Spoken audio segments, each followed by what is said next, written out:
Tales for Dark Nights.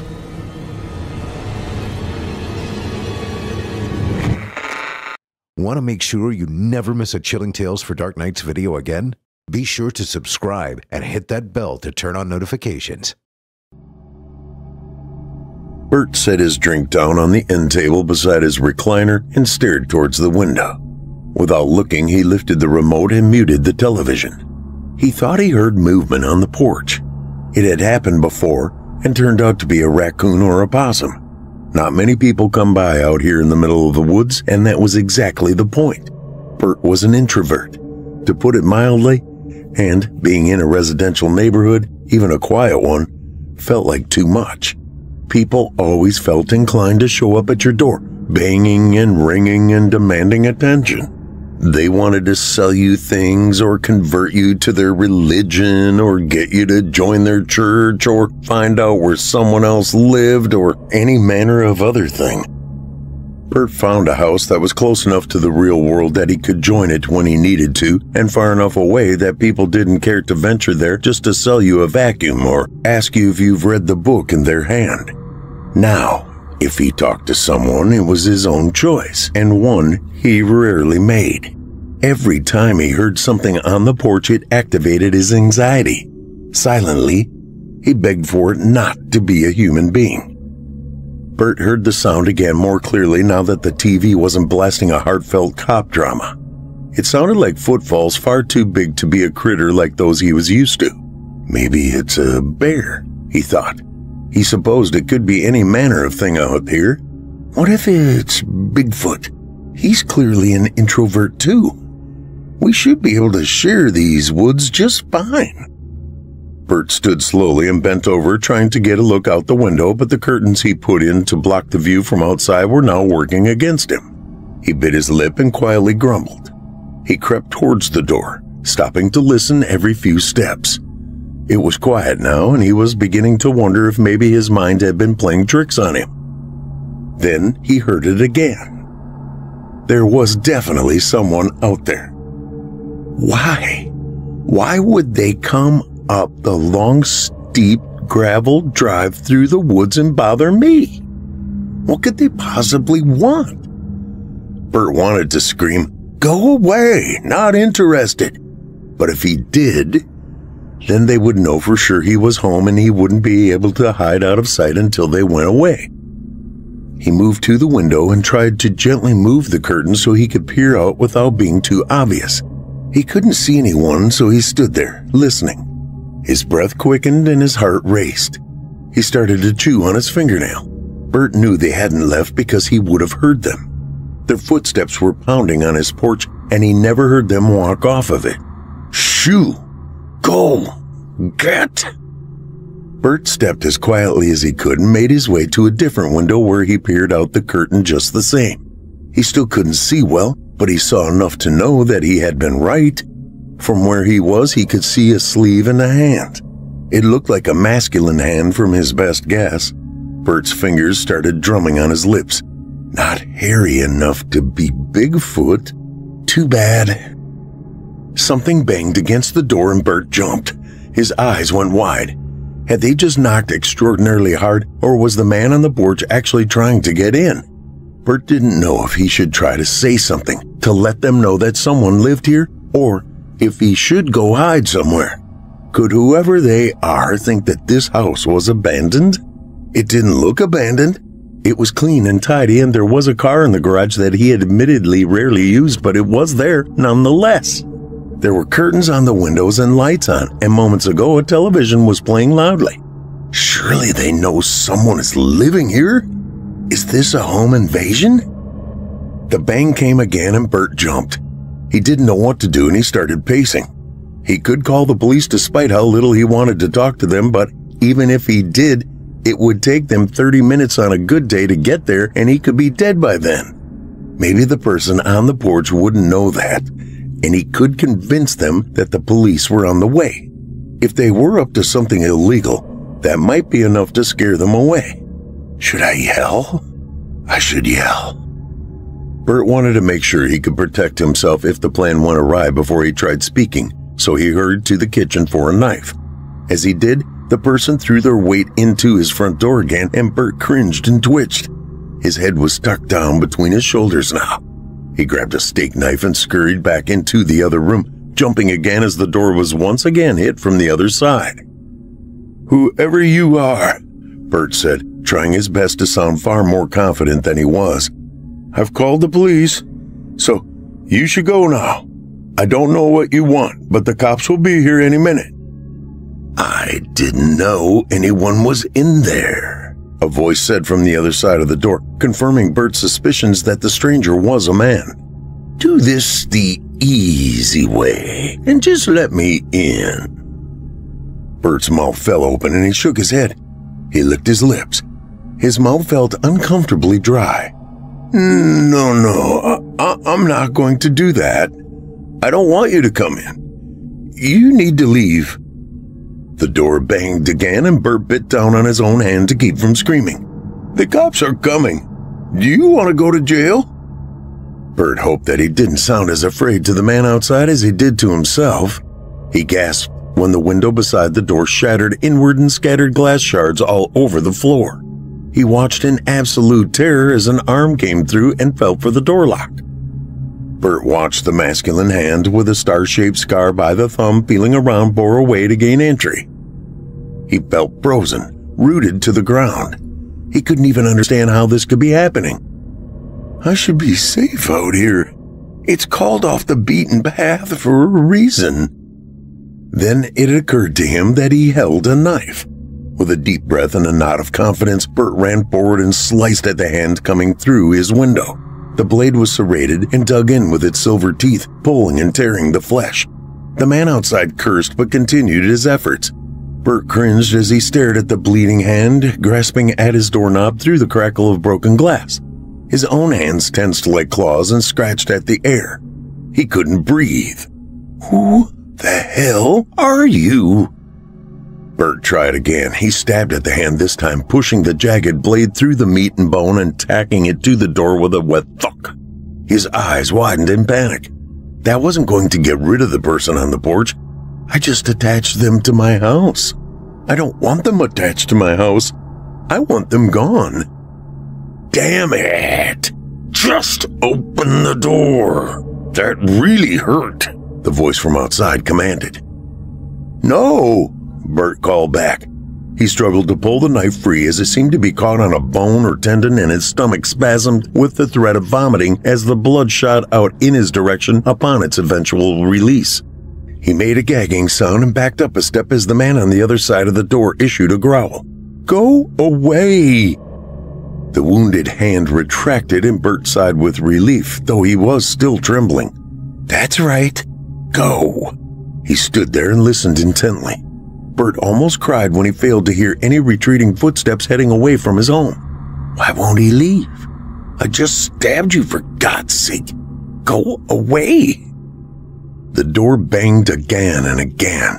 It kept going now, in all-out assault. Bert backed up until he bumped into his recliner and fell backwards over it.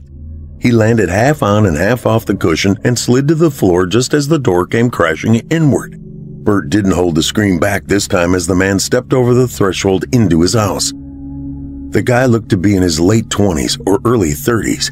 He was thin and tall, lanky with long platinum blonde hair and a zip-up hooded sweatshirt. He wore jeans and work boots, and his hand was still bleeding in thin streams that were staining Bert's carpet. He raised a single eyebrow and looked at Bert strangely when he saw him there on the floor beside his recliner. "What do you want?" Bert asked him. The stranger sighed. "Right now, I want you to use that recliner to block the new broken door before the people trying to kill me get here and walk their happy asses in here unattested." Bert scratched at his neck and face. "There are more people coming? Here? Why?" He shook his head. This wasn't supposed to be happening. It shouldn't be happening. Why is this happening? "Fine, I'll do it myself," the stranger said. He grabbed the recliner and started dragging it across the carpeted floor. Bert jumped away and scurried across the floor on all fours. He reached the far wall and leaned his back against it. He pulled his knees up to his chest and watched as this person he had never met before angled the recliner and jammed it under the doorknob. "Do you have any duct tape?" the man asked Bert. "I need it for my hand that you so kindly stabbed, and it would be a good idea to use something to patch up this window. At least slow them down for a second." Bert looked up at the man in disbelief. "You just forced your way into my house." The stranger threw his arms up. "What did you want me to do? Wait for an invitation? I didn't really have time for that. Now, come on, duct tape?" Bert blinked a few times. "There's a toolbox above the washer to the left just off the kitchen," he said solemnly. "There should be some in there. Please don't use it on me. God, please don't let him use it on me." "Fantastic," the man said. "Why don't you stand up and guard that door again? You could stab the actual bad guys when they show up." He didn't wait for a response before marching through the house to follow the directions Bert had given him. Actual bad guys? So who the hell is he? The good guy? Bert couldn't breathe. He felt like someone was standing on his chest. This was a nightmare. He couldn't believe it was happening, but he did force himself to get to his feet, and he stared at the blood-stained door waiting for it to jostle with another bang of someone trying to get in. Will that recliner really hold them? Should I add something to it? The man returned from the kitchen with his hand wrapped in silver. He was carrying the roll of tape and Bert's baking sheet pans. Bert watched in horrified silence as the man taped the metal pans over the broken window. He listened to the sound of the tape stretching and tearing over and over like a screeching bird. "Who are you?" Bert asked when he could find his voice. "Tolliver," he said. He left the silver-coated window and crossed the room to stare into the wall mirror. "Jesus, I look terrible," he said, tugging at the skin beneath his eyes. "I should have checked myself while I was in your kitchen, but I was too focused on getting this place defended. Do you have any raw meat, steaks, or anything like that? The bloodier, the better."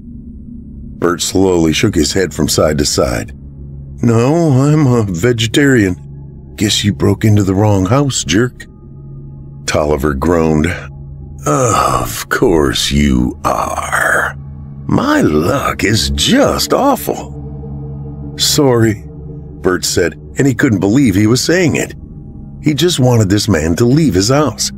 "There may be some cold pizza in the fridge that you could heat up in the microwave. Take it. Have all of it." Tolliver exhaled with a huff.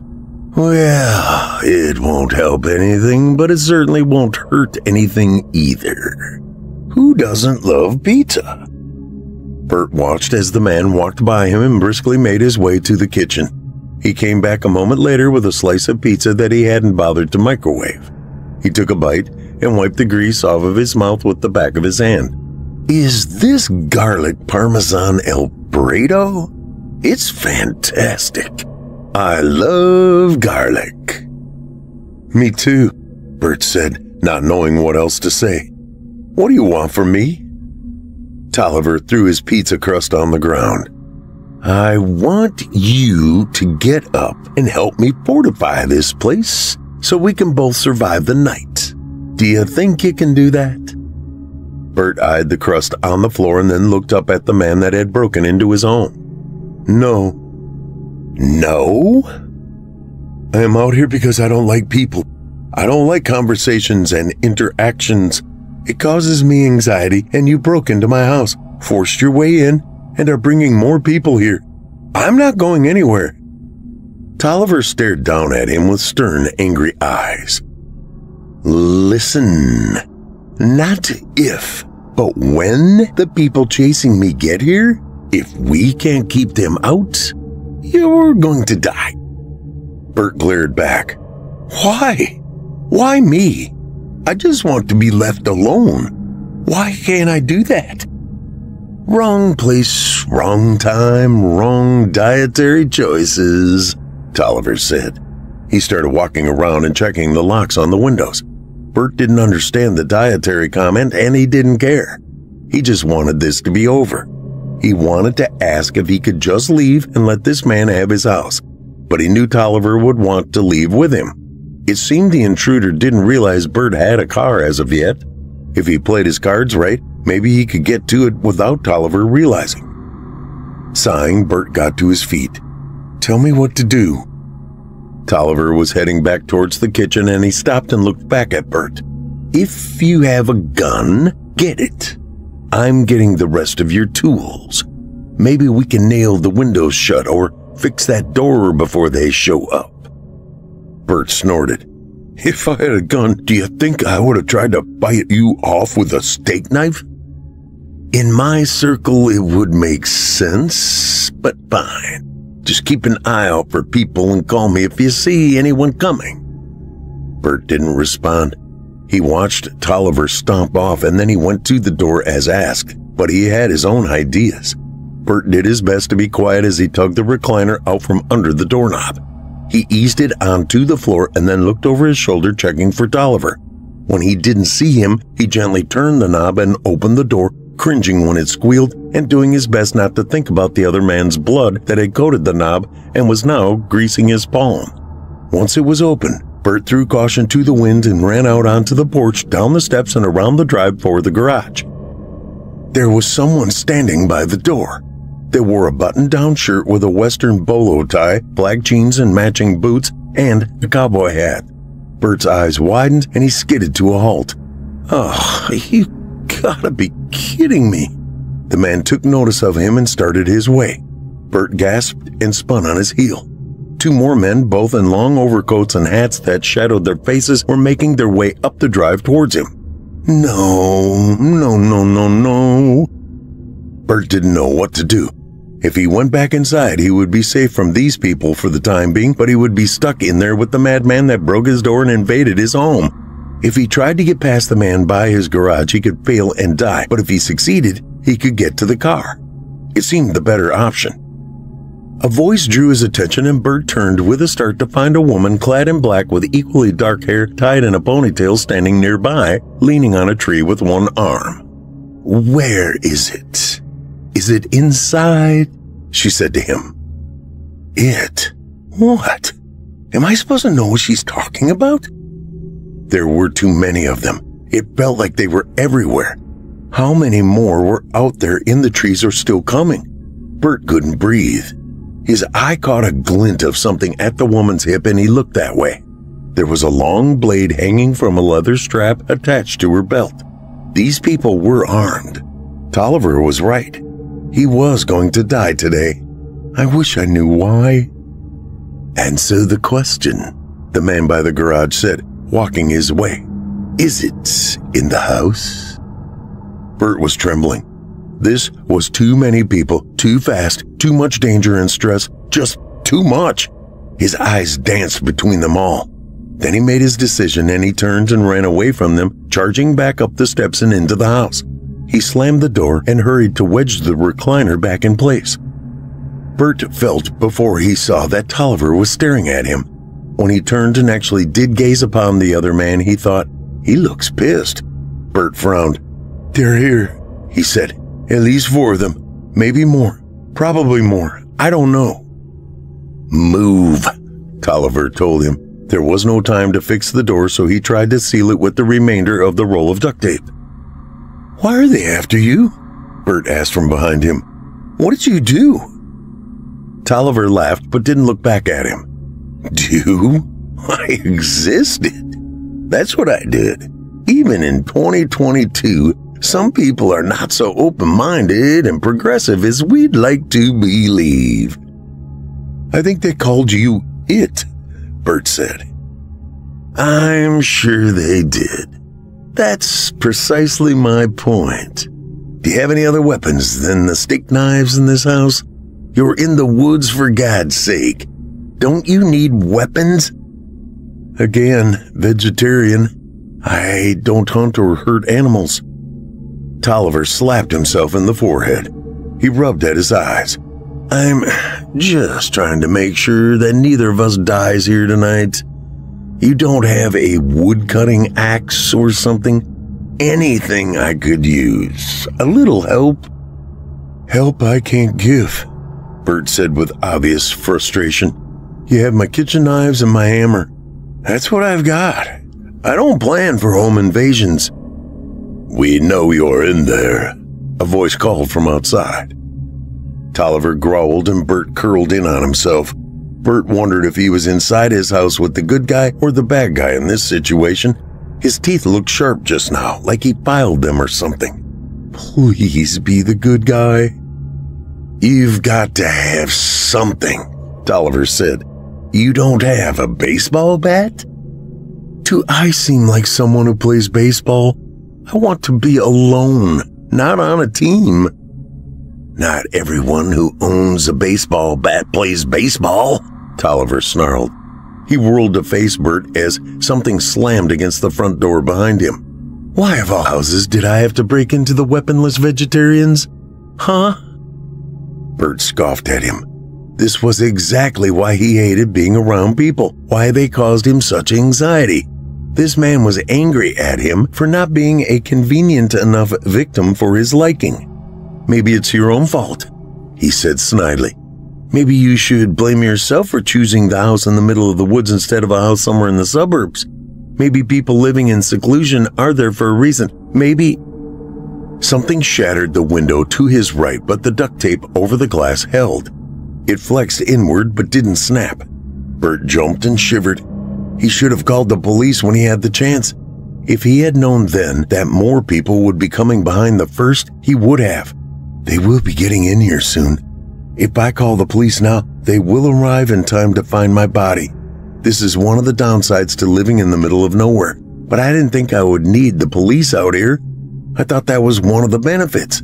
I didn't think anyone would even know I was out here, never mind bother me. I thought I would just be contesting with the raccoons." Bert watched his fingers work their way through the duct tape and tugged at it, trying to create an opening. He watched as Tolliver gracefully and casually strode over and grabbed those fingers in his right hand. He used one of Bert's kitchen knives, a non-serrated butcher knife in his left hand, to saw through them.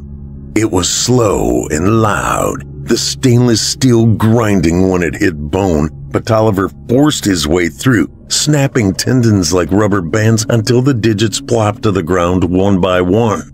Bert just looked on in horror as the person on the other side of the duct-taped window screamed and struggled, thrashing and creating a rolling wave of silver. The fingerless hand was gushing downward, a wave of crimson further ruining Bert's carpet.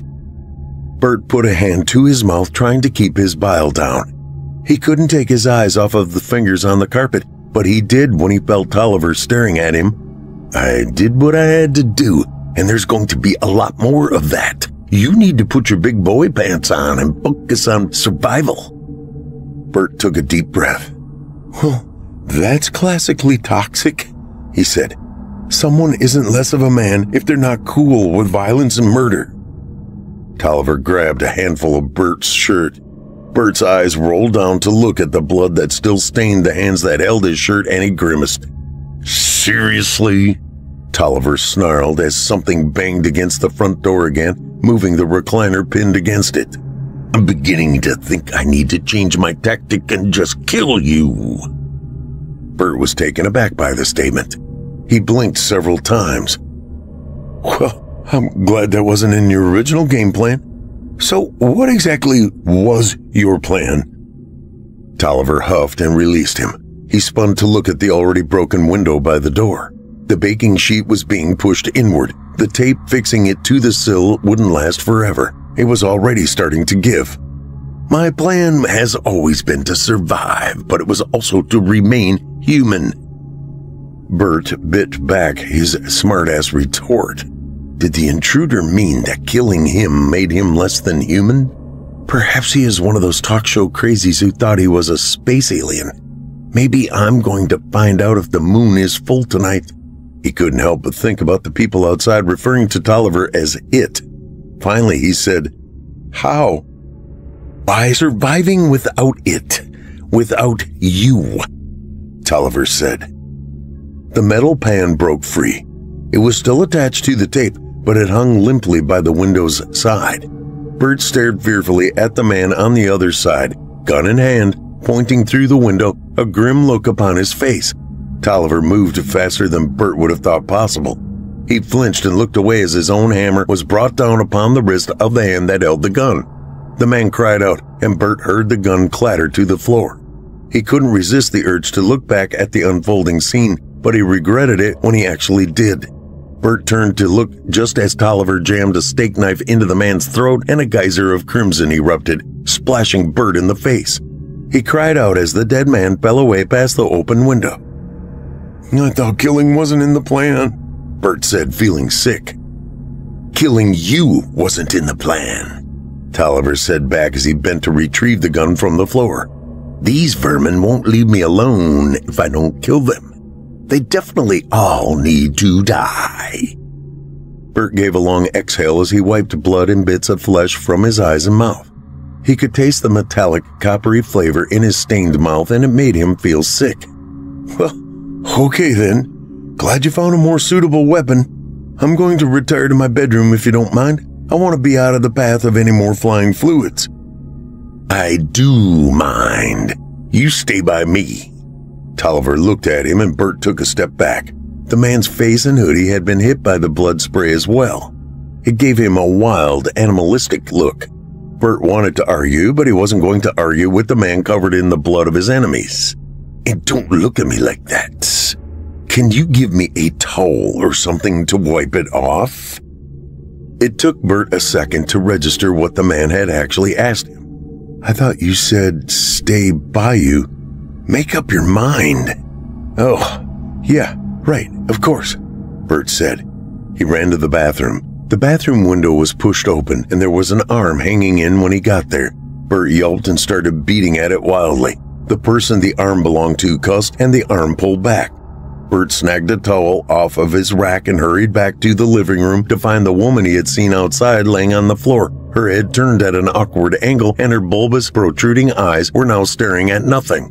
Her neck bulged, a stray chunk of severed vertebrae breaking through the skin like it was trying to escape. Bert was staring at her as he extended the towel to Tolliver. "Is she—" "Yes." Bert looked up to see Tolliver wipe his face. "I guess I can just buy a new towel," Bert thought. What he said was, "Someone was coming through in the bathroom." Tolliver sighed. "I can't watch all the entry points. You have to help me. Can you shoot if you did have a gun?" "You're going to give me the gun? The gun that belonged to a killer?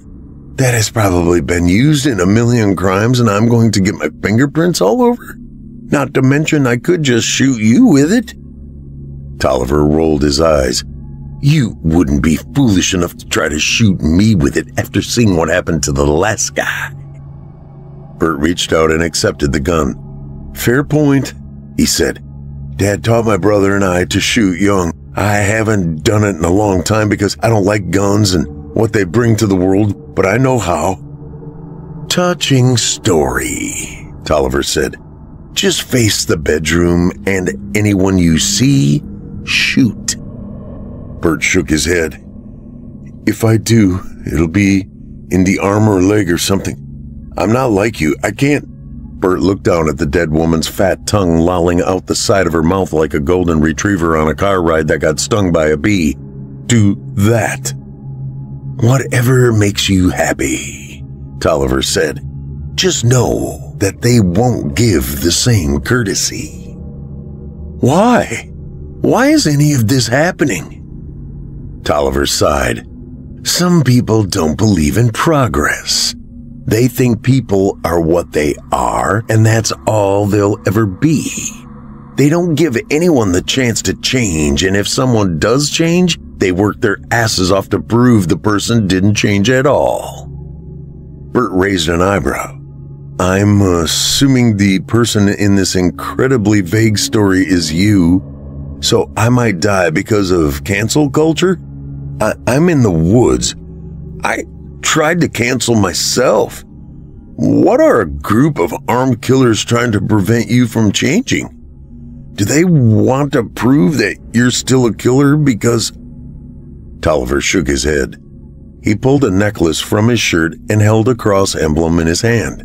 God is testing me, he said, closing his eyes and kissing it. He led me to you as a test of my willpower. Bert saw movement go past the broken window and he raised the gun and fired. The shot was loud and sheetrock exploded. Tolliver flinched and looked at him like he had gone mad. You missed them and almost hit me, he said. Switch. Bert looked at the steak knife the man was holding out to him and he shook his head. I feel better with the gun.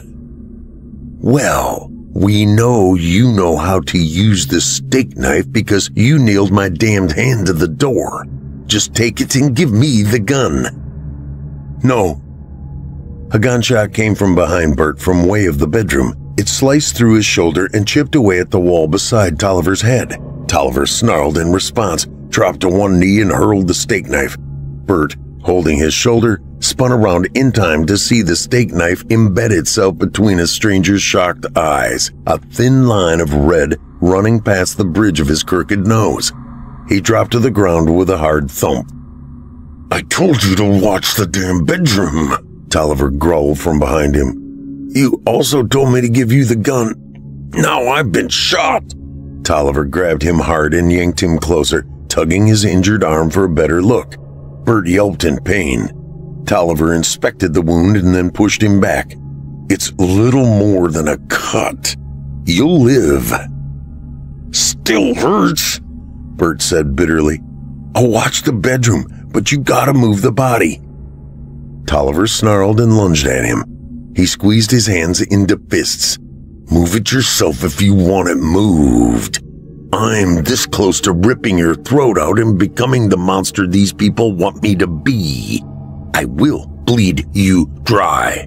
Well, that's really freaking nice. Bert really wanted to fire off back at him, but he was smart enough to realize that he was pushing the man too far. The guy was obviously dangerous. He had proven that well enough already. Bert bit his tongue, tucked the gun into his pants and walked over to the body on the floor of his bedroom. Doing his best not to look at it, he grabbed a limb and dragged it around behind his bed where it was out of sight. He went to move back when he heard a click and the quietly spoken word, "Don't." Bert froze. A chill ran through him and made him tremble. "Please don't kill me," he said quietly. "Do you know what that is? That you're hiding and helping?" The voice whispered into his ear. "Do you understand what is waiting for us both in the other room?" "I know he's a killer, but are you any better?" Bert said. "All of you broke into my house." Bert immediately shut his eyes and kicked himself for being so bad at keeping his mouth shut. "This is one reason I don't interact with people. I'm no good at it. My filters don't work as well as other people's. Part of being an ass pie, I suppose." "What's going on in there?"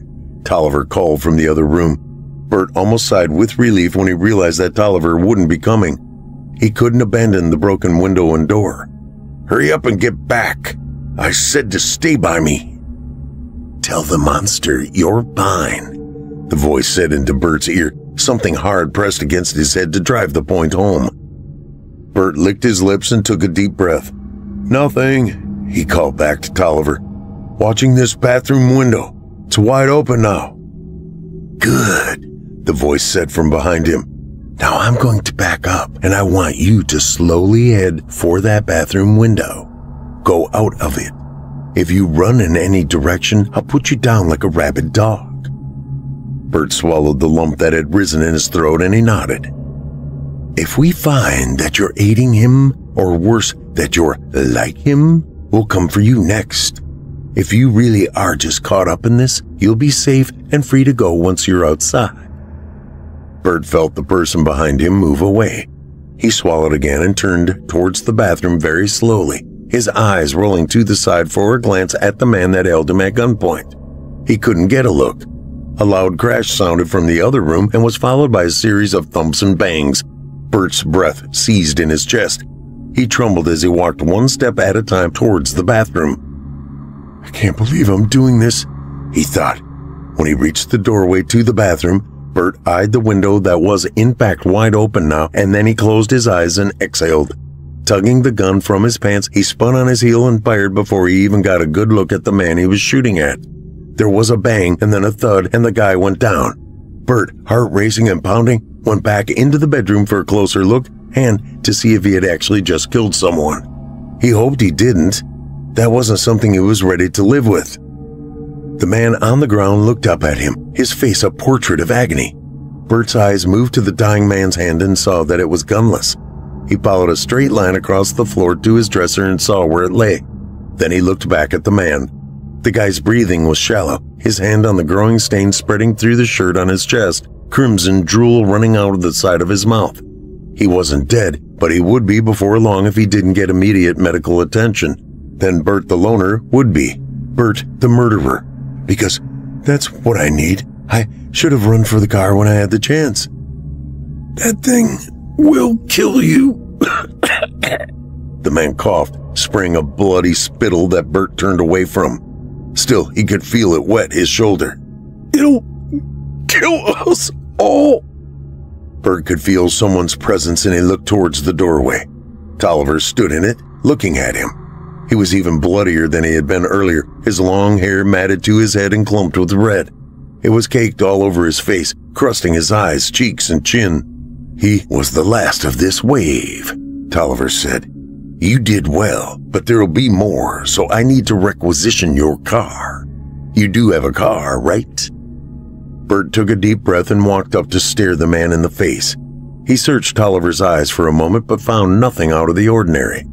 I'm not giving you my car. I'll take you where you want to go, but I'm driving.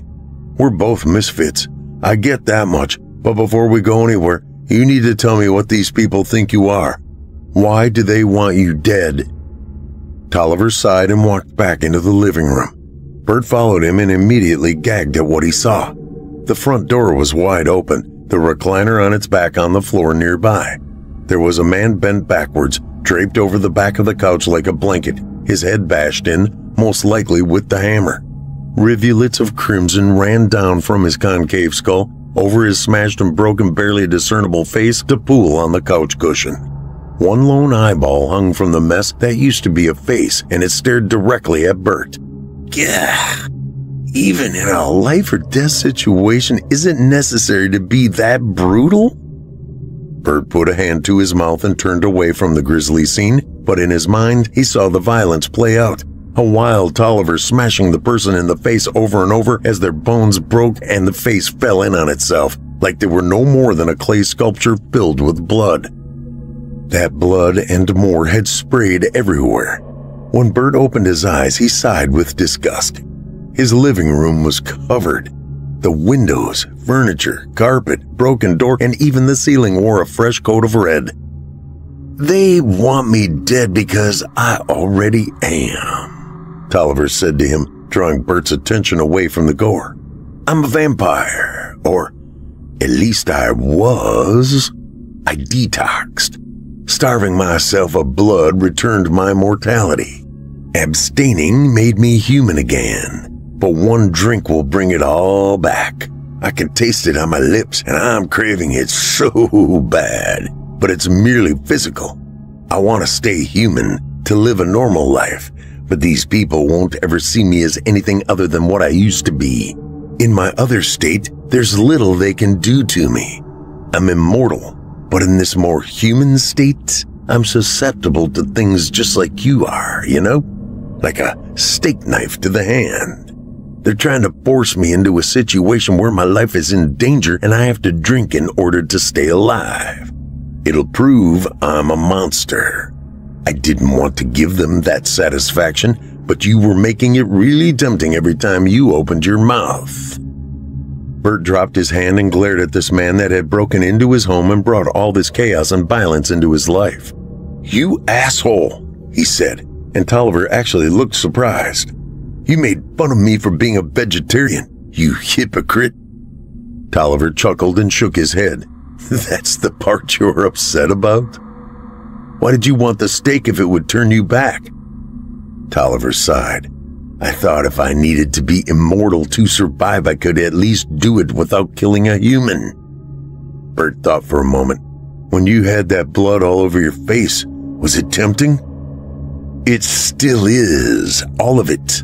I can smell it, taste it on my tongue, feel it inside, calling to me. And yet you asked me to get you a towel. Tolliver met his eyes and nodded. I could use another.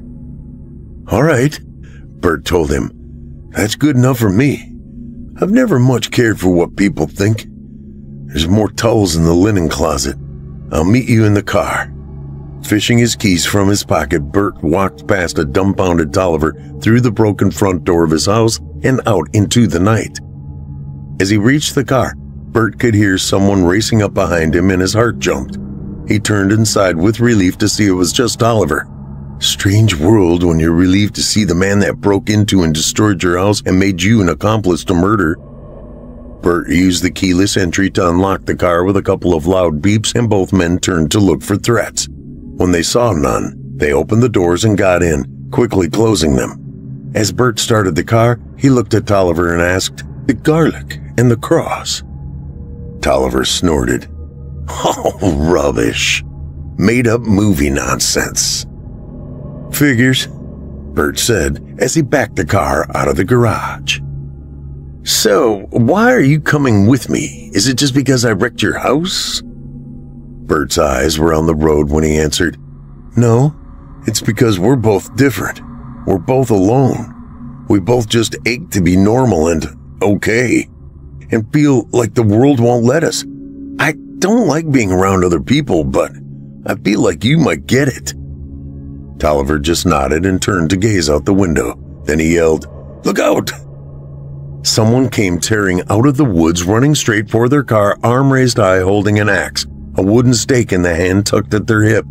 Bert just pushed down on the gas and accelerated. They hit the charging man head on, and he flew into the air to only land back on the hood of the car in a mess of tangled limbs, his wild face smooshed against the glass of the windshield. Bert slammed the brakes and the man toppled off like a marionette with severed strings. Without hesitation, Bert drove the car over him, and it jostled him around like he was going too fast over a speed bump. Tolliver was looking at him with shock and awe, and what Bert hoped was a little bit of respect and admiration. Bert just smiled and watched the passing trees. I'm already riding with the vampire, he thought. Maybe we'll find Bigfoot out here too. Death by electrocution or hanging? Ethan asks Garrett, killing time as we wait in line for the newest ride at the amusement park. Boys, seriously. We are in the happiest place on Earth. Can't you find something better to discuss? I glance over at my husband Zach, but he shrugs his shoulders as he grins, and I can read his thoughts. Boys will be boys. I'm outnumbered again. Not that I mind. Not really. But Mom, the line is so long, and we are so bored. I stretch my neck from side to side in sympathy. I'm constantly busy with work, the kids, and day-to-day life that one would think a few minutes with nothing to do would be welcome. However, there is something about moving inches at intervals that makes creeping time unpleasant. I understand, but please don't hurt my heart by imagining ways to die. Are you tearing up? Ethan leers over me. He's 18 and taller than me by almost a foot, and he loves to lord it over me every chance he gets. I catch a whiff of his Ralph Lauren body spray and a faint hint of perspiration. I brush the tear out of my eye. No, it's sweat. Aw, Mom, you're okay. Nothing's going to happen. Are you worried about the ride? Not to be outdone, Garrett flops a long, lanky arm over my shoulders. He, too, is inches taller than me, but a few years younger than his brother, and still willing to nestle in close. The Old Spice deodorant wafts over me, and I take in a deep breath of his scent, relaxing into him. It's fine. It's the incessant heat and the repetitive music and the crowds. Let's take a break after this one. We're almost there. I can see them loading the cars up ahead, my husband Zach contributes. Thank God, I mutter. I check my Fitbit for the time. The digital readout shows me a little after 3:30 in the afternoon, and I mentally give myself a high five. With over 25,000 steps, no matter how many churros I eat, I should still be able to tug on my jeans when vacation ends. I definitely prefer the rides where we can skip to the front of the line. Agreed, Zach says. The boys focus their attention to the front of the line while continuing their conversation. Global warming or alien invasion? Garrett asks Ethan. Zach rubs my back, but I step away, embarrassed. My shirt is sticking to my back. Everything okay? I sigh. Yeah. Damn hormones. I feel fucking out of control. Those boys are going to be the death of me. I take a deep breath and let it out slowly as we move forward a few paces in line. We needed some time as a family to reconnect. I'd lost my mom around the holidays, and with Ethan leaving in the fall for college, I wanted to stuff the boys back into my womb to keep them safe and near me. Hanging on to time with the kids felt like trying to wrangle water. It either slipped away or dried out before I could get a grip on it. The roller coaster takes off like a rocket and immediately pisses me off. The G-force pulls my cheeks into a rictus of terror, while a flash of light captures my horror of a purchase in the gift shop after the ride. I hate to be scared, and I loathe myself for not researching the ride before I got on it. The harness pins me to the seat of the coaster and awkwardly holds me in its molded plastic embrace through twists, drops, and turns in the dark, cavernous space. Neon freeway signs guide our passage as the track weaves through the faux pitch of night.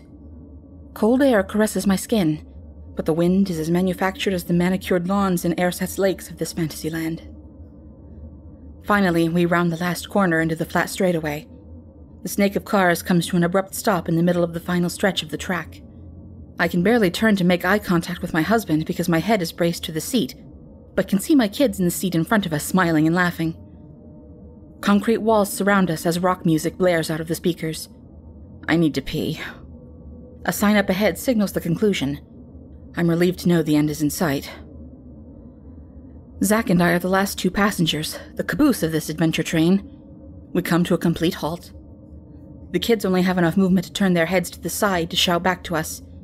"What did you think?" Garrett yells. Ethan chimes in, "Totally cool, yeah?" "Awesome. Best ride ever," I shout back. I can see Garrett smile because he's sitting in front of Zach. "So you hated it, right, Mom?" "What gave it away?" I grin. I can't wait to escape off this thing. "Did you like it?" I ask Zach. "Sure, it was fun, but I'm ready to go back to the hotel and chill," Zach responds. Truer words, babe. The pressure in my bladder is growing urgent, and I push against the restraint which hardly budges. What's going on? Doesn't it seem weird to be stuck here?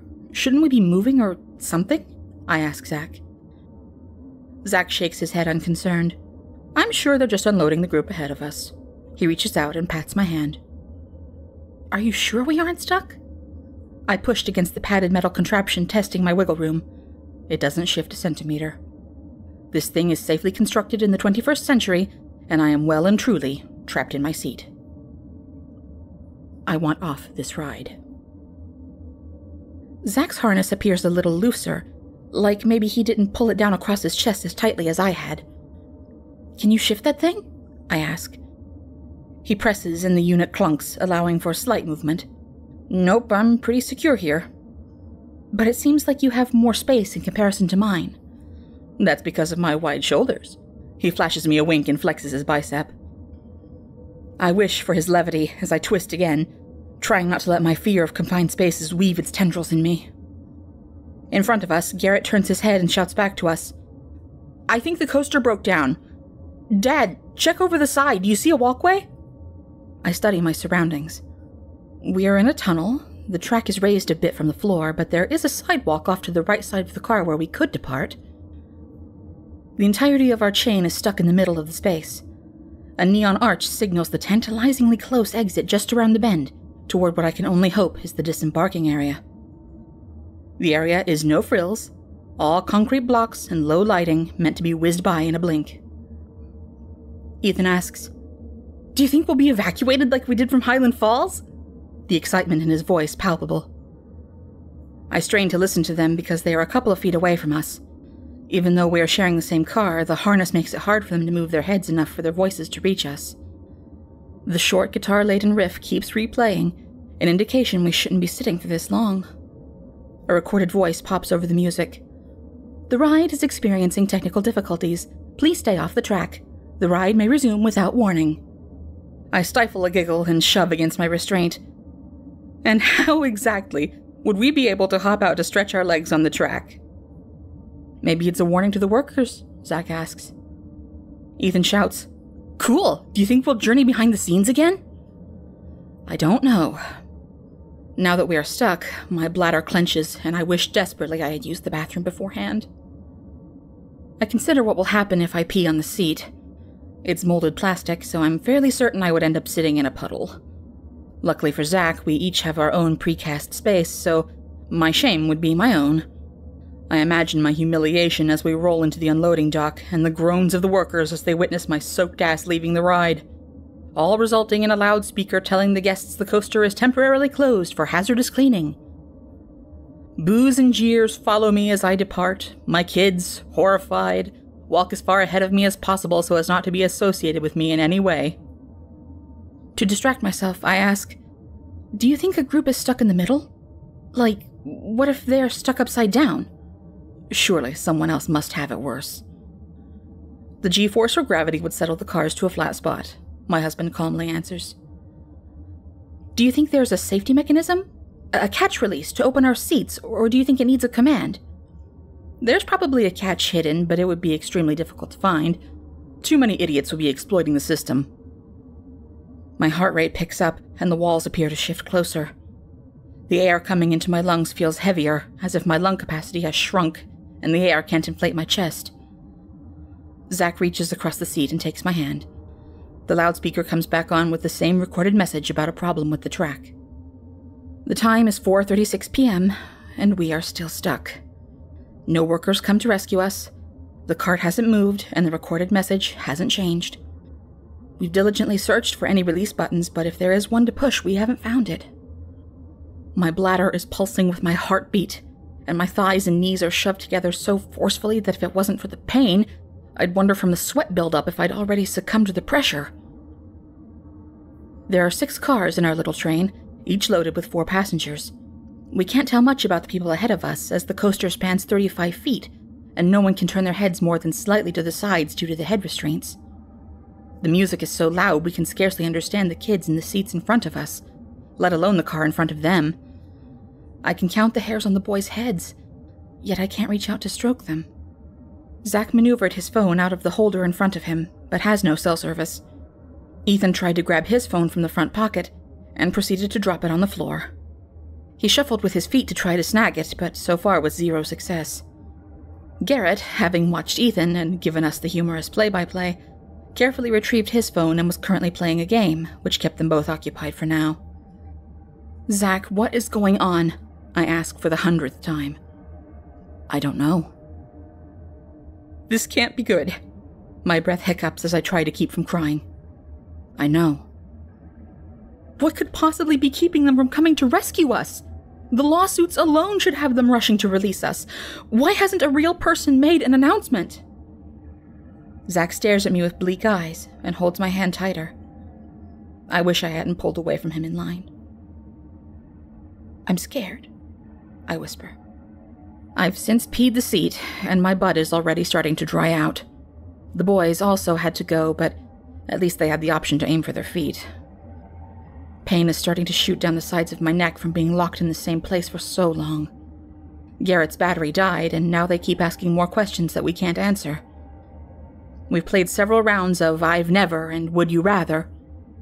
The game stopped when Ethan asked, "Would you rather die slowly of starvation and be dead, or die fast but live on eating others for the rest of your life?" "What the fuck, Ethan? Dude, not cool." I don't want to admit how much his question unsettled me. At 6:43, it's after sundown and still nothing has happened. "Let's take a break. I'm struggling to hear anyway." "What? I'm joking." "Right, but I love you and don't like to think about those things, okay?" The boys turn forward and I trade a look with Zach and we both shake our heads. My skull is pounding and an internal pressure is building like I'm going to burst out of my skin. I'm not sure I'll be able to enter into an enclosed space after this experience ever again. I'm craving the touch of my family. I want Zach's arms around me. I want Ethan stepping on my toes and Garrett's arms hanging around my shoulders. I start to hyperventilate and push those thoughts away. We'll be out soon enough, I tell myself. Over the music, a woman screams to be heard. Hello? Can someone call 911? I think my husband is having a heart attack. A murmur goes up as the canned announcement breaks in and one man yells out, Lady, I've tried my cell phone 1,000 times. I can't receive any service in here. The system is down. Another woman shouts out, I'm sorry, we've had the same experience. The first woman's lilting voice makes me wonder if she's of Southern descent. Does anyone know what I should do? I can't reach him. Her voice breaks into a sob. Tears of commiseration rise in my eyes as I peek at Zach and wonder what I would do. My son gazes back at me, and I shake my head miserably. We've been stuck for hours. We have a bag of kettle corn and half a bottle of water. My kids, screwing around, spilled what soda they had left arguing about whose it was, and so they have nothing. My daughter is going to try to dislocate her arm to get out of the seat, a man yells out to the group. Will that work? I ask my husband. It can't hurt, he answers. Ma'am, tell your husband to hold on. Amina is twisting herself right now. She's super flexible and she's willing to try to knock her arm out of the socket if it means getting us help. Yes, please, hurry. Her voice is hysterical and keeps breaking as she tries to be louder than the guitar riff. He's having trouble breathing. A few minutes later, a little slip of a girl is standing outside of the tracks on the walkway. Everyone starts applauding. Sweat is trickling down the sides of her face, her arm is hanging perversely, and yet she holds her head proudly as she walks down the line of cars to the front. A mischievous grin comes across her face and she gives a quick bow, holding her one working arm out like a performer. As she walks down the track, I can see her bottom is wet from sitting in a puddle. We cheer her and she limps off, holding her arm gingerly as she rounds the corner and exits out of sight to find help. Excited whispers and chatting reanimates the group. I think my feet are numb. I try to wiggle my toes, but it's just something to say. I feel reinvigorated. Finally, something will happen and we can clear off this damn ride. Zach grasps my hand and squeezes. Not for long. I can't wait to go home and take a shower. Mom, do you have any water? We are dying up here, Garrett yells back at us. Well, if you guys hadn't been fooling around, I respond. Please, it was Ethan's fault. Help is coming. Dad can reach, right, Dad? The hopeful expression in his eyes about breaks my heart. Whatever is keeping people from liberating us can't be good. While I try not to think about it, it's all I can do to keep my mind from ping-ponging on possibilities. Why hasn't anyone come looking for us? In a place dedicated to providing outstanding experiences, this situation is more than a little abnormal. And in a world where lawsuits are a dime a dozen, well... I glance at Zach. What do you think? You guys can wait a few more minutes. Teach you a lesson, he says. I narrow my eyes at Zach and he doesn't look at me. I keep obsessively looking at the time. The guitar riff lasts 3 minutes, 43 seconds, the announcement 25 seconds, and in between there is a blessed 5 seconds of bliss. It's been 1 hour since Amina left. Zach is pelting the boys with the kettle corn, challenging them to catch it with their mouths, which serves to occupy and distract their starving bellies. The announcement ends, and in the window of silence I make out a pop, pop, pop, which sounds like distant gunfire. I pull a muscle in my neck, jerking my head to Zach. Did you hear that? He shakes his head. What? The music starts up again. Keep throwing popcorn, I hiss. Zach frowns at me and complies. I reach over and seize his hand in a death grip. I think I heard gunfire. His eyes widen. The message ends, and we both hunch forward, straining our ears. Zach watches me as he concentrates, and then I catch a rhythmic rat-tat before the guitar screams out over the speakers. We both sag back into our seats. Garrett's turned to face us, and his eyeballs scan back between the two of us. What's going on? He asks. Zach throws a kernel and nails him smack on the nose. Garrett grabs the corn and pops it into his mouth, allowing himself to be distracted. It must be pretty bad for her not to return, Ethan states. There's no point wondering, Zach says, trying to shut down speculation. All it does is stop the kids from talking to us as they whisper back and forth with each other. "Did you hear anything?" I ask. "I don't think so." "Well, keep listening. I think the second time I might have heard an automatic weapon." "That can't be right? Not here." "I think you are getting yourself worked up. Just breathe," Zach says. "I will once I get out of this seat." He mimics taking a deep breath and blowing it out. I yank my hand away from his and face forward. A loud wail interrupts my thoughts of throttling Zach. "I think the woman's husband died," I whisper, as if I'm afraid she will overhear us. "Where is the girl?"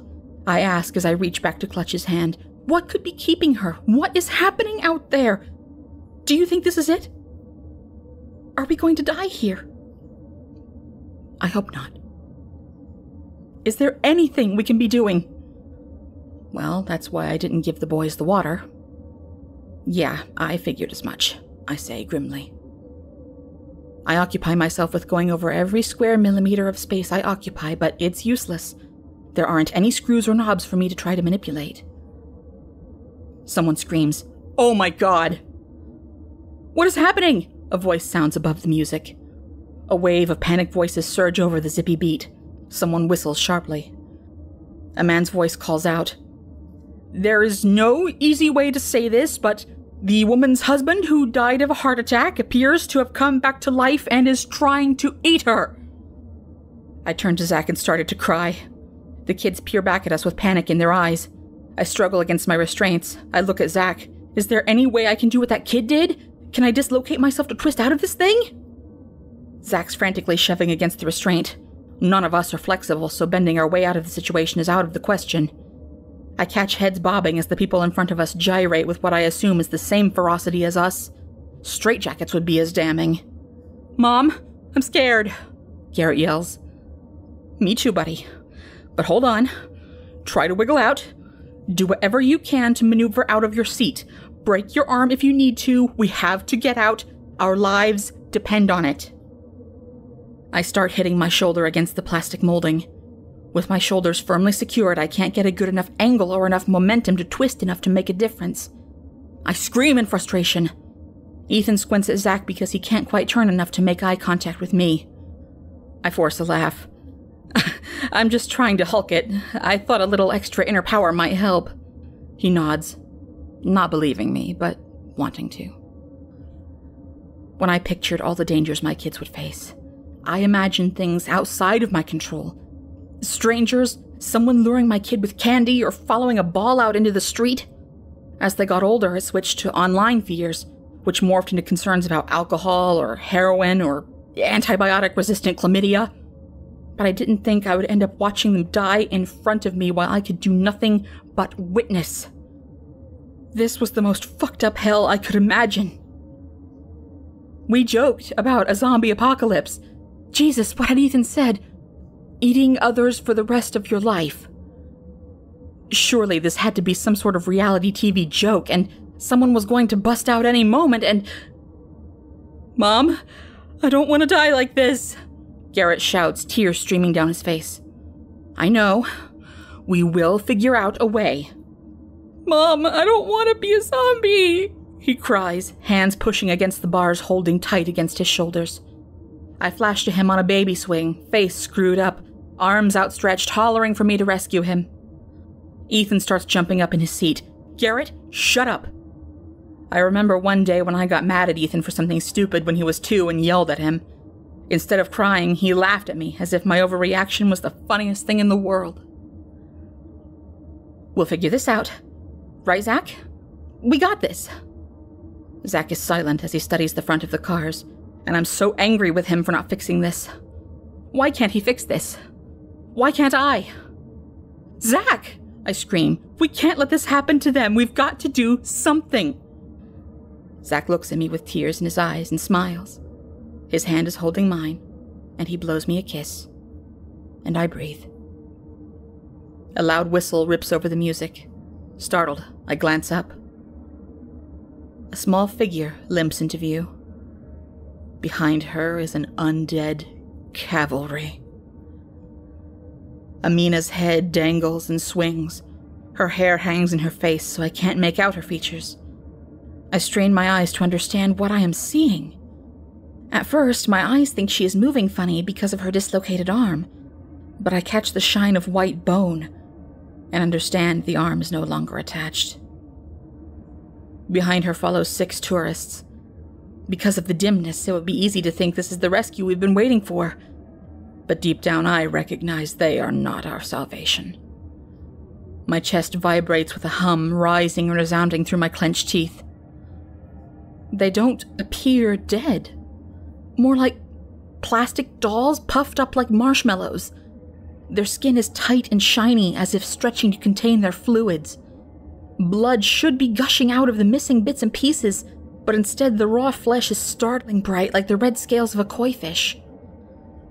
One rather large woman has had her breasts ripped off and her belly removed, but her double chin is intact.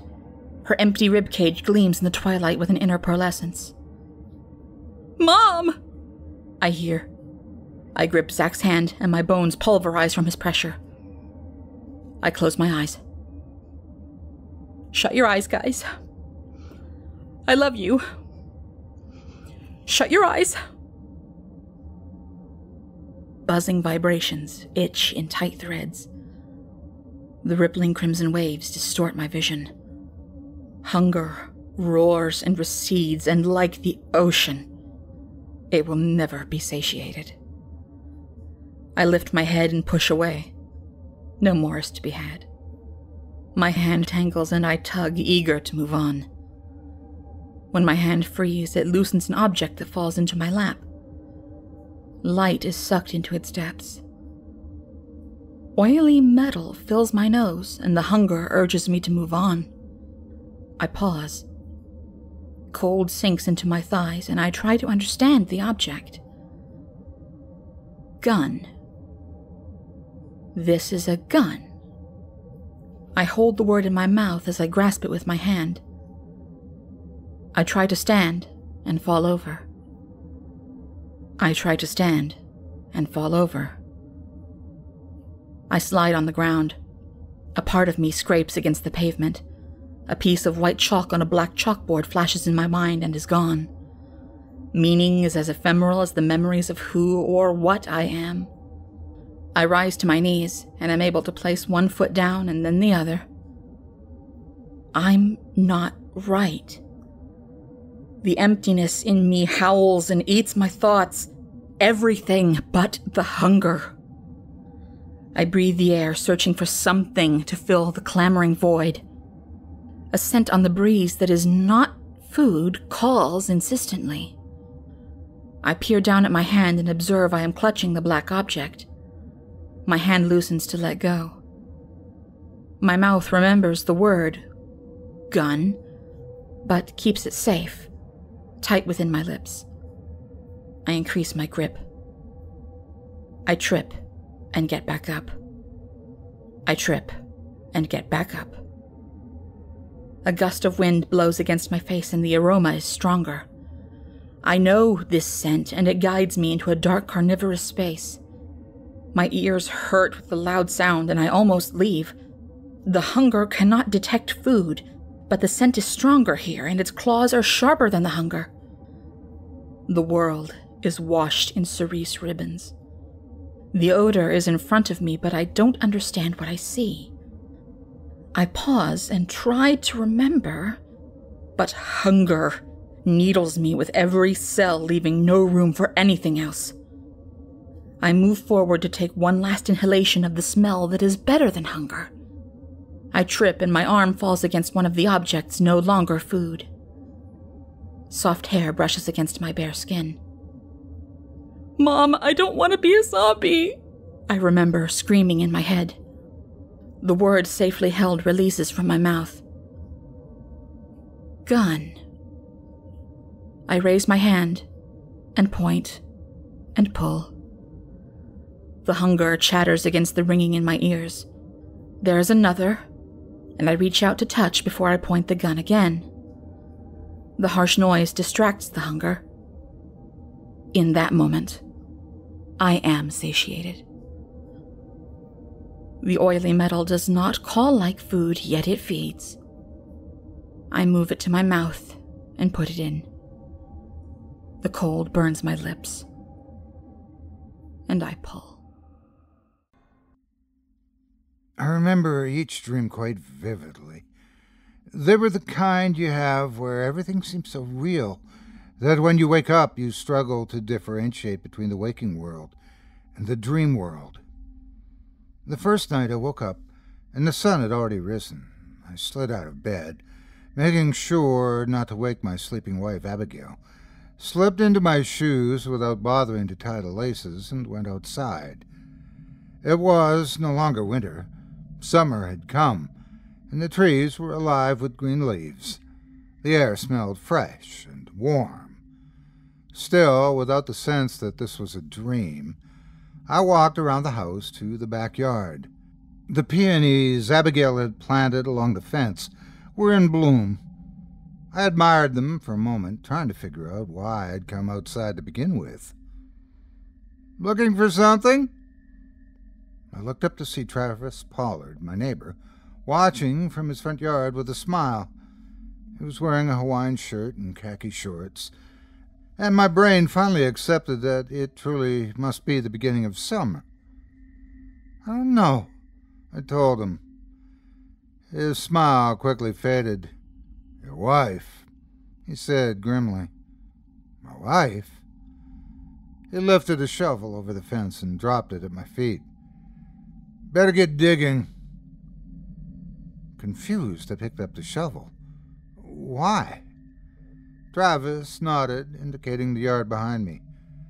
"Winter will be here soon." I looked at the soft green grass. "But it's already winter." Nevertheless, I picked up the shovel and felt its handle, solid and firm in my hands. Looking back to the fence, Travis had disappeared. I was still standing there, holding the shovel, trying to make sense of his words, when I woke gently from the dream. To my relief, Abigail lay beside me in bed. I could hear her soft breathing, but to erase my worries, I gently touched her, feeling her pulse. She was warm, so I snuggled up against her and drifted back to a dreamless sleep until my alarm woke me. I'd actually forgotten about the dream from the previous evening, when I awoke to find the sun up again, warm and inviting. As before, I crept out of the bed, pulled on my shoes, and went outside. Travis was on his side of the fence busying himself when I returned to the backyard. I walked over to him in a haze, slowly recollecting what had happened the last time. He looked up as I approached and smiled at me. "Looking for something?" he asked. I stared at him as the words found their way onto my tongue. "My wife?" He nodded, his smile vanishing again. He tossed the shovel over the fence, narrowly missing striking me with the handle. "Better get digging." "Winter will be here soon," I said. Robotically, I picked up the shovel and walked to the middle of the yard. I felt the earth yield as I dug in, pounding the tool into the ground with my foot and working free a clump of dirt. Within minutes, I dug a fairly small hole. I looked over to the fence, but once again, Travis was gone. I awoke to the real world peacefully, confused as to how I had gotten back into bed. My hands still felt like they had the shovel in them. As before, I rolled over and touched my wife, felt her presence, confirmed her heartbeat, and fell back asleep, pressed against her until my alarm went off. As you can imagine, this dream made me really worried. Was it a premonition? Was it something wrong with my wife? That morning I asked her if she had a doctor's appointment coming up. "No, why?" she replied. I was afraid she'd think I was silly for suggesting she schedule one, so I said, "Nothing." Outside, most of the snow was melted, but the ground was still crunchy and hard. Melted drifts had refrozen into slick piles of ice. I walked around the yard inspecting it, but nothing seemed to be out of the norm. I was spooking myself, that's all. The cream was just a dream. That's all any dream is. The following nights, the hole I had dug the night before remained, growing ever wider as I went through the paces of repeating my performance. Travis would toss me his shovel. I would pick it up and go to the middle of the yard where the hole was and dig it deeper and wider. Deep enough and wide enough to lie down in. Deep enough and wide enough to bury someone in. I could see the pattern, and it frightened me. Somewhere in that hole was Abigail. I'd gotten up, left her in bed, but now she was waiting for me to find her at the bottom of the hole. Days went by. Weeks. The hole got so big that I had to climb down into it. I'd always climb out and inspect it before the world seemed to fade into blackness, and I'd wake up to find myself beside Abigail in my bed, checking my hands and fingernails for signs of dirt. Every night I'd check on her, hug her to me, frightened for what the dreams meant. Finally, I couldn't take it anymore. As we sat eating breakfast, I opened up, confessing to her my fears. I told her of the dream, of the hole, and of Travis's words. I had no idea, she thought. Tonight, when we go to bed, I'll hold your hand. You'll feel me holding your hand when you go to sleep, and you'll know I'm still here in bed when you get up. Well, we can try it. So we did. That night, I lay next to her, and she held my hand tightly. I was a little afraid that she'd fall asleep first, or that one of us would roll over, but I distinctly remember suddenly waking up and her hand was still in mine. The sun was shining through the bedroom window, reflecting off the shady dresser mirror. Abigail lay beside me, her skin glowing, and as I looked, she opened her eyes and smiled at me. I breathed a sigh of relief. It truly was summer. Winter was long gone, and the nightmares I'd been having months ago had fled as quickly as they'd come. We rose from bed. Abigail put on her robe, and I slipped into my shoes. Together we walked outside to enjoy the beautiful new morning. There in the backyard was the hole. Of course it was there. I had been digging it for weeks. It was deep and dark and still not finished. I still had to keep digging to find. I turned and looked. Abigail looked back at me. "I'm still here," she said. Travis appeared by the fence. "Looking for something?" he asked. "I don't know." I kept my eyes on Abigail. She smiled back and winked.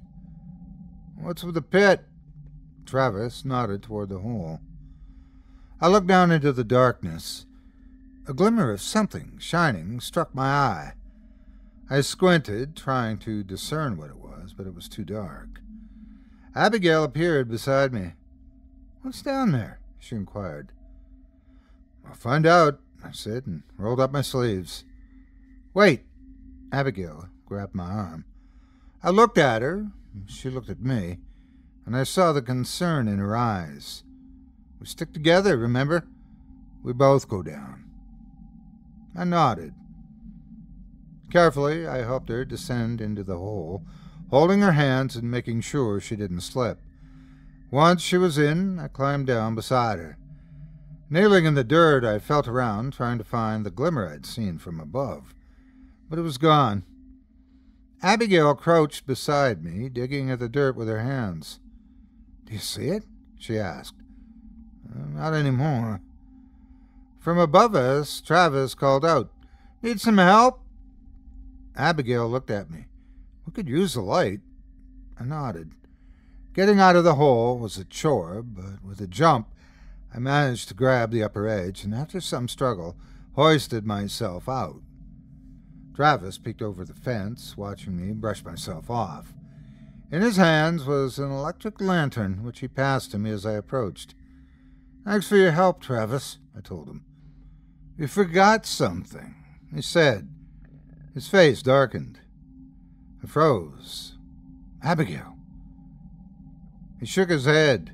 No, the alarm.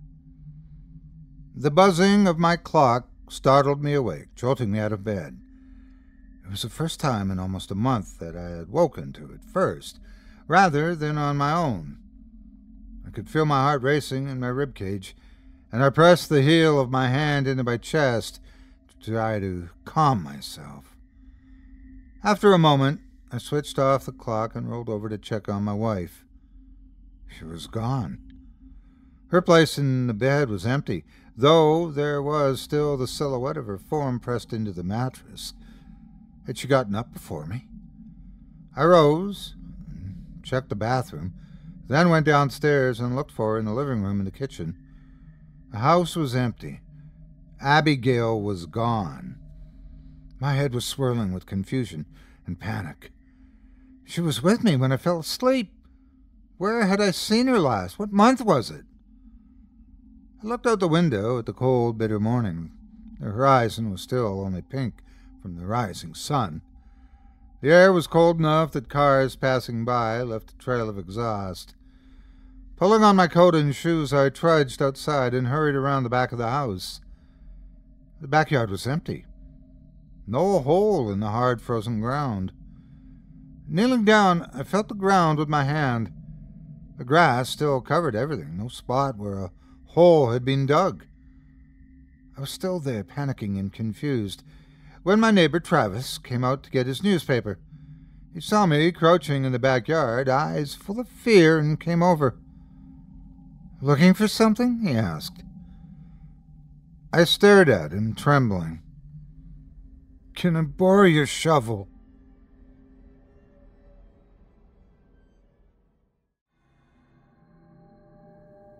It was everything about the sea that had always unnerved him, waiting at the bottom in one cold, disintegrating hulk. Not 2 minutes earlier, Danny was in another world, the world above the waves, the world of air and land and the hot, dry feel of the summer sun. His wetsuit snug as a second skin, he sat on the cuddy boat's transom long enough to velcro a lanyard around his ankle, binding him to the safety line with 90 feet of slack. He cinched tight his goggles, round and insectoid, then slipped over the stern. Bobbing in sync with the hull, he sucked wind and huffed it out, cycling a few times before filling from the bottom up, belly, lower chest, upper chest, like trying to cram a stuffed suitcase with more and a little more on top of that. In the boat, against the lone cloud in the sky, Chemo held a stopwatch with his thumb on the trigger. "Ready?" Danny squeezed in one last sip of air and plunged head first, like a seal, full body undulations propelling him down, with the safety line trailing after. The swim fins helped. He'd not been blessed with big feet. They never made fun in Hawaii, but guys always made fun here on the mainland. "Hey, Danny, with those dainty little Asian paws of yours, how do you manage to even stay up on a surfboard?" Well, maybe they didn't mean anything by it. Or maybe they did, trying to get inside his head, psych him out. Small feet. Small. Yeah. He converted it to fuel. That much more drive to bring home a trophy, another sponsorship. But all that was a world away. He was in the blue world now, a gradient of cerulean to indigo yawning beneath him, where the farther down you went, the more the topside laws unraveled. Until he'd first experienced the shift for himself back in the spring, he had always believed the same as everyone else he brought it up with, that freediving was a non-stop struggle against your own buoyancy, fighting the lift of the air heaved into your lungs. Another misconception dies hard. It was like that for only the first 40 or so feet down. Make it that far, to what they called the doorway to the deep, and there came a transition he had yet to stop regarding with wonder. Buoyancy was neutralized, the weight of the water bearing down, nullifying your tendency to rise to the surface. No more struggle. The fight was won. The sea had you then, a downward pull he could feel tugging on his shoulders and skull. He held his arms along his sides, aquadynamic, and continued to descend, effortlessly now, like a skydiver, bulleting in freefall. The trickiest part had been learning how to equalize the pressure on his ears, in his sinuses, and turn back the pain. The deeper he sank, the more the pressure became like the slow tightening of a fist that would never relax. It had taken some reframing of the changes it made, seeing them as comforting rather than distressing. This is what happens down here. This is normal. Another version of normal. No big deal. Just the mammalian dive reflex. Shifts of physiology so distinct, so foreign out of the water, so automatic in it. They could recalibrate a lifetime of thinking after a dive or two.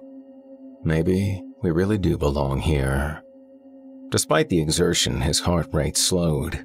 Even before the threshold 40 feet down, his lungs were already compressed to half their normal size. At 60, they were reduced to a third. If he were acclimated enough to go that far, at 300 feet, his lungs would be no bigger than baseballs. Here, though, a couple miles out to sea, over a shelf of land jutting from the central Oregon coast, the bottom cut him off at a depth of 76. Almost there.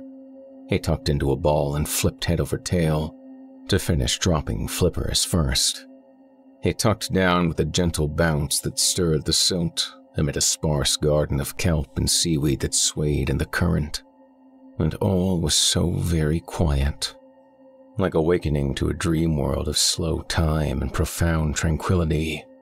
The need to breathe remained on some far horizon. The pressure was a cocoon, a presence as welcoming as a hug.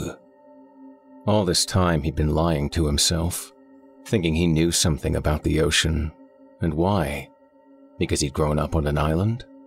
Because he'd first stepped onto a surfboard when he was 7 and had hardly stepped off since? That was how you fooled yourself into believing you truly understood the sea when all you'd ever done on a board was scratch the water's surface. Above, the day was clear, bright and sunny. Down here, the sun still found him, but was filtered to a murky twilight, as if the fog of morning and blue of evening had joined, to wrap around and welcome him home. It took slow moments to take shape. A mass off to his left, a ragged, edgeless hill rising from the sea floor. Danny moved toward it in fin-encumbered hops, a feeling maybe like walking on the moon. He hadn't gotten close enough to satisfy his curiosity before his tether to the surface ran out of slack. The dumbest thing in the world would be to strip the lanyard from his ankle. He did it anyway, fearing if he didn't get close enough for a look now, he might never find the spot again. He left the safety line behind and was truly diving free. The mass was no longer edgeless, and no hill. A hill wouldn't have 2 masts jutting down from one side to dig into the sea floor. A hill wouldn't have rectangular openings, nor broken windows, metal railings, cleats still wrapped with decaying rope. It was somebody's lost sailing yacht, a 50-footer at minimum, resting on its starboard side. The build was old school, lots of wood where most buyers would have been content with aluminum and fiberglass. Now, it was an ecosystem, submerged long enough to have sagged into itself and crushed over with rot and life. The cold found him through his wetsuit and went for his marrow. Shipwrecks had always bothered him, even from the safety of pictures. Planes lost at sea, too, and sunken cars, and houses and timber groves and valleys flooded to make new lakes. It was more than the tragedies and calamities they told of. It was their status, things perfectly normal in the topside world. Aliens now, lost and alone, where they were never meant to be. They were a rebuttal. You're lying to yourself, you know? It's the hypoxia talking. You think you belong. This isn't your element at all. Regardless, the wreck drew him in, until he was close enough to touch it. Everything down here is so much better suited to belong than you. Here, all you are is a resource. Breathing? Soon. The pent-up need, he now understood, wasn't driven by a lack of oxygen. The body had no sensors for that. An amazing oversight. Nobody would ever design an oxygen-powered machine that way on purpose. Down here, your food. All you have to do is wait. Instead, the clawing need to breathe came from a buildup of carbon dioxide, and you could hack that to a degree. He let a poof of stale air slip his lips, and it bought him a little more time. He squatted and gripped the yacht's tilted gunwale to shove off it and launch his ascent. But to his surprise, it gave way with a muffled crunch, and a cloud of debris, crumbs and shards of rotten wood drifting loose. It was what was inside that really gave him a jolt. The cross-section of wood appeared tunneled, the burrows full of soft, pale bodies. Worms, they looked like. Some as short and thin as matches, others the size of a finger, one as plump as a cigar. Danny vented more CO2, this time not meaning to, a sound of disgust burping loose, and he'd been down too long, his vision starting to close around the edges with the height of a 7-story building left to swim. He pushed off the bottom and kicked toward the beckoning daylight. If your vision began turning to a haze they called the pink cloud, that was when you really had to worry. What came next was a blackout, and he feared it was moments away. The resetting of the clock to a final countdown. You could drift unconscious for a couple minutes, no harm done, your larynx automatically closing like a valve to keep the water out. Up top, they would know before it opened again, if they were paying attention. You just had to trust your team. They'd realize you were in trouble, haul you up by your safety line. Oh. Right, shit. He kicked harder. Which came first then? The movement out in front of him? Or the movement he felt through him? Through, probably. Yeah, go with that. His insides felt stirred, quivering as if he'd hugged a vibrator. Right away he knew what it was. He'd felt the same thing from dolphins. Echolocation. A ping of sonar developed over millions of years of evolution. So advanced it made the Navy's best look like a toy. But this was no dolphin. If a dolphin was a whisper, what he'd felt was a bark. He lowered his gaze from the beacon of the sun and back to the deep blue haze. 20, 30 yards out it was dimly visible, a darker bulk against the murk, a slick, bulbous head and a body stretching too far back into the gloom to make out. With his vision closing down, Danny could barely see it anyway, and only for a moment before it faded into a wash of pink. He heard a muffled thump and the sensation enveloped him again. If you're lucky and you know it, clap your hands. Whatever was out there could have obliterated him without trying. Sperm whales? Loudest animals on Earth. Their clicks could be so loud they couldn't even exist in the air as sound. They could blow out your eardrums, maybe kill you as surely as the concussive blast of a bomb. Lucky, it was only scanning, giving him a sonogram. Kicking again with legs starting to feel like tingling rubber, nearly blind now, he rose toward a total eclipse of the sun. A few feet from the surface he spewed a gush of bubbles to empty his aching lungs. Then, with a titanic whoosh, broke through into the glorious air. "You stupid motherfucker!" Kimo was peering down from the boat as if he were looking at a ghost.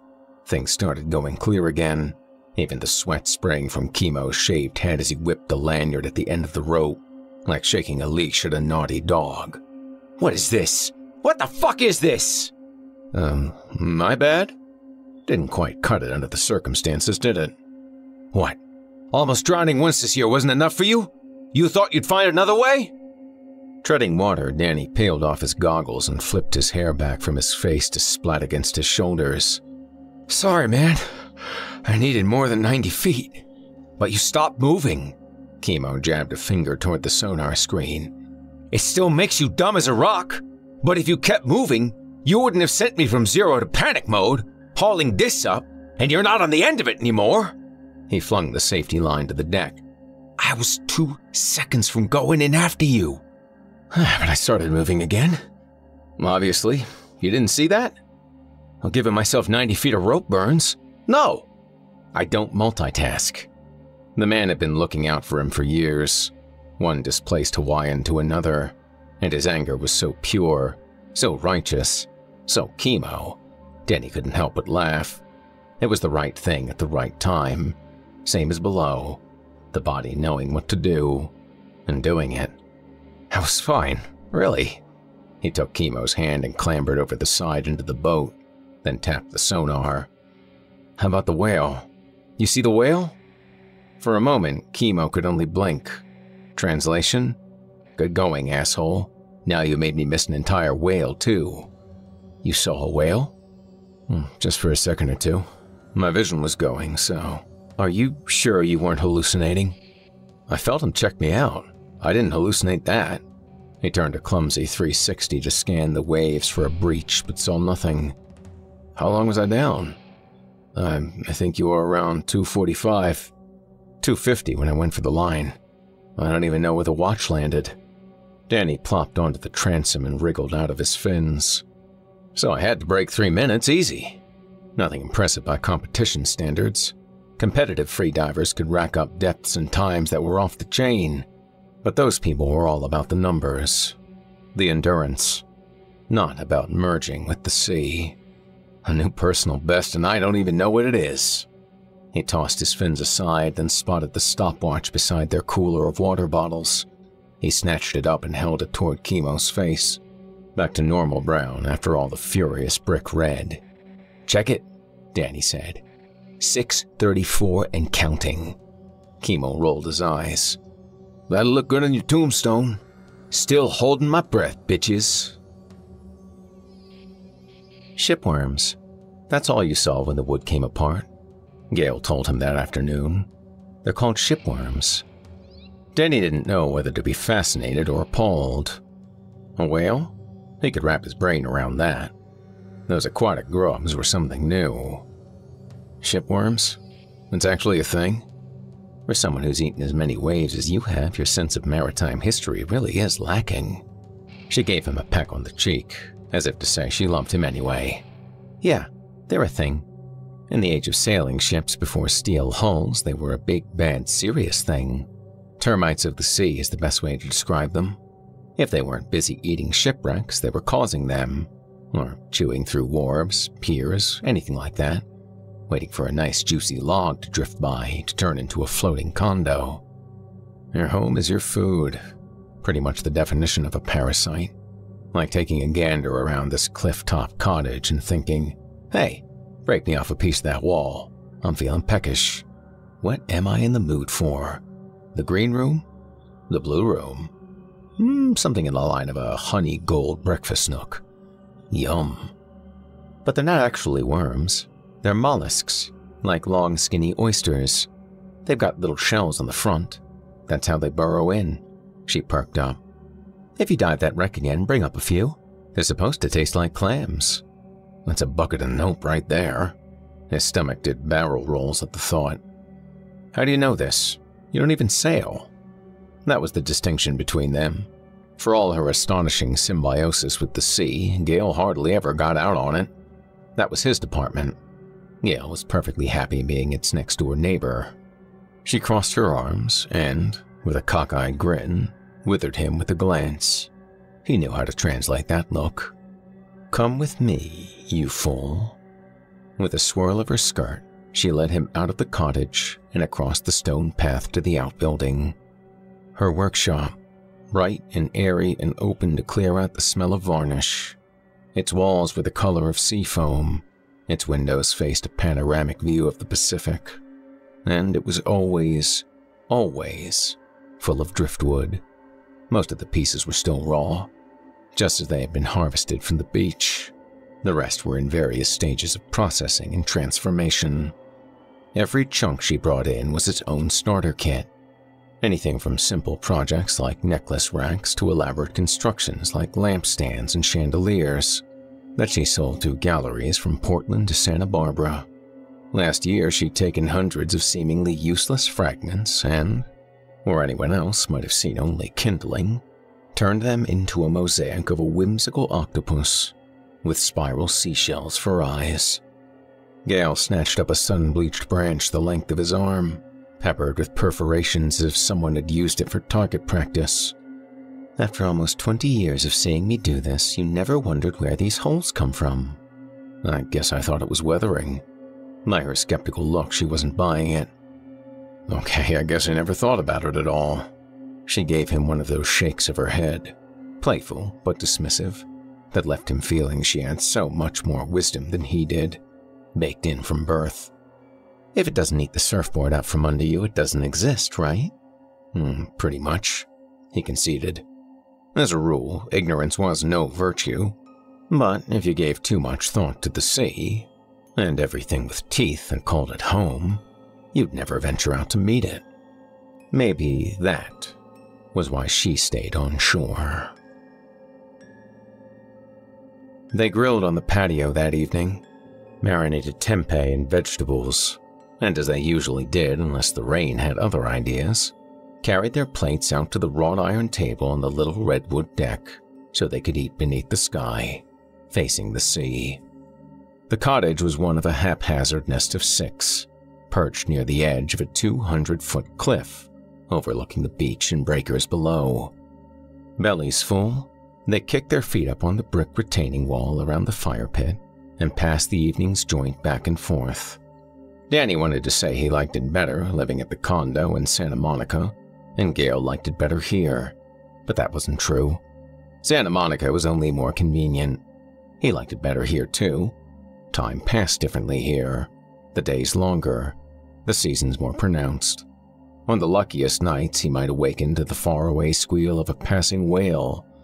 Humpback, he supposed. The only kind he was aware of whose songs carried above water.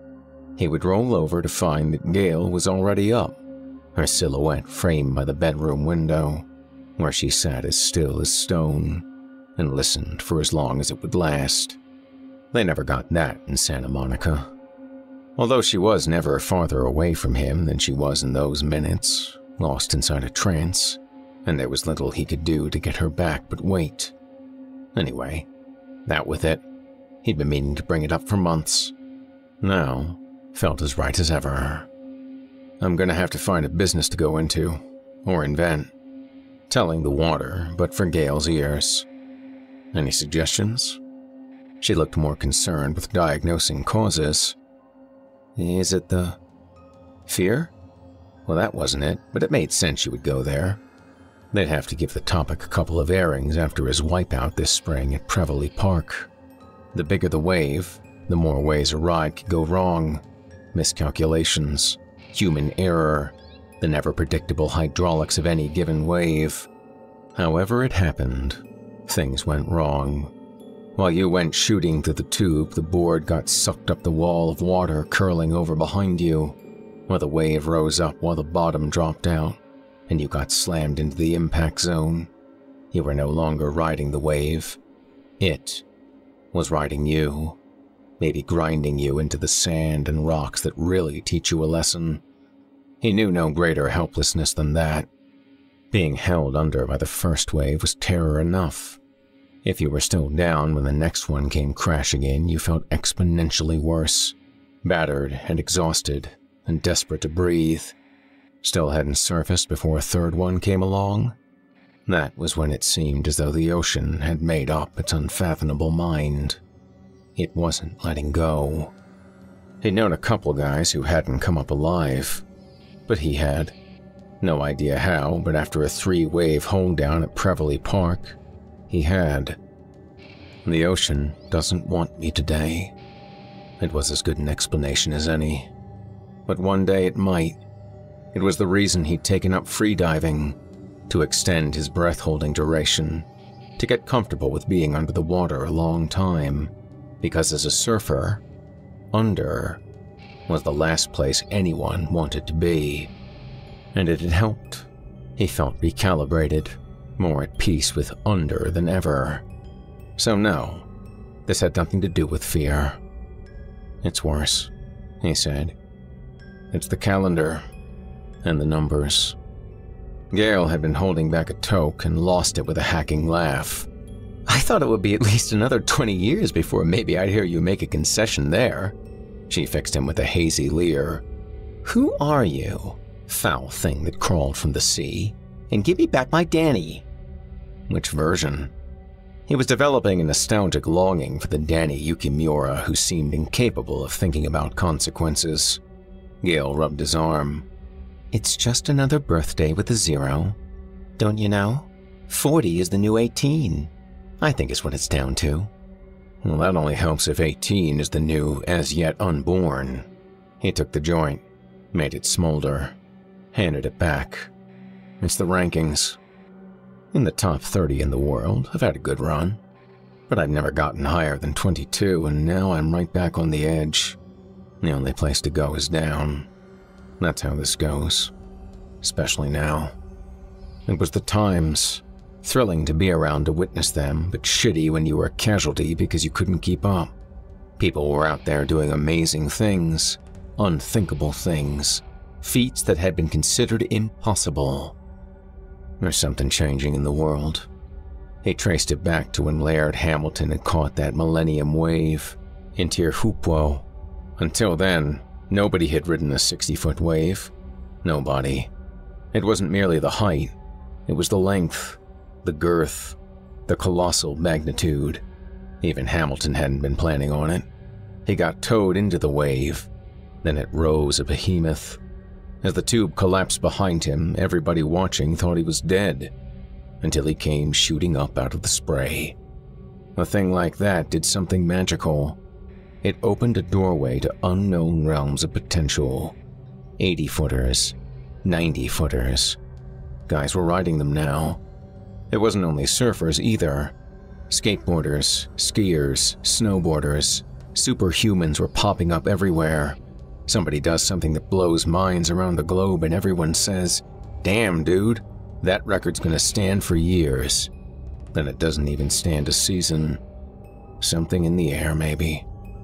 Something in the water. He loved seeing it unfold in the world. It was a beautiful time to be alive. But it wasn't his arena anymore. He couldn't compete with that. Go big or go home. He was home. He just had no idea what to do next. So you launch your own line of boards or gear or both, Gale said. Or you open up the Danny Yukimura School of Surfing and turn into one of those cute old guys with the long white hair and wispy beard, but still badass, and wait for people to come to you. Because they will. He wanted to believe. Gale made it easy to believe. Even if he still ached for more, and had no idea what it was. Before the dawn, even before coffee, they made their way along the stairs that zigzagged down a cleft in the land from clifftop to sea level. The wooden steps were perpetually damp, even in summer, crowded over by trees so that the sun never reached them. They nearly always had the shore to themselves when beach walking this early, sharing it with at most a neighbor from above, out with a dog and a stick. He knew of no place where dawn was more different from dusk than here, with the sun on the other side of the continent, behind a 200-foot wall of rock and earth. Here, dawns were gradual and gray, a time of mist and fog. This morning, the wind was up, sending ribbons of fine, dry sand skimming over the damp, packed plains of the beach. The surf rolled and pounded behind a veil, as if the sand were of one world and the water of another, and every sunrise it took the proper spell to bring them back together. They wouldn't be going home empty-handed. They never did. The only variable was what Gale would find, and how long it would take after she shook his hand and went on the hunt. He'd never met anyone more suited to spend her life seaside, not merely to live here, but thrive.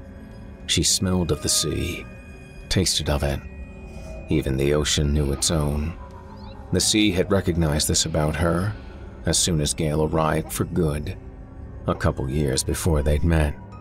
She had grown up Midwestern, landlocked in every direction, but the farthest shores had always called her from as early a time as she could remember.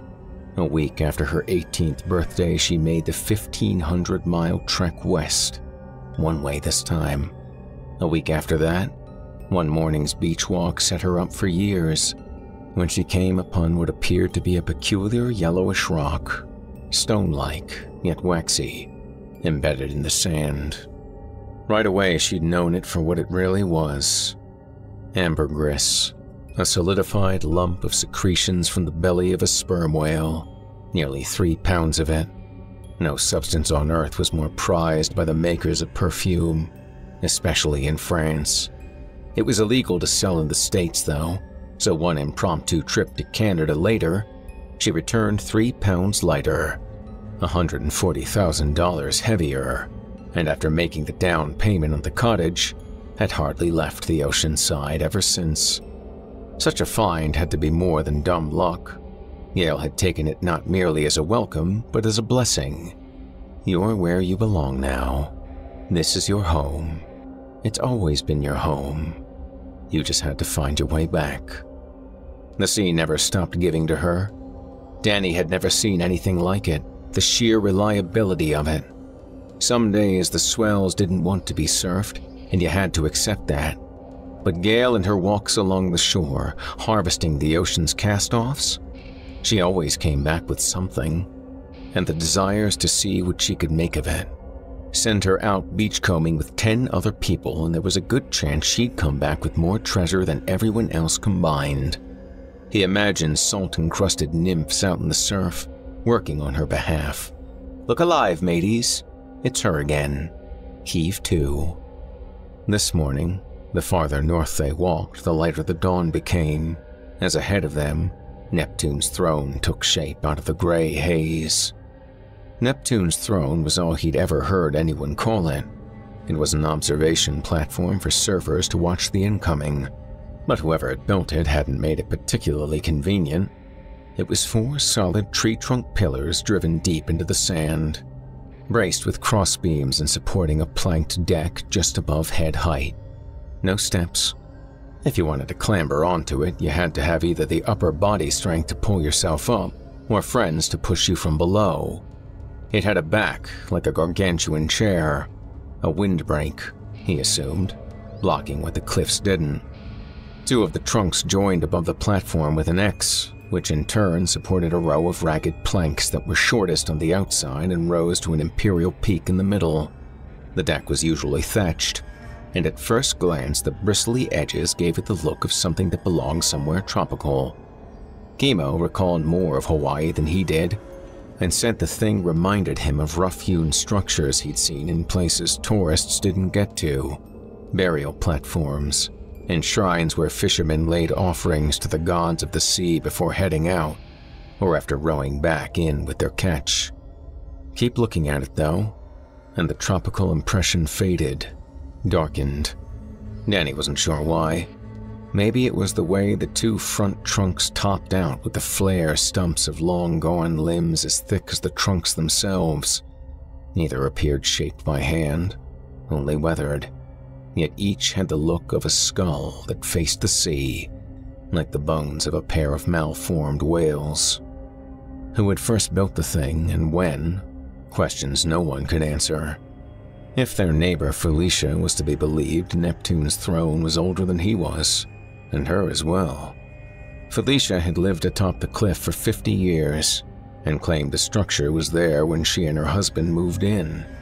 Claimed as well she'd seen a photo dated decades earlier from the time of the Great Depression, and it was standing then too. Meaning none of today's throne could have been the original wood. It was too well maintained to have withstood over 80 years of weathering. But in the years he and Gail had been dividing their time between here and Santa Monica, he'd never seen anyone repair it, only use it. When they passed by, Gail patted one of the gray weathered anchor posts as if it were the leg of a friendly elephant. He lingered, fingertips tracing the little holes along the wood. He knew what they were now, but wasn't pleased about that. as if there were a chance he could probe far enough inside to find a tangle of worms that had learned how to live outside the sea. In their present direction, north, they were nearing their terminus, where a point of land fit for a lighthouse curved around from the right and speared out into the waves. At the base of the wall ran a stream fed by tributaries that trickled down the hillsides, then joined and cut ever-changing channels in the sand before emptying into the sea. It was here she found it, a still wet chunk of driftwood the size of a truncated log, mired in the sand of a delta that might not be here tomorrow morning, erased by the tide and recut somewhere else. Gale knelt. She scraped off sand and picked away rags of seaweed. "You want to do the honors, my strong guy?" Danny wrestled it free of the beach's hold and stood it on end. It was lighter than it looked. Would be lighter still after it dried. Regardless, he didn't relish the thought of lugging it 200 feet up slick wooden stairs. "Wow," she said after she had a longer look. "If I didn't know better, and maybe I don't, I'd say this was something that had already been carved." They traded places, Gale holding it up while he stepped back for a view. She was right. It had a suggestion of form. Human, or maybe he was biased that way. Still, working with the contours and curves of what remained, he could discern legs pressed together and thickening into hips, a waist and sloping shoulders, a head. It would be unrecognizable without a head. The figurehead of a ship's prow, maybe? He recalled yesterday's yacht, being gnawed to slivers on the ocean floor. Maybe not that boat in particular. A straight chunk of someone else's bad luck. The ocean was forever digesting the remains of bad luck and coughing up the pieces. A lot of figureheads were big-breasted women, traditionally speaking. Beside it, Gale went ramrod straight and perked up her chest, comparing. "If I squint just right, I can make out a couple boobs." She looked him in the eye, squinty. "And if you say, 'But what about the wood?' I will murder you in your sleep." She had him call heads or tails. Then they took their places at either end and began to shuffle the thing home. 2 days later, she found another one washed up half a mile to the south. Longer by a few inches, but shaped almost identically. 2 half-rotted figureheads on the same beach at the same time? Not likely. By now he was leaning toward dismissing it as a case of pareidolia, the tendency to see ships in clouds, the man in the moon, and Jesus on a burnt tortilla, or making a face out of 2 holes, a bump, and a line. Even so, lugging them home felt like carrying corpses, complete with grave worms. The sodden outer wood sloughed and squished in its uncertain grip.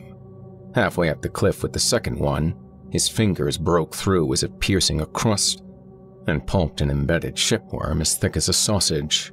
He nearly dropped the log and went down with it.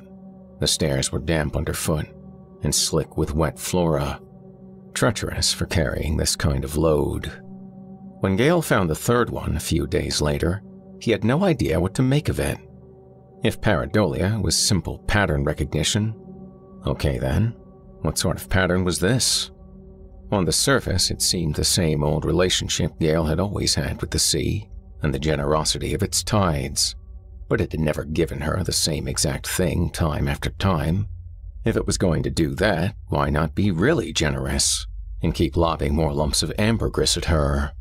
She first left her finds outside on heavy racks to dry in the July sun, turning them every few hours like hot dogs in a grill. Then, she moved them into her workshop, lined them against one wall, standing in a row. They turned pale now that they were dry, bleached by the elements and time.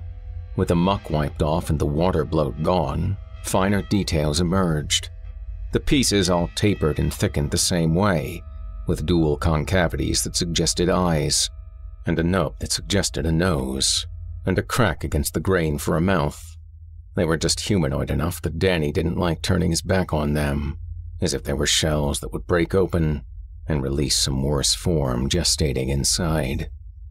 "Gotta be a simple explanation," Chemo told him on the boat while out on another free-diving trip. maybe there's something that fell off a cargo ship. Some shipment of carvings that weren't very good to begin with. Or there's some asshole out here who lives on a boat, thinks he's an artist, more money than talent, and dumps his mistakes overboard when nothing turns out the way he wants. Whatever they are, not that they're washing up, they look that much worse. Incompetent artists, Danny said. Really? That's your explanation? If you had a better one, you wouldn't have asked me what I thought. Point taken. But the wobble in this theory was that nothing about any of these pieces appeared to have been carved. Danny had looked, and closely. No evidence of chisels, rasps, scrapers, draw knives. They showed no signs of hand tooling at all. Even the ends looked broken, not sawed. What was the likelihood that someone who couldn't turn out a carving that looked more than vaguely human was, nevertheless, skilled enough to keep everything smooth, free of facets? Erosion, where? Chemo said. You ever see a jagged stone in a riverbed? Not me. Pick any rock. You don't know how it looked when it went in. You're just getting what's left. And when Gale found another, number 4, but it was counting, Danny wasn't even surprised. Well, yes, he was, not by the find, but by the irritation he felt at the news. How many of these things did she need anyway? Just because they washed up, did that obligate her to accept every single one? Bring them all home? It wasn't like him to be resentful. But analyze it anyway. Things hadn't merely come easily for Gale. They came effortlessly. The ocean gave, and never ran out. All she had to do was show up and take possession. He'd be lucky to be able to make a decent living doing something he loved. But it had never come easily. It had taken thousands of hours of wave time to hone his skills. It had taken near drownings, lacerations from coral, jellyfish stings, reef rash, a staph infection, various sprains, 2 separate concussions when the board smacked him in the head. And that was before factoring in every competitor on the tours breathing down his neck, eager to take his ranking and sponsorships for themselves. Worst of all, it was life with an expiration date. He couldn't keep doing it forever, and he was nearly there. He could feel the downward pull as surely as he felt it during a dive, after entering the doorway to the deep. Gale, though, went on as ever, bringing up trinkets as though she were being wooed by the same sea that she claimed to love, but wouldn't go out on, not even with him. As she began to spend more hours in her workshop than ever, he wondered if it was karmic payback. If this was what it had been like for her over 2 decades, forced to share him with a passion that consumed him, sent him around the world to wherever the waves were at their biggest and baddest. From Mavericks to Waimea Bay, from Tavarua to Padong. Maybe that was the part that hadn't come easily for her. But by the time the 5th figure turned up, even Gale seemed past taking any joy in it. Something about this was not right. It had never been quite right. This feels like a cat sometimes, bringing you its kills, she confessed in the workshop one evening. At the bank of windows, the sun dropped boiling red into the cauldron of the sea. It loves you, but it's love on a whole different wavelength. He had no idea what to say to that. Along the north wall, the carvings seemed to be daring him to try. He was beginning to hate them. Whatever secret they knew, they weren't telling. At the center of the shop, a rectangular work table, as stout and sturdy as a stage, held 6 pieces of driftwood in various stages of transformation. Sculptures and a bonsai planter, none of which had progressed in 3 days. All Gale did now was come out and sit with them, seemingly stymied by the new arrivals that were piling up, as if they'd come to tell her that her work was at an end. Her methods hadn't changed in all the time he'd loved her, across 19 years of being together, 17 of marriage. Each piece of driftwood she harvested merited its own staring contest, a still, silent interrogation during which she divined what it wanted to be, needed to be, in its new and resurrected life. But these unblinking humanoids, Gale was treating them as if they were complete already, and no need of refinement. They didn't seem to be going anywhere. Like her, they were home, You know, we've done the seaside thing for more than half of our lives, he said. If I'll be retiring soon anyway, maybe we should give mountains a try. She almost laughed. Lie awake at night listening for elk? I don't know if that would work or not.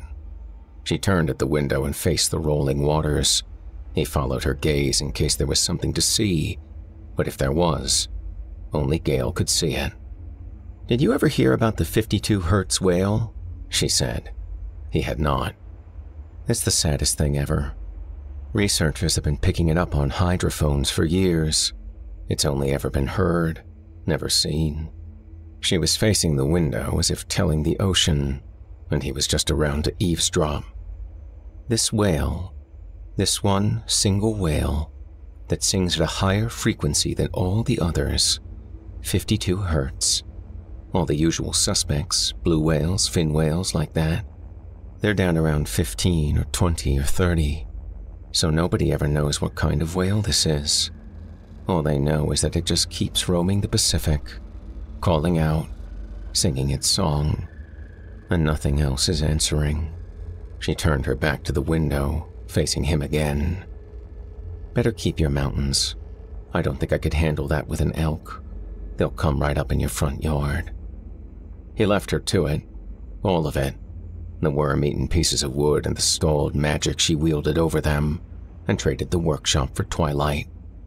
Out here on the grass, the 5th refugee carving remained wedged in its drying rack. Horizontal, it looked helpless.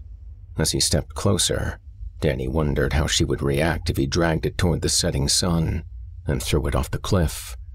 He hadn't given this one a second look since it was cleaned off and mostly dry. What would have been the point? They were all the same, more or less. Except this one wasn't. He dared to touch it, to run his hand over what had been obscured before and was still barely visible. A faint impression scored around it, near the bottom end, like the groove of a finger after taking off a wedding ring, tattooed with a trace of rust.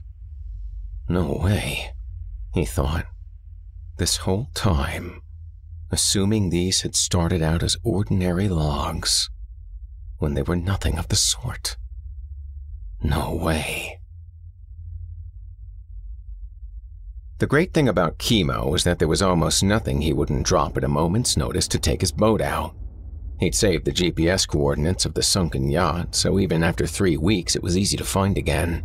Once Danny was in the water, Chemo waved the coil of rope before tossing it over the side. I'm giving you a longer leash, so leave it on. If you touch the lanyard this time, I'm going to break your arm. Yes, Mom. Danny huffed wind to saturate himself, filled up, locked it in, then ducked and plunged. By now he'd been trading his frogman flippers for a monofin. Chemo called it his mermaid ass. It fit over both feet and forced his legs to move together, scything the water like a whale's flukes to turbocharge each kick. It made the hardest part of the dive easier, if no faster. He could equalize the pressure in his head only so quickly, but it took less energy to power downward, dolphin kicking, and to maneuver around once he got below neutral buoyancy, and that was what mattered. 76 feet down, the wreck waited in the hushed indigo haze, still tipped onto its starboard side with its mast jutting down into the ooze. And if the boat still unnerved him, helpless, disintegrating in a grave of silt and mud, it was at least familiar now. He knew it was pointless to check the prow for a figurehead, but felt compelled to do it anyway. And, of course, there was no evidence of one ever having been there. He turned onto his side and swam parallel to the sea floor, really mermaiding it now, cruising the length of the deck from bow to stern, inspecting the damage and the rot. He was gliding back the opposite way when it struck him. He'd been so focused on the small details that he had missed the big, obvious one right in front of him. He'd been looking for a hole ripped in the deck, or a broken stump, evidence of a missing mast. He'd been looking over what remained for signs of mast hoops, iron reinforcements especially, that might have chafed a groove of rust and wear around the bottom of its mast in the push and pull of the currents. And they were there, It was only when he took in the big picture that he realized, 3 weeks ago, the wreck had 2 masts, angled down toward the sediment. Now there was only one, the foremast. There appeared to have been 3 in total, masts detached from wrecked ships. Sure, it happened. But where were they now? No telling how long the rearward mizzen had been gone, but within the past 22 days, the main mast shouldn't have gotten far. Shouldn't, but had. He feared he could guess where the 30-plus feet of them might have ended up.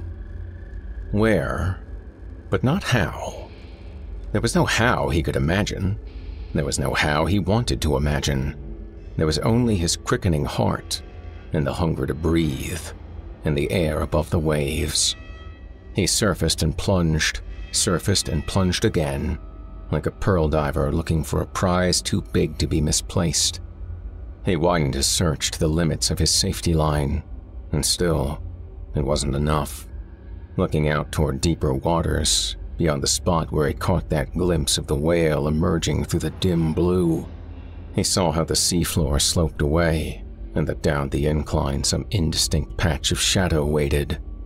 A trick of the light would waver. This didn't waver. "We need to move," he told Chemo the next time he surfaced. 40 or 50 yards that way. Never thought he'd see Chemo balk at piloting the boat. "Dude, you've had a month of downtime since the Corona Open. Is this really how you want to spend your final days of it? Instead of getting your mind on the Billabong Pro?" Treading water, spitting salt. "Yeah, it is. It helps. Everything helps. What's so special about 50 yards that way? Because I'm ready for it." Chemo made the move, grumbling, but insisted on doing a sonar reading of the bottom. 94 feet. Danny had never dived that far. Not a huge leap from last week's new personal best of 83, but still, it meant more pressure and another 22 feet of round trip. This was not insignificant. He went anyway. Deeper, bluer, colder, darker. He relaxed into the squeeze, welcoming it like an embrace. From above and to the side, he couldn't yet tell what was waiting below. Submerged another 18 feet lower than the yacht, even less light reached his target zone. But it was more than that. The water looked cloudier here, too. As his vision acclimated to the gloom, he could make out what appeared to be a slab on the sea floor, 3 times the width of a car, furred with growth, and set in the midst of a forest of bull kelp. Their stalks swayed in the currents with their fronds wavering like pennants in a breeze. The further he sank, and the closer he drifted, the less natural the slab looked. Like a mound of sand and mud and stones, scraped into a heap and packed together with intent. For no reason he wanted to explore, its flatness and order, its look of purpose, reminded him of the work table in Gale's shop. Again he was overcome with the uneasy sense of facing something out of place, lost from above, and drowned without pity. Because rising from the mound was a grove of logs, 8 of them, seemingly jammed into the muck to hold them in place. Their tops were ragged, splintered, a sight that nearly locked his mind. He could imagine no force in the sea that could take a ship's mast and break it up this orderly way, or would even want to. Around each piece, a thrashing cloud of motion churned and blurred the water. By now he knew a shipworm on sight. Even at their most normal, they still filled him with loathing. But he didn't think they were supposed to behave like this. Hundreds of them visible, like hagfish, burrowed into the side of a decomposing whale. They streamed over the wood with the furious energy of a feeding frenzy. The dread crept in cold from the outer dark. This was something no one was meant to see. Ever.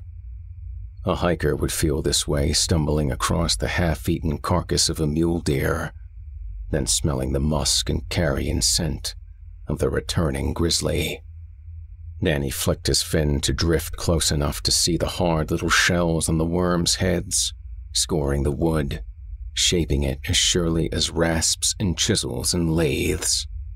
He recognized the human form gnawed free from the lengths of mast. Anyone would. He knew their contours. He logged their predecessors up from the beach 5 times already.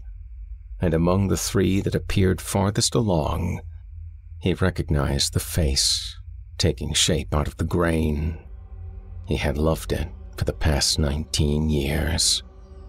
Danny tried to will the sight away as an illusion born of low light and a brain hungry for oxygen, but it wouldn't resolve into anything else.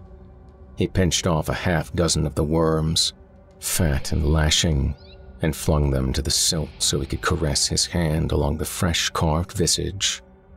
Even blind, in the dark of an infinite abyss, he would know that cheekbone, that nose, that jawline, that hollow at the throat.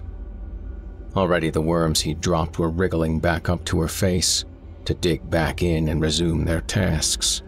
Mindless, they seemed to obey a directive he couldn't begin to fathom. But if something out here was capable of snapping a ship's mast into pieces like a pencil, then maybe it followed that it had workers. Drones subjugated by the kind of group mind that turned a school of fish in perfect unison. There was no why he wanted to imagine either. 5 above, 8 down here, and who knew how many more might be drifting unfinished somewhere between.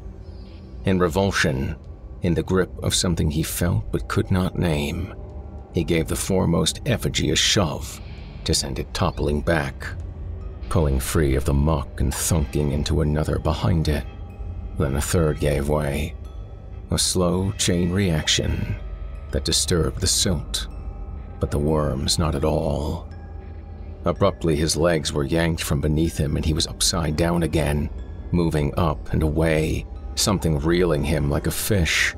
He nearly panicked and lost the breath locked inside until the tug on his ankle made sense. Chemo being chemo again. He couldn't right himself under the tension, never enough slack to turn around. Rather than flail at the end of the rope, he relaxed and let it happen until he broke the surface, spewing bubbles and foam, and breathed with a violent gasp, once more a creature of land and air. Chemo peered down from the boat as if expecting to see him floating motionless. Huh. Must have set another personal best without even realizing. How long? Danny said. Normal. He had to act normal. 7 minutes. 7. Whoa. He would have never guessed. I had to pull the plug, and yet... You're fine. You sound disappointed about that. No, that's good. Chemo shook his head. Never again. Never again. You need to find somebody else to take you off for this, brother. All you do is scare the shit out of me. Poor Chemo. Danny felt genuinely bad for him. Bad for them both. Because it wouldn't have helped one bit to tell Chemo that no, he wasn't fine. He hadn't come up fine at all. Worse, he couldn't tell Gale either. How was he supposed to convey a thing like this?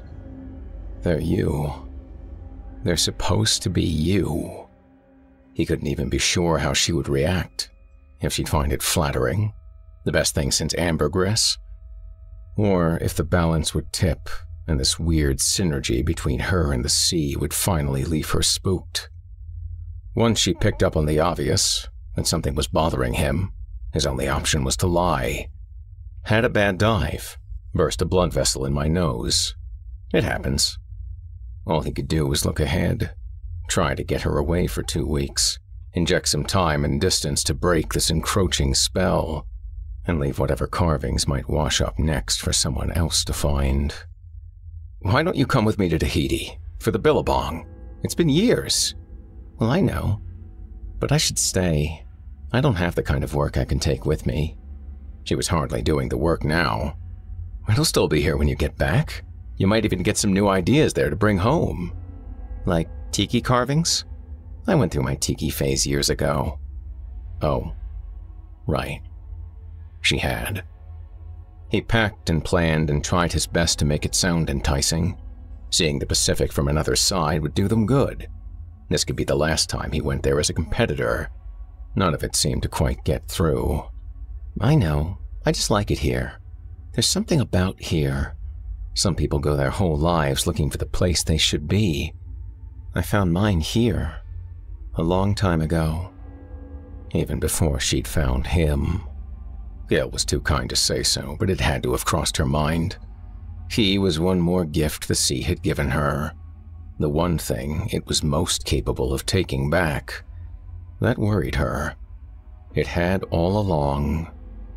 I love you. You've always been my anchor, she would tell him. But it scares me what could happen if the anchor chain ever broke. In that way of sounds, unusual enough to penetrate, familiar enough to not alarm, it wove its way into his dreams before teasing him awake. The dream dissolved at once, so he lay in the dark with the only thing left, the far, reverberant squeal of a whale, rolling in across the water and floating up through the open window. Listen, he whispered, and reached over to give Gail a gentle shake. But her side of the bed was empty, a sure sign she was listening already.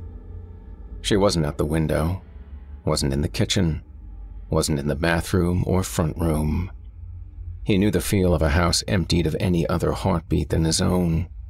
Danny yanked on enough clothing to call himself decent, a t-shirt and shorts that felt backwards, then stumbled outside. But she wasn't on the deck either. The night was as bright as nights got. All moon and no clouds, and the sea a glittering expanse of silver white and blue black. It was the world. It was their entire world. Braced against the redwood deck, he peered down at the beach. After a moment, his fingers gripped the rail with the same steadying ferocity as his toes gripped a surfboard. He felt every bit as much in motion, shooting through a rolling barrel that collapsed behind him.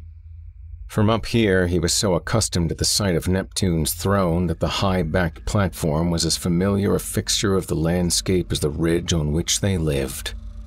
But now its shape was different. Wrong. He couldn't see what, exactly, only that some hulking form occupied it, bulbous and enormous, wet enough and slick enough to catch the moonlight with an iridescent gleam. To his left, a form no bigger than a person traversed toward it, small and dark against the pale sands. He heard it again, rebounding from the cliffs, the same high, rolling squall that had brought him awake, the forlorn cry he'd always taken for a passing whale, roaming the endless waters and calling out for what or who might answer. Danny sprinted for the beach stairs, the zigzag flights up which he'd helped lug a lifetime's worth of the sea's gifts, clueless, never imagining what it might have wanted or expected in return. Pounding down the steps, he was as good as blind, the moonlight trapped above the canopy of leaves that crowded up and over. Although he held the rail, heedless of the splinters he'd picked up along the way, he went tumbling before he knew what happened. Something damp and slick sliding beneath his bare foot. His leg torqued one way while the rest of him torqued another. If pain glowed, his knee would have lit the light. No wave had ever flung him more violently than this, than gravity and his own momentum. He juddered down the stairs, sometimes on his hip, sometimes on his rump, every hardwood step another bruise. When he thudded to a stop, he had 2 flights left to go, and scooted the rest of the way on his ass. Down on the beach, he tried to stand, but his knee wasn't having it. He tumbled to the sand, still warm from the day's sun. He crawled, striving to see through the pink haze of pain first making out the moon-etched lines of the cliffs ahead, and then below them, the suggestion of some lesser mountain that rose up and slouched back toward the sea. Danny crawled until he found a line of dimples in the sand, footprints, unbroken and resolute. He followed them, dragging his useless leg behind him, hearing nothing but the wheeze of his breath and the crash and retreat of the waves. He crawled into the pillars and planks of Neptune's throne loomed above him, empty now, but darkened with water and draped with robes of seaweed, the air around it rich with a heavy musk of brine. The sand before it was churned to wet clumps and crooked furrows, as if between here and the water's edge the beach had been plowed by some dragging thing, bristling with appendages that had tried to walk, but was never meant to move on land. Alongside the disturbance, the line of her steps turned, veering toward the water. He followed these two, scrambling on both elbows and one good knee, until they were no longer dimples but true footprints, pressed into the wet sand, heel and arch and 5 small toes. He scurried ahead, frantic now, as step by step the prints began to change, the impression left by each toe deepening, as though dug by a hooked and spiny claw, with a growth of webbing in between. He followed them to the foaming lip of the sea, where he lost them, her last footprints, erased, as the water washed across and smoothed the sand blank again. Still, he floundered onward as the waves battered him head-on, stopping only when he was slapped across the face and shoulder by something solid, heavy as a wet blanket, that clung like a cowl.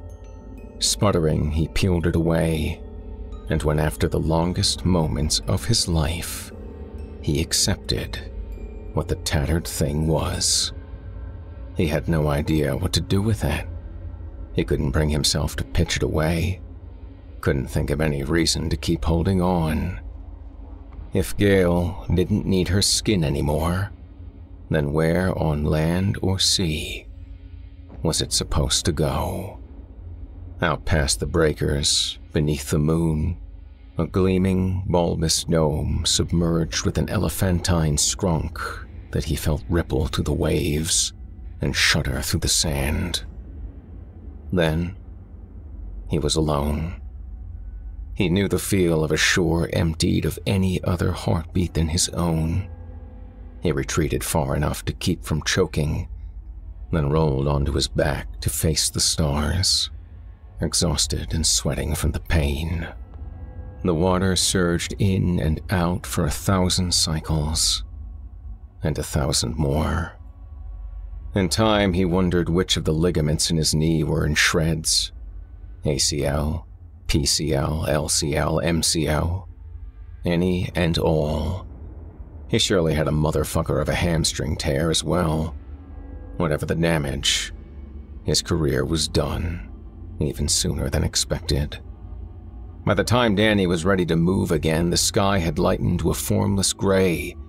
Fog had crept in across the waters, and with it, a stinging drizzle of rain. His knee was swollen double, and he couldn't bend his leg, but nothing much hurt by default anymore. There was dawn enough for him to spy a familiar shape stranded in the channels, where the sea met the freshwater stream from the cliffs. He made for it, mocking thing that it was, as complete a carving as he'd seen, even farther along than the one sunk amid the kelp beds. Or maybe this was one of them, finished along the way. He knew its shape, knew the face, the hands folded as if in prayer, but he knew nothing of the depicted changes wrought upon the rest of her, the thin, frilled slits at either side of her throat, the fins along each forearm and lower leg. But he did know, and had all along, that she'd smelled of the sea, and tasted of it too, and that the ocean and its gods recognized their own. Gale must have known as well, somewhere inside. Must have cherished the sea even while living in fear that if she ever went out on it, she might not come back. It would never stop wanting her. He had to admit that this carving, all of them, appeared to have been made with love. But love, as Gale had said, on a whole different wavelength. He rolled the effigy back out into the surf, fighting the wishes of the waves, the most grueling task he'd ever done. But it was still a log at heart. It floated. The first 20 yards from shore were the hardest, the next 100 a little easier. He clung to this new Gale until he could no longer push off the sandy bottom, then threw his good leg over and across, straddling it like a surfboard and paddling out to sea. In time, the roar of the breakers faded behind him until he was left with the quieter slop and splash of a calmer sea as the dim sun rose over his shoulders and began to burn the fog away.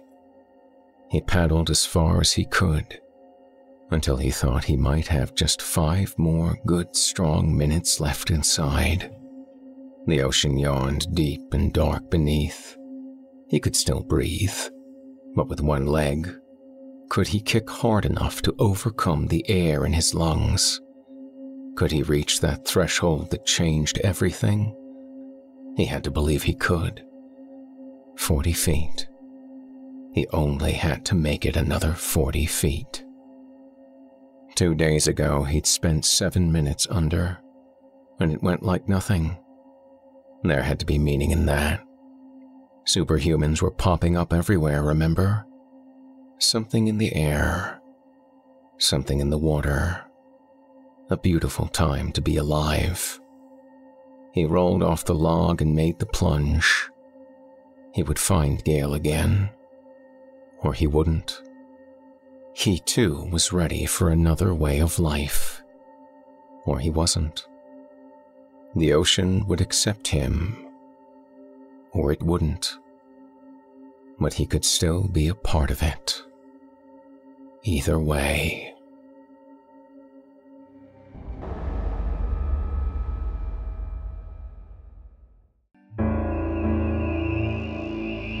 Chapter 1.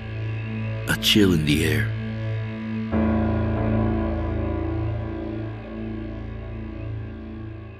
Everyone has a moment in life where they claim to have frozen with fear.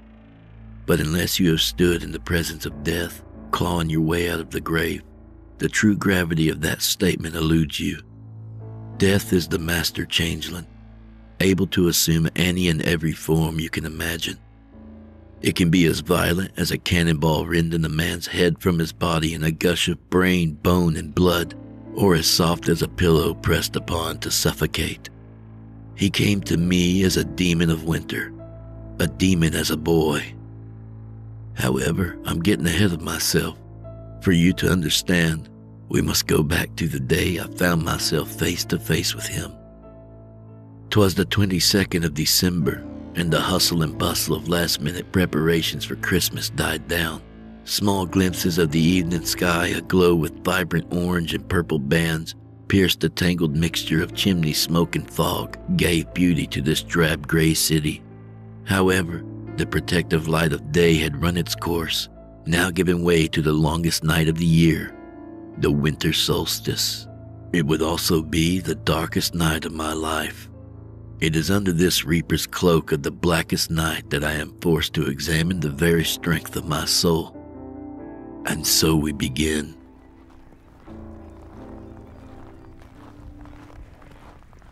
That pub always has shit ale, Arthur grumbled as we walked along the snow-dusted sidewalk. I can't believe he has the stones to charge a whole penny for a tankard of that swill. Then perhaps you should keep your penny and spend it elsewhere, Margaret huffed back, rolling her eyes. I swear it's always whining and complaining with you. Oh, I don't like the ale. It's not good enough for the likes of me, Lord of the Shipyard. Duke of the Dunghill. She mocked him, gesturing with her hands like someone of royal stock. His face flared red. If you don't like it, then have a tankard of water and shut it. I coughed out a laugh, trying to conceal it with my hands. He paused for a moment. You got something to say, kid? He said, glaring back at me. No, I don't, Arthur. My trembling lips managed. Then keep that hole in your face shut, or I'll fill it with my fist, he said, shoving his knuckles right up under my nose. I nodded, and he turned around and started walking again. Why on earth would I drink the water here? He asked Margaret, as though the interruption didn't occur. Between the shit and piss, rubbish and mudlarkers wading through looking for a coin or a button, that water may as well be the River Styx. It will ferry you on to your death soon as you drink it. At least ale is a mite cleaner, and much tastier.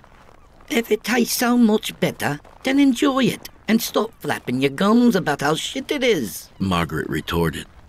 Arthur opened his mouth, but the words must have got lost because nothing came out. His wit often failed him in moments like this, and Margaret could read it all over his stupid face. She flashed her teeth in a grin ever so quickly, then regained her composure, and with that, the argument died.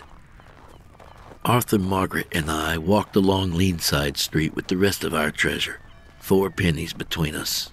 Not bad for a day as a pure finder, and after each having a tankard of ale. The tanners always paid children less than the adults for hauls of dog poo, even if we gathered just as much. They used the dog poo we gathered to purify the leather hide. It was essential to their process. Thus, the name Pure Finder stuck for this job. I had earned 3 pennies my first day of pure finding. I couldn't be happier, even though I had slipped and fallen in the horse muck once or twice. Picking dog poo out of the horse crap on the street sounds bad, but it's much better than going up chimneys. I swear to God, kids are always getting stuck in them. A 6-year-old got stuck in one last week. He got wedged in so tight they couldn't pull him out. You could hear his screams billowing out of the chimney for a mile away for hours. I thought I was going to go mad. When night descended, it left the owners with no choice.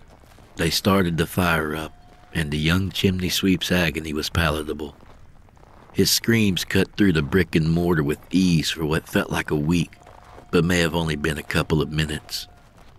The smell permeated the entire block that night, as several people whispered about, still hearing him screaming in the walls in the middle of the night despite the child being dead already. I thank God I was not among those who had sworn they heard him as they slept. I looked down at my bounty for the day, a whopping 2 pennies, and I felt so happy that Arthur and Margaret had let me help them today. I'm sure I'll lose one to my aunt and uncle to prove I had gone out to earn my keep, but I'd stuffed the other in my shoe. Maybe this time I'll be able to hold on to it. Last time, Uncle Thomas lashed me across the backs of my legs, 5 with his belt for hiding a coin. While the lashing stung, the pain of having to endure a day with no meals has stayed with me far longer. I hope someone can take me in as an apprentice if I show I will do anything it takes. The tanner has shown interest, but my slight frame and scant muscle make managing the heavy animal hide quite difficult. Hi, kid, are you there? Arthur backhands my shoulder. You never said where you found those buttons you used to pay for yours in Margaret's ale. With buttons like those, you probably could have gotten more than 2 tankards of ale, he growled in a condescending tone. I found them in the dust chute outside my aunt's house. It's so dumb how scared I am. I hate how afraid I sound all the time. Every morning I tell myself I'm going to stop letting people push me around and stop stuttering, and with one good shove, I revert to my old habits. You're lucky the dustmen didn't catch you. They would have cuffed you good and reported you to Old Man Corbin. That vulture would have taken you to the workhouse and claimed you were a troublesome orphan. He's done it before, Margaret said. Our neighborhood and the Nottingham wharfs teetered precariously between a business hub brought in by the ferries and becoming overwhelmed by the crawlers. Those poor souls who were so desperate they begged the slightly less poor for money. The ferrymen have even taken up knives or small billy clubs to ward off thieves and protect the cargo from the more aggressive crawlers. Last night, the snowstorm formed drifts that filled every corner and crevasse, forcing the homeless to huddle in any doorway or nook they could find. Arthur and Margaret debated how they would each spend their penny. I trailed behind them, observing the orchestra of our small harbor playing its last notes for the day. The symphony of clickety-clacking horse and carriage teams, crows cawing as their glossy black eyes looked down on every move made, and street barkers competing to pull in the last customers of the fading day filled the air. Night soil men began pushing carts onto the streets to empty the latrines, privy closets, and septic tanks. Loose women patrolled our dark alleys, hoping to find a John which might allow them a warm bed for the night they needed, no matter what acts it took to secure it. If they could avoid turning to the workhouse for a meal and bed for the night, it would be well worth it. A deep dong, dong, dong reverberated in my soul as the bell at St. Mary's Church marked the hour. 4 o'clock. It'll be getting dark rather soon. I wonder if my parents will come home tonight. Tonight marks the 10th day since I last saw them. I pushed the thought from my head as quickly as it sprung up. Approaching our street, we find a flock of kids standing on the sidewalk. A long, slick patch of ice near the curb created a daredevil slide for any lass or lad with the stones to give it a go. The slide atop Wellington Street, or the Wells as we called it, leading down into our overcrowded homes, offered a small reprieve from the day's hardships. Towering 3-story brick homes stood on each side of us, squished together so tightly their door handles might pop off. Unfazed as ever by the smell of piss and shit hanging in the air, kids played carefree. A grin flashed over Arthur and Margaret as they shot each other a look. They ran over to the top of the hill to join in. The clacking of shutters against the coming night startled me, and the icy breeze sent a chill up my spine. One after another, the kids went careening down the slide, some on their bums and some daring to attempt their feet. I stood apart from the group, an outsider looking in, longing to be one of them. The fear of being mocked for clumsy or falling flat on my ass shackled me to the lamppost. The bells tolled 4:30, and as an alarm had shrieked, kids began scattering for home. A dusty, portly woman nearby called down to us. Get indoors now, before you catch your death. Jack Frost be coming soon, and you best not be out when he gets here. That's a load of bollocks, Arthur hollered back. Yeah, miss, save that rubbish for the babies. Margaret followed up for good measure. Well, I never. The mountainous woman gasped overdramatically, placing her hand upon her chest, feigning injury. How dare you speak to your elder that way? I hope Jack Frost gets the lot of you. You'll be the ones frozen in the streets, that you will. Turning her nose up with the final shake of a rug, the woman slammed the shutters against the approaching night and latched it tight. Quit holding up the line. Arthur punched the arm of the next kid in line. He had a stocky frame he hadn't taken advantage of until his kid brother died 2 winters back. Death was all around us in the harbors. However, losing his little brother had been Arthur's first personal encounter with death. It had made him angry. Angry at his parents. Angry at his little brother for going and dying. Angry at himself for not saving him. Just angry. After swallowing that bitter fruit, he wanted everyone to feel his pain. Despite his demeanor, people sought his company and his approval. Who's next? Come on, quit dawdling. Oh, shut it, Arthur. Margaret spoke louder than her small stature should have allowed. He shot her a look but said nothing. She could always make the boy's hands clammy with a glance. Every boy on our block wanted to hold her hand, kiss her. Hell, even get slapped by her. She was perfectly cute with crystal blue eyes, blonde hair, and curves that her clothes could no longer hide. It's like the dirt and muck of sifting through poo or scouring the ash for trinkets didn't even stick to her. Plenty of lads already tasted the sting of staring at her chest for too long. Having 3 older brothers had toughened her up. There wasn't much that frightened her. She was the flame, and we were the moths. Then there was me. I was a timid short stack, clinging to anyone that would tolerate my presence. Scruffy black hair, brown eyes, dirt-caked skin, and patchy, ill-fitting clothes repelled any potential friends. I was the antithesis of Margaret and Arthur. From the day my parents and I moved here, Arthur and Margaret topped the popularity list. Then there was everyone else, and beneath 2 feet of crap under that, there was me. 2 unattractive underachievers bred me, and I was born an unattractive underachiever. My father took whatever meager work he could find, sorting through rubbish, shoveling shit, anything to make some coin. My mom would sew sacks or pick oakum. She might bring home 2 pennies on a good day. Our residency with Aunt Bertha and Uncle Thomas existed on a knife edge. It wasn't a proper week without them threatening to turn us out onto the streets. By some miracle, boiling tempers would cool and the ultimatum dropped. I never knew what magic softened their demeanor and permitted us to stay time and time again. Perhaps they value our kinship more than our worth and more than we deserve. Arthur, Margaret, and I remained at the top of the cobblestone and chute, suddenly all alone. The violet dome of the sky stretching out over us, adorned with tiny silver buttons, stood the sole item of beauty in our dingy corner of Nottingham. I stood there on the sidewalk, pondering my unusual family situation, marveling at the majesty of the heavens, soaking it all in. Interrupting my moment of awe and reverence was a crunch in my left ear and a burst of colors exploding before my eyes. Pain wrecked my left ear in a tidal wave. I glimpsed the stone skipping down the sidewalk after its assault, making a soft landing in a snow mound. Damn it, Arthur! You asshole! What the hell was that for? Blood oozed, and I covered the agitated nerves with a gloved hand. When I call you, you answer me, Ollie. Got it? Arthur bent down for more ammunition. Now, the way I see it, you're not leaving till you reach the bottom of that hill. Oh, and if you call me arsehole again, the next time I'll break your nose. I didn't even hear you calling me, you arse. His nostrils were flaring as his eyes narrowed and locked on mine.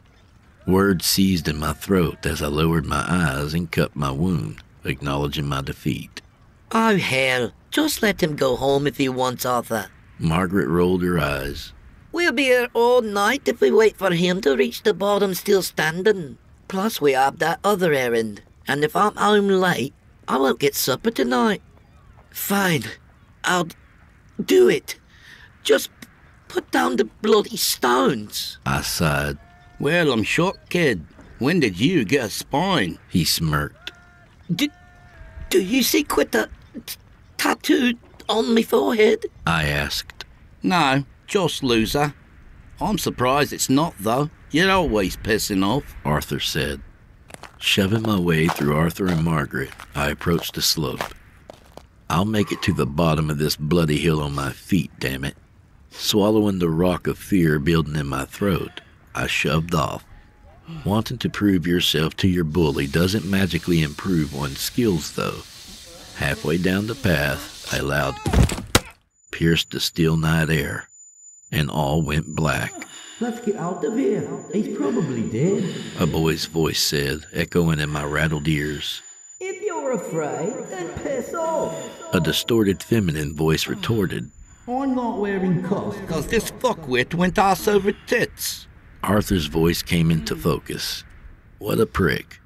A labored groan puffed from my lips as a lanky gent looked down on me from atop his ladder, where he opened the glass door and lit the street lamp. Small fireworks exploded across my vision. My fingers found the golf ball growing out of the back of my head. Time slide, I muttered. Shit, Ollie. I thought you were halfway across the River Styx. Arthur gloated. You're pretty useless, all right. You can't even slide a heel, for God's sake. Oh, shut it, Fatty. You can't make it either. Margaret elbowed his well-cushioned ribs and extended a hand to help me up. Call me fatty again, then... He started. Or you'll do what? My brothers would love to beat the crap out of you, she said, snapping her head back to me. Go home, kid, before you end up at the coffin maker's shop. Y'all better be getting home. Jack Frost be coming soon, and you won't escape. With your life or your soul. The lamplighter croaked as he stepped down. He freezes your body like a statue and devours your soul. You don't go to heaven or hell. You go into a black pit of nothingness. Forever. Really? Do you find that lot of bollocks at the bottom of your pint? Dear God, I can smell the ale from here, Margaret snapped. You can't even dress yourself. Your buttons are all wonky and mismatched, yet you believe you are so wise you could save us from a boogeyman. Sod off, you stupid git. I thought I was the only one that could pick up the smell of a drunkard from that far away. It's my parents' favorite choice of cologne and perfume. Fine, but it's your death. If you hear a whistle in the wind, though, it's already too late. He's found you, and he won't stop unless you make it into your own homes. The lamplighter hiccuped with a squeal as he mounted his bike, wobbling as he began pedaling away until the shadows swallowed him whole. A cold chill reached down to the marrow in my bones, causing my skin to break out in goose flesh. It slipped through my last Christmas's worn-out gloves with little effort. God help me. I need a newer pair that blocks some of the cold out. Based on the ale stench last time I saw my parents, a full belly and a new pair of gloves would be a stretch for Christmas this year. My legs began to find themselves again, and I blinked, trying to put the world back in place. What is with everyone in this Jack Frost crap? Arthur asked. People around here have always been superstitious. You know that, Margaret said. With all the death and illness. But it's been ridiculous tonight. Hey, do you hear that? I asked, measuring the knot on my head with my palm. If it's you whimpering like a pansy, then yeah, it's coming in loud and clear. Arthur chuckled. No, that's not it. I kept my voice low, hoping not to lose it. Your marbles are all scrambled. Who knows what you're hearing? He shrugged. Shh, I cut in, turning my ear and listening to the wind. I don't hear anything, kid. Margaret rolled her eyes as she shook her head. Just... A faint whistle caressed our ears. Our eyes darted to each other before scanning the empty streets. It came again, a harmonic resonance that hit our bones like a tuning fork. Oh, bloody hell. It's the drunkard on his bike having a bit of sport with us, that's all, Arthur grumbled. Then how come I can hear it coming from the other direction, stupid? Margaret asked with a tremble. That's weird. I hear it behind us. My breath left quivering lips in puffs of white clouds. Oh, come off it. Quit pulling my leg, you two, the big brute snapped. Maybe it is time to head home, Margaret said as she turned to head up the street. On a normal night, she would look for any excuse to avoid her dank dwelling. The constricting two-room apartment on the first floor of her building offered her more than what most of the lower class received. She went to bed warm every night, and on most nights had food to quell her growling stomach. But she was always treated more like a pet than a daughter. She could hear her brothers taunting her now. There are only 2 rooms in the house. Mum and Dad share one, and we share, the 3 of us, share the other. You just take up space on the couch and eat up the food that the rest of us could split. Her oldest brother Tim would prod her through a smirk. Yeah, you're not even our proper sister. Our parents took you out of the arms of a woman who died leaning against our wall. Her middle brother Bob piled on. Ain't you ever noticed you don't look like us? Tim chimed back in. When are you going to run away for good? Walter, the youngest, would ask. She would stand there biting her tongue, willing the tears back, and thus deny her brothers their victory. Tonight felt different, though. There was a pressure to it, a charge in the air making every hair stand on end. All she could think about now was the couch she slept on shoved into the corner of the living room. All her belongings were kept in an old lettuce crate. Even though she envied her brothers for the bedroom they shared, it didn't matter right now. Alarm bells were screaming in her brain, the pit in her stomach filled with the desire to curl up on her couch. Sparing no other words, she strode off.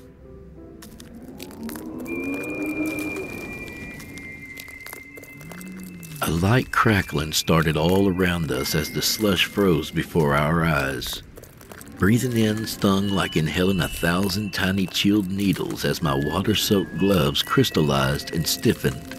My heart leaped to my throat as for just an instant, my frozen gloves resisted the movement of my fingers before finally giving way with a crunch of ice. The wave of cold dug its claws into my flesh, and I knew it was time to get the hell out of there. Wake up! I hollered. Then we heard it. Chapter 2. A chill up my spine. I'll be nipping at your nose. A faint whisper came in the wind.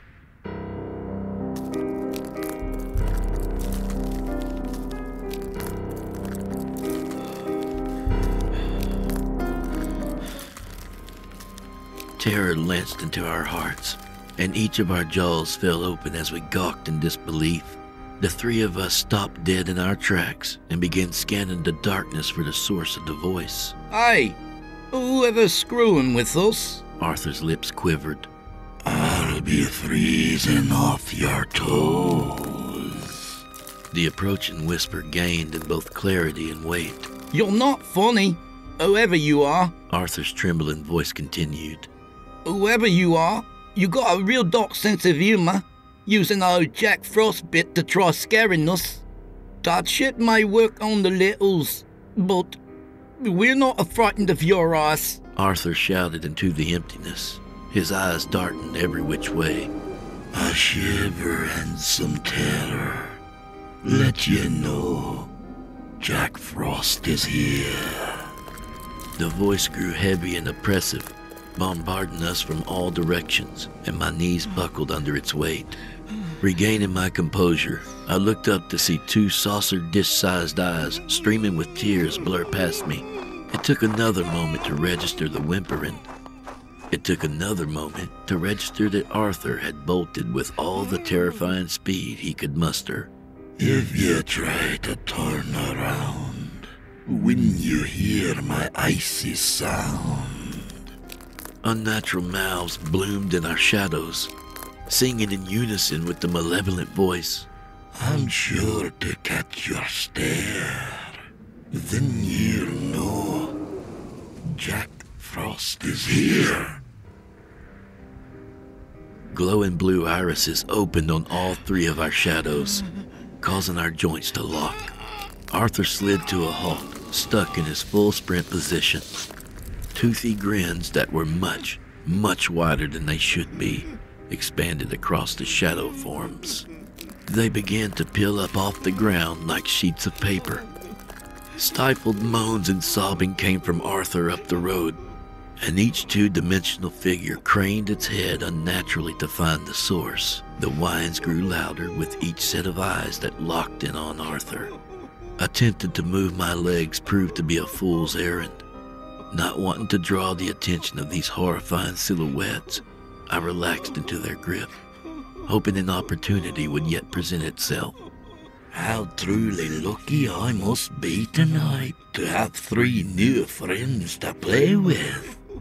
The voice sliced through the silence cleaner than a sickle through wheat. It wasn't the heavy, booming voice from earlier. There was something different about it now. Childlike, jovial anticipation. I could almost hear him dancing with excitement. A ripping sound issued from the base of our shadows, followed by a loud pop as each figure inflated and freed itself.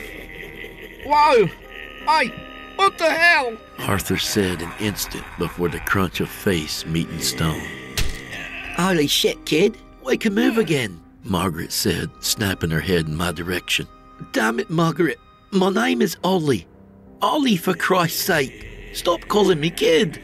Chuckling echoed off the surrounding houses, and the still night air shifted with startling speed. Moving as one, the three shadow creatures turned to look at each other. Their grins widened, showing far too many teeth. Guttural chuckling grew as wind and snow whirled around them in a towering vortex. As their heads elongated and joined with the wind, I could hear the chattering of my teeth under the crazed laughter. My fingers twitched and my leg muscles strained against my fear-frozen joints. Every fiber of my being screamed for me to sprint the entire block and a half to my aunt and uncle's house. Having already felt these dark creatures seize control of my body, the task seemed like a pipe dream. I may as well try running from here to London. I'd probably have the same chance of making it. Staring into the torrent, I caught glimpses of the three separate beings melting into a single form. Margaret, where can we hide? I croaked, expecting her fear and survival instinct to take over her cool kid persona and provide a genuine answer. It didn't. I don't know, stupid, she huffed. A flash of movement in my peripheral vision pulled my attention to my neighborhood bully running down the middle of the street, a dark streak forming down the inner legs of his trousers as he fled. Of the three of us, he was the only one who could see his front door from where he stood. That arse is going to get himself killed. The quivering lip and tremble in Margaret's voice illuminated the fear hiding beyond her veil of bravery. The hysterical chuckling mutated into an animalistic and primal cry that sent a wave of goose flesh up my body. And I knew right then, this thing standing before me would never let me see the light of day again. Without warning, the twister exploded.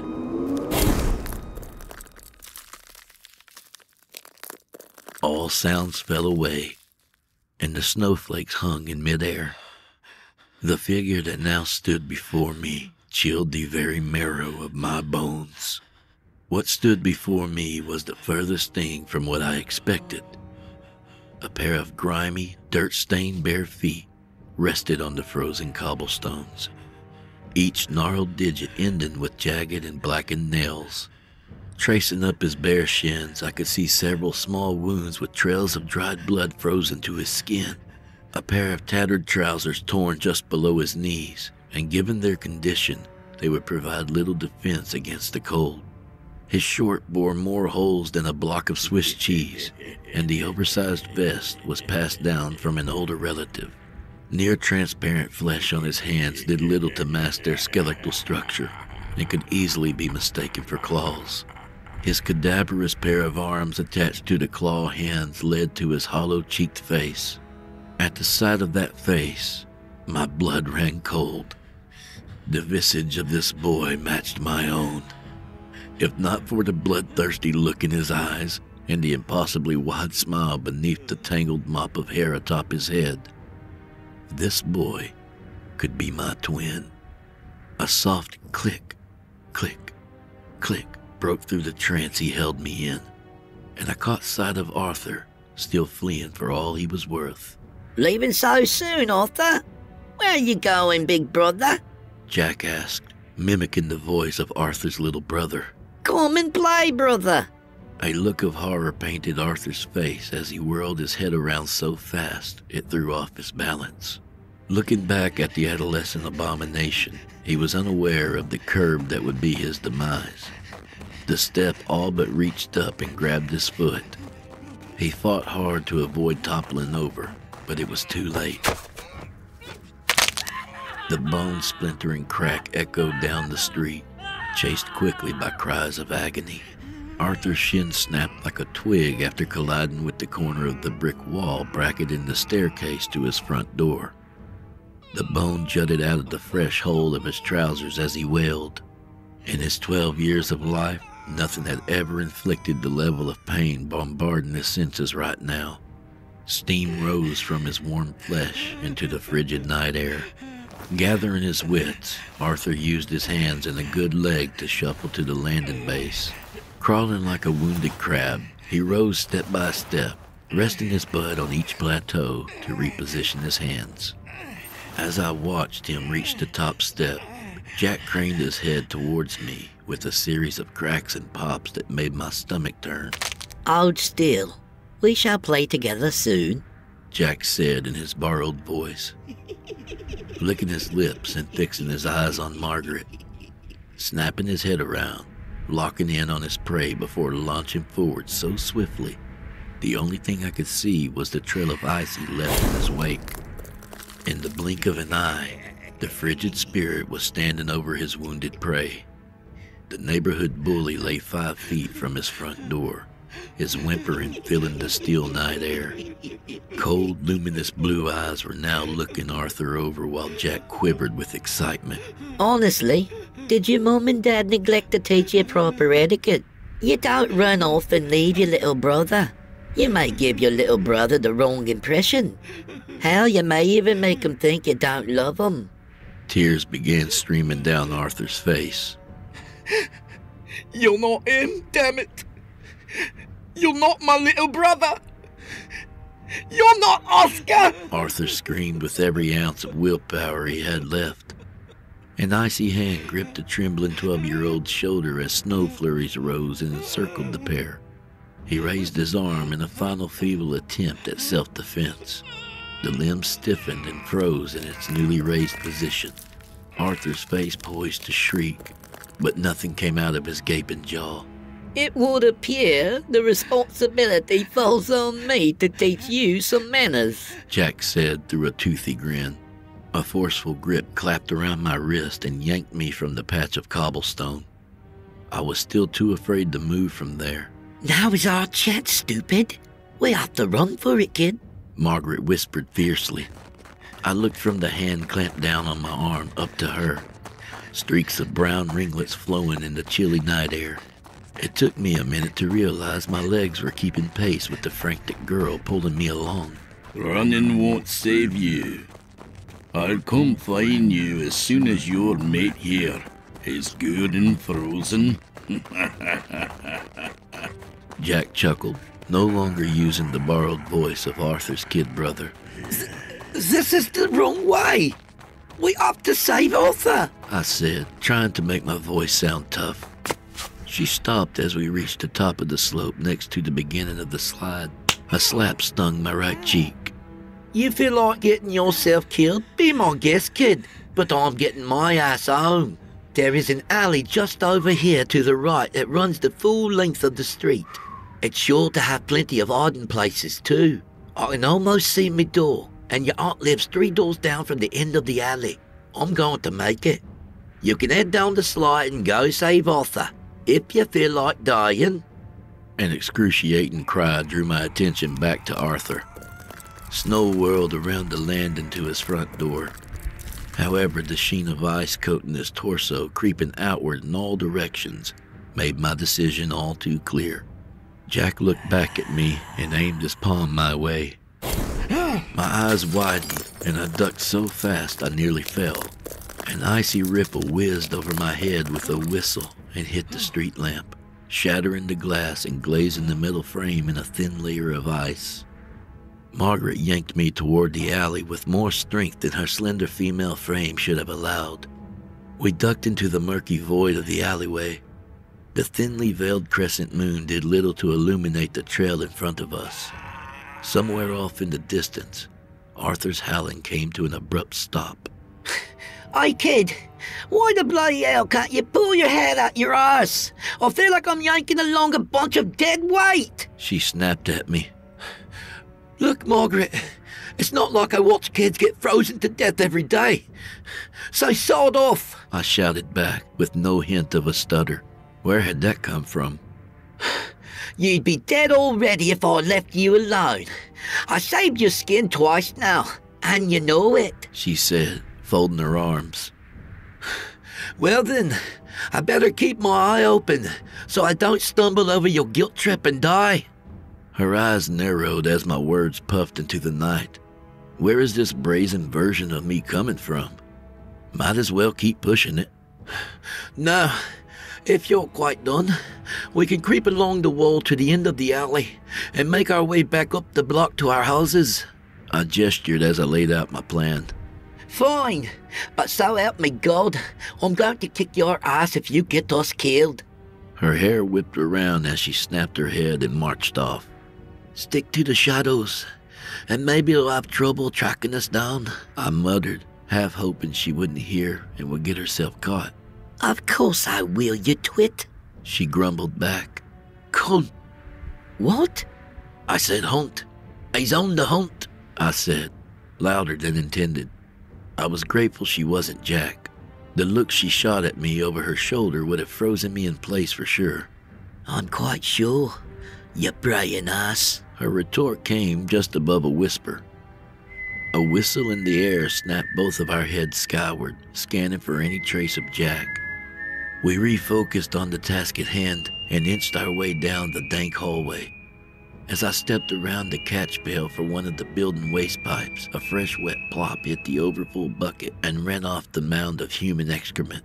It hit the ground just before my shoe, sending my foot sliding into the bucket, knocking it over with a metallic ring that echoed like a church bell. Decaying fecal matter spilled out everywhere. The scent filled our nostrils. I leapt away from the bucket, trying desperately to create some distance between myself and the beacon drawing the frigid fiend to us. Jack's whistling came faster and louder as the corner of the alleyway stood just paces away. I'm getting close. I can feel it. His voice sounded nearly on top of the alleyway opening. A whoosh of cold air came blasting from behind me. I spun around to see if he was there, but found nothing. I turned around to find Margaret missing. A pair of specters flashed overhead, and I jumped behind a waste bin. Slowly I raised my head, hoping I wouldn't reveal my position.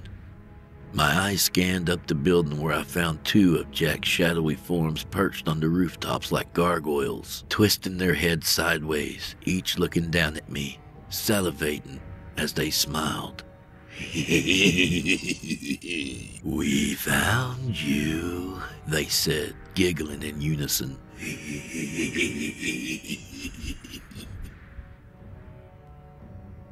Chapter 3. Chilled to the Bone. I swallowed the stone in my throat, my eyes darting back and forth between the two reapers standing over me and down the alley to any viable escape route. How does he know to hide in the shadows, Jack? The figure spoke in unison. I don't know, Jack. They answered in unison. I cast my gaze on the road beneath me and found myself in my shadow cloaked in the building I braced against. What do they mean? Can they see me? My expression must have made my thoughts very clear since they answered my questions right away. Oh, of course we can see you. We have eyes, you dumb arse. We also felt your warmth against our gust of wind.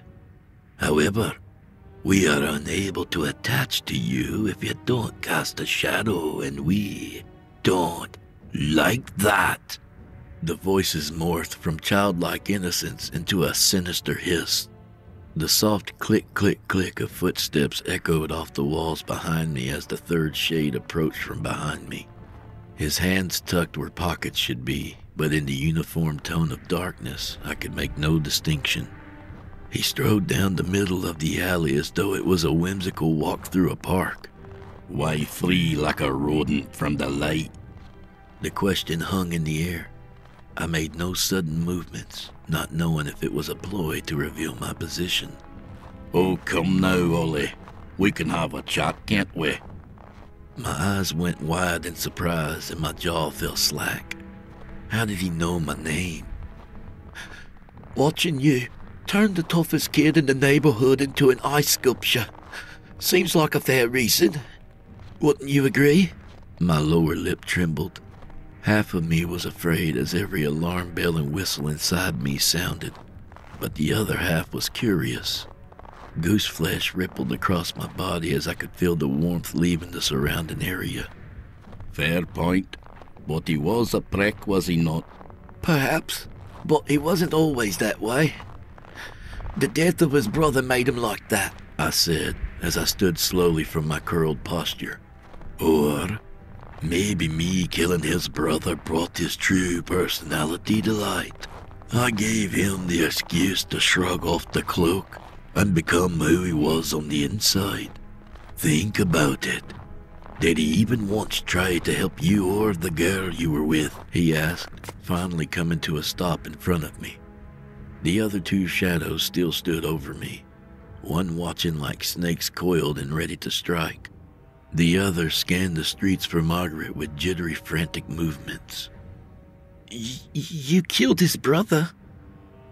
Why would you do that? I sidestepped toward the street slowly. It's quite simple. He took his brother's love for granted, so I took it from him.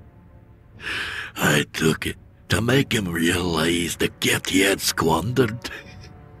The only visible feature was his way too wide smile full of crooked yellowing teeth. I didn't have to see the smile on his face to know he was telling the truth. The giddy tone in his voice said it all. You didn't kill him. He fell through the ice of the river just over yonder, I said, hoping to distract him from me taking another step. I am aware of this. His grin somehow widened. I am the one who broke the ice. It annoyed Arthur that his little brother tried to tag along with him to the woods. He headed out there to meet your little girlfriend, who is also seen to run off on you. He took a step. She is not my girlfriend, I huffed back. Oh, clearly. She doesn't even call you by name. She just calls you kid.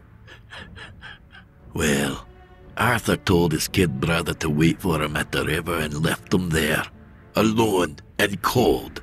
I attached myself to him through his shadow, as I did with you, struggling to yell and scream for his big brother. I thought his hero would come to his rescue, so I indulged him. Oscar cried out to the forest, begging for his big brother to save him. And you know what happened? Nothing. Absolutely nothing. His hero never came. He was too busy kissing a whore. Well, did it ever occur to you that they didn't hear him? I proposed. Pointing to one of the shadowy minions crouching on the roof, he continued. I dispatched him into the woods to find Arthur. He was hiding right next to them. He watched their faces as the boy's cries reached them. Arthur told her he had to go see what his stupid little brother had done. She convinced him he was fine. Probably a little scared of being alone, but still fine. He turned to walk away, the huddled goblins on the roof said in harmony. She told him if he stayed, he could grope her chest, the twin voices continued. Then he turned back to the girl and ignored the last cries for help from his brother Oscar. He traded the life of his kinsman to grab a small lump of flesh. Aye, they aren't that small, you jerk. Margaret's voice broke the silence and snapped all three shadowy heads to the opening to the street. Oh shit, she mumbled and began running for home. The two golems looked down at the figure standing before me. He nodded, and they leaped off the roof after her. After a couple of minutes of yelling, I put the child out of his misery and broke the ice, plunging him into the frigid pond below. He gave a valiant effort for his scrawny frame and the scant amount of meat on his bones. When Arthur decided to give a shite and investigate the absence of the cries for help, he found his brother clinging to the ice ledge. The wailing and anguish from the depths of Arthur's soul as he pulled the corpse from the water was a delicacy I don't often get to partake of. The sadistic grin constructed of yellow and pitted teeth in the darkened void's face hung in the air like a decaying moon, and etched itself in my memory forever. Why? White-hot rage rose in me, and tears rolled down my cheeks, dropping free off my chin, the droplets freezing solid before shattering on the impact. He snickered in my face. Why not just kill Arthur and Margaret for being arseholes, and leave innocent little Oscar alone? The words slithering through the gaps in my clenched teeth. I balled my fist up so tight they went numb. I wanted to snatch that smile out of the air and break it in two. That should be obvious. No one is innocent. Humans never truly give a damn about each other unless it betters their situation.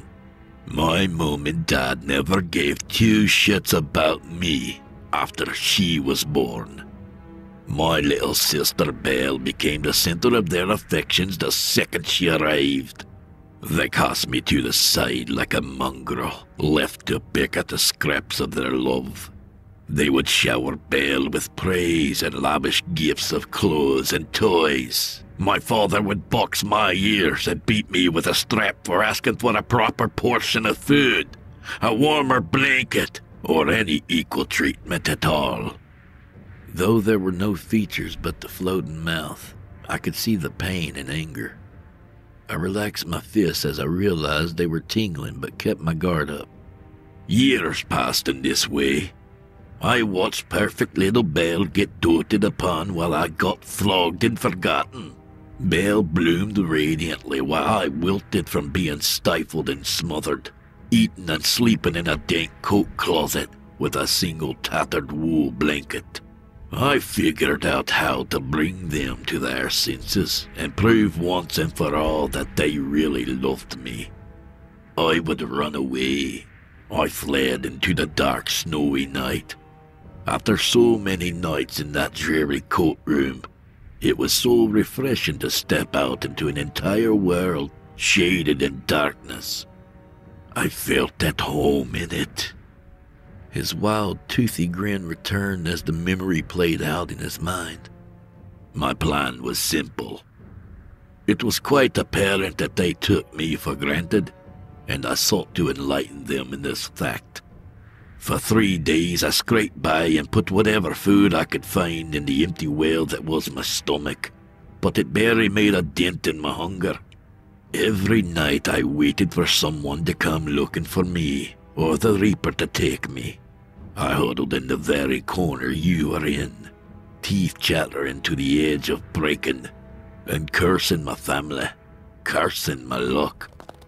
Hell, even cursing God for pushing me to this. Jack paced back and forth. The cold bit deep into my flesh that first night. Once the thrill of striking out and committing to my plan wore off, and reality set in, the cold was unrelenting. I didn't believe I would survive that long, chilly night. I must have passed out since the warmth of daylight breaking over my little alley woke me. A mound of snow covered me completely. I couldn't tell if I was numb or just acclimated, but there was no shivering anymore, no fingers turned blue, or pain in my arms or legs. I had gotten quite lucky to have pulled through the first night so well. I stared quizzically at this three-dimensional shadow, telling me its life story when it was trying to kill me.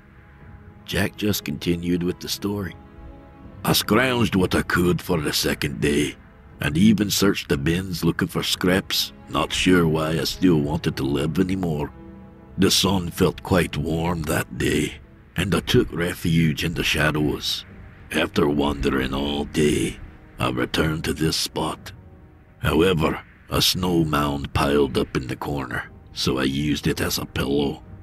As the sun sank into the abyss, the winds rose, howling all night.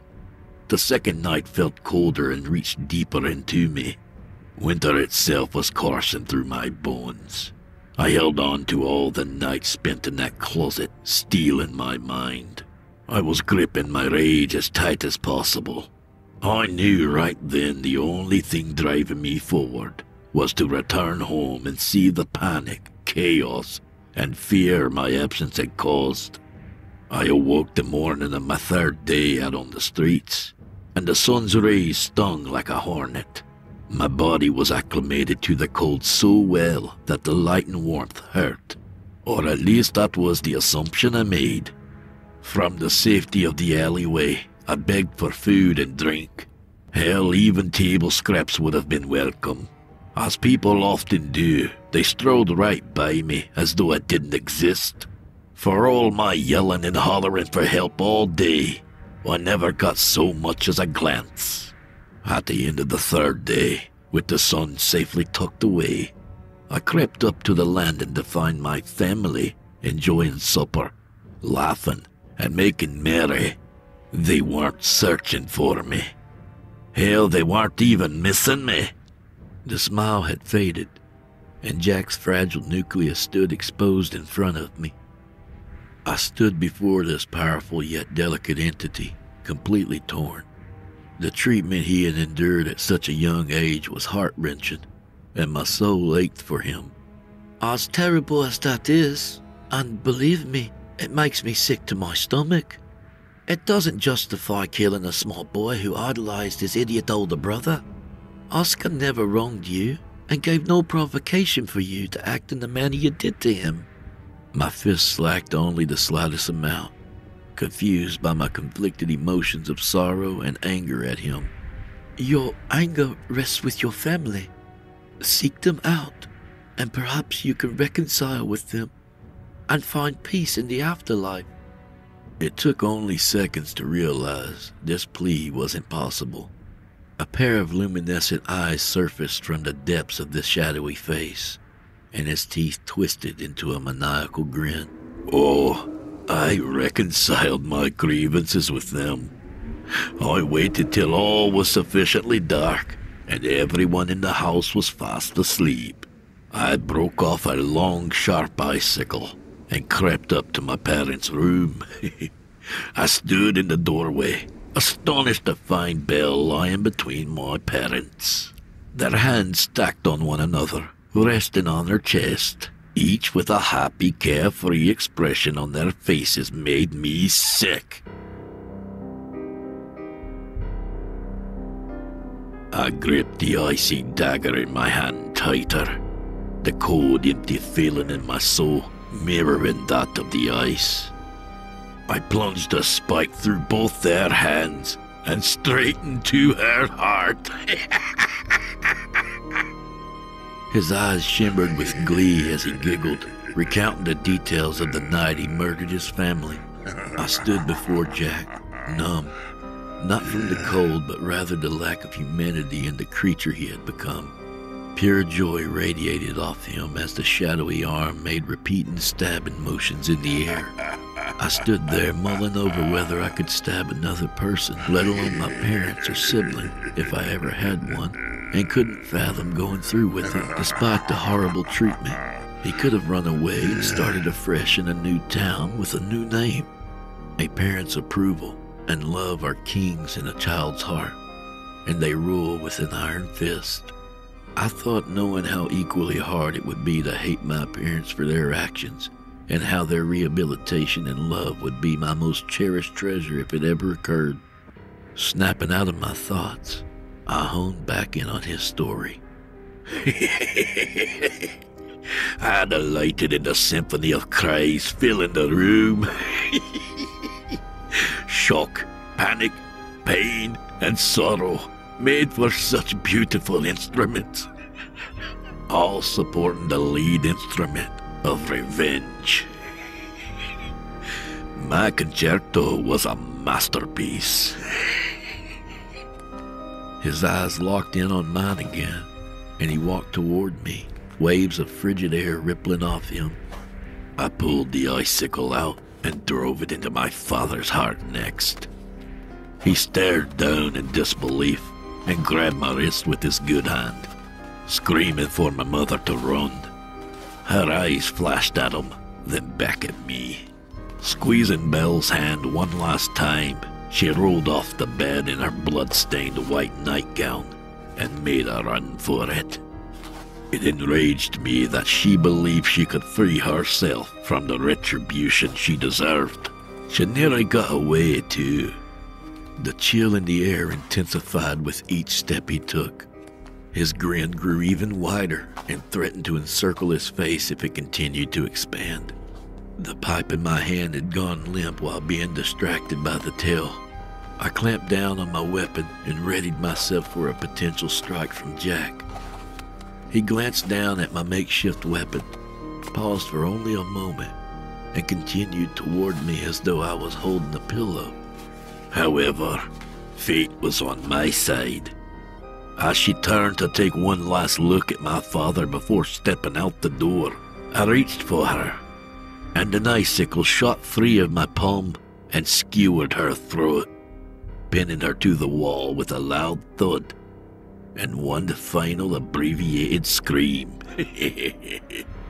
We both looked incredulous as she attempted to gasp once or twice, but the chilly dagger blocked her airway. She reached up to remove the icicle, but as her hands landed on it, she slumped forward with eyes bulging from their sockets. My father's heart surrendered to the icy spike plunged through it, and I peeled my hand free from a murderous device. I had to rip his frozen hand from my wrist. I looked around the room at my gory magnum opus. Frost covered everything on the bed, including my sister's body. Any blood on the sheets or clothing had turned to ice. Waves of power pulsed within me, and my veins felt like they had ice water rushing through them. I bid the horrific monsters that were my family farewell and left that den of misery. Stepping outside feeling so incredible that night, I replayed the icicle shooting out of my hand and wondered how I did it. My new power felt intertwined with the winter cold, the snow, and ice. It felt wonderful to have been reborn. The nights I spent curled up in this dark alley, hating my family, had changed me.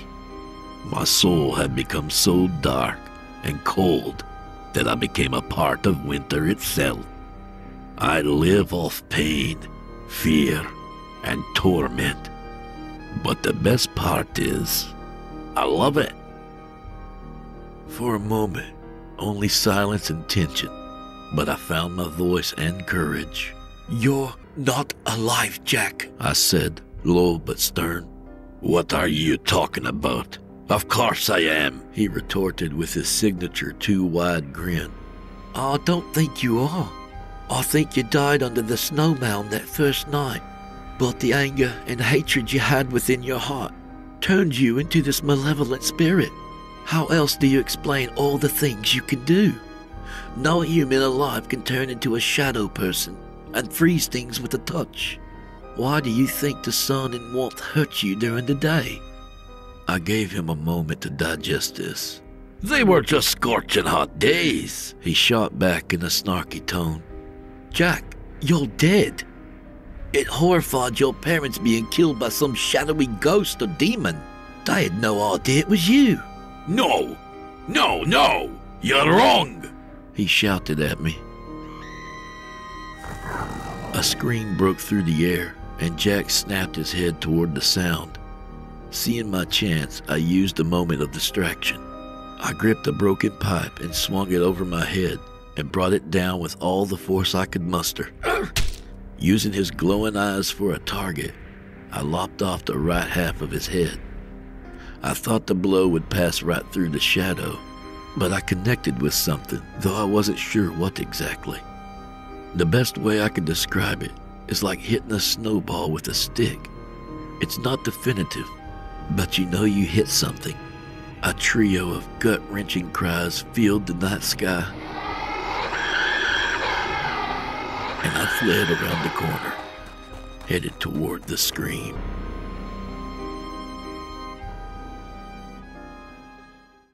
Chapter 4. Snowflakes. Sprinting down the street, pipe still clutched in my hand, clinging to the shadows to keep Jack's shadow figures from anchoring to me. The moonlit cobblestone street where Arthur had to scramble for his life seemed miles away, The next protective patch of shadows lay on the other side, and Margaret was pinned down by the hunter shadows a few paces away. Should I save her? She has most of the blame for the death of Oscar. She saved me, though, twice. Fine. I'll grab her and duck into the shadows, but after that, she is on her own. I made a mad dash across the road and straight for her. The shadows mirrored each other in anguish with their hands on the sides of their heads, screaming. I extended my arms to pull her free of her paralyzed state. Grabbing her by the elbow, I pulled her with me, and as her feet began moving, a terrible ripping sound accompanied it. Looking back as we ran, I saw the shadows fall flat on their butts. The figure I had been talking to came around the corner and cleared the same distance in half the time. He reached out for Margaret's shadow, half of his deformed shadowy head still missing. I yanked at her wrist and had just managed to get her head into the shade of the buildings before he grabbed her. "Do you truly believe you can escape?" Jack's mouth ran vertically along the reforming edge of his head. The wound looked like a mass of small black spiders crawling all over each other and layering themselves to build up his head. The repair process looked to be arduous and slow. Hundreds of glossy black worms seemed to writhe their slimy bodies just below the skin or whatever he had. A sploosh of liquid hit the street as Margaret's stomach ejected its contents at this sight. "You can't latch onto us right now, and I presume you cannot join until you are whole again. Is that a fair assumption?" I sneered. Gritting the zipper of teeth that ran down the side of his face, he mumbled something. The hunched-over girl spat out the remnants of vomit and wiped her mouth with the back of her hand. "What now, jackass? He's right, you know.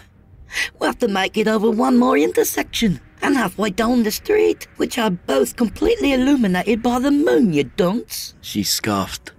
"Well, you stay here and wait to die, because I don't feel like finding out what Jack is doing that for," I said, pointing at him. Jack's head rolled back. The chanting became more pronounced, but none of it made sense. "I've never heard an incantation before, but that's what one would sound like to me," I yelled, trying to be heard over the triad of dark voices. Margaret simply nodded and waited for me to make the next move. I turned up the street to make a final sprint for home when I noticed rather large snowflakes began falling. Each was the size of a tea saucer and fell so gracefully. I had never beheld such a sight in my life. Each had an intricate crystalline pattern unique to the flake. Dead bodies sprung up from the spot when they reached the ground. With a chain fastened to one ankle, a mixture of male and female bodies floated in the air with vacant white eyes, pale blue skin, and drab clothing. There were young and old and everything in between floating here, each with terror etched into the face. The creatures swayed as though they were under the ocean, moving with the ebb and flow of the waves. Every single listless pair of eyes stared at me, waiting for my next move. A legion of voices spoke as one. "There is no escape." I jumped back and almost lost my footing on a patch of ice behind me. "We have all met our demise at the hands of Jack Frost. Abandon hope, all will ye located here." The timing and flat monotone cadence chilled the very marrow of my bones. I could feel my jugular vein pulsating faster than ever. "I was playing hide and go fetch when Jack grabbed me by the ankle and began freezing me." A small girl in pigtails with chunks of flesh missing from her hands and face mused as she floated just in front of me. "Jack Frost grabbed me right after I left the pub. I stumbled across the street and tripped on the gutter curb. He grabbed me by the neck and started dragging me into an alley," said a strapping young man of about 17 or 18, dressed in a fine charcoal gray suit that looked like a bear had attacked him in it. Indents of fingers remained around his throat from where he had been grabbed. A dozen more spoke at once, each reciting the moment of their death with little to no emotion. As they talked, more and more bodies would pop up and begin speaking straight away. Soon there were 4 dozen, then 100, then 200, until all were relaying their brutal deaths in a loud tangle racket. I crept along the wall, hoping these apparitions were just that and could not touch me. His hand felt like the bite of a python, with hundreds of teeth digging into more flesh. The floating spirits said in unison now. The ice creeps over you like a python's mouth. The teeth creep over you, meticulously inching forward and driving through your skin like hundreds of red-hot sewing needles. My mind was fracturing as I listened to the harmonious horror coming from each mangled maw. Certain pain filled our last moments as the ice devoured our body and soul. The floating mob said, "You can sit here on your fat bum if you would like, but I'll be leaving you here," I said, glancing over at Margaret. Are you daft? What kind of madness makes you believe I'm staying here? She scowled as she folded her arms. I rolled my eyes and looked for the most direct route to the other side of the street, and hoped to God that the floating corpses wouldn't attack as we ran past them. The corpse army began to chant. Thousands of white, glowing eyes focused directly on us. The creeping ice will devour yours too. It will devour yours too. It will devour yours too.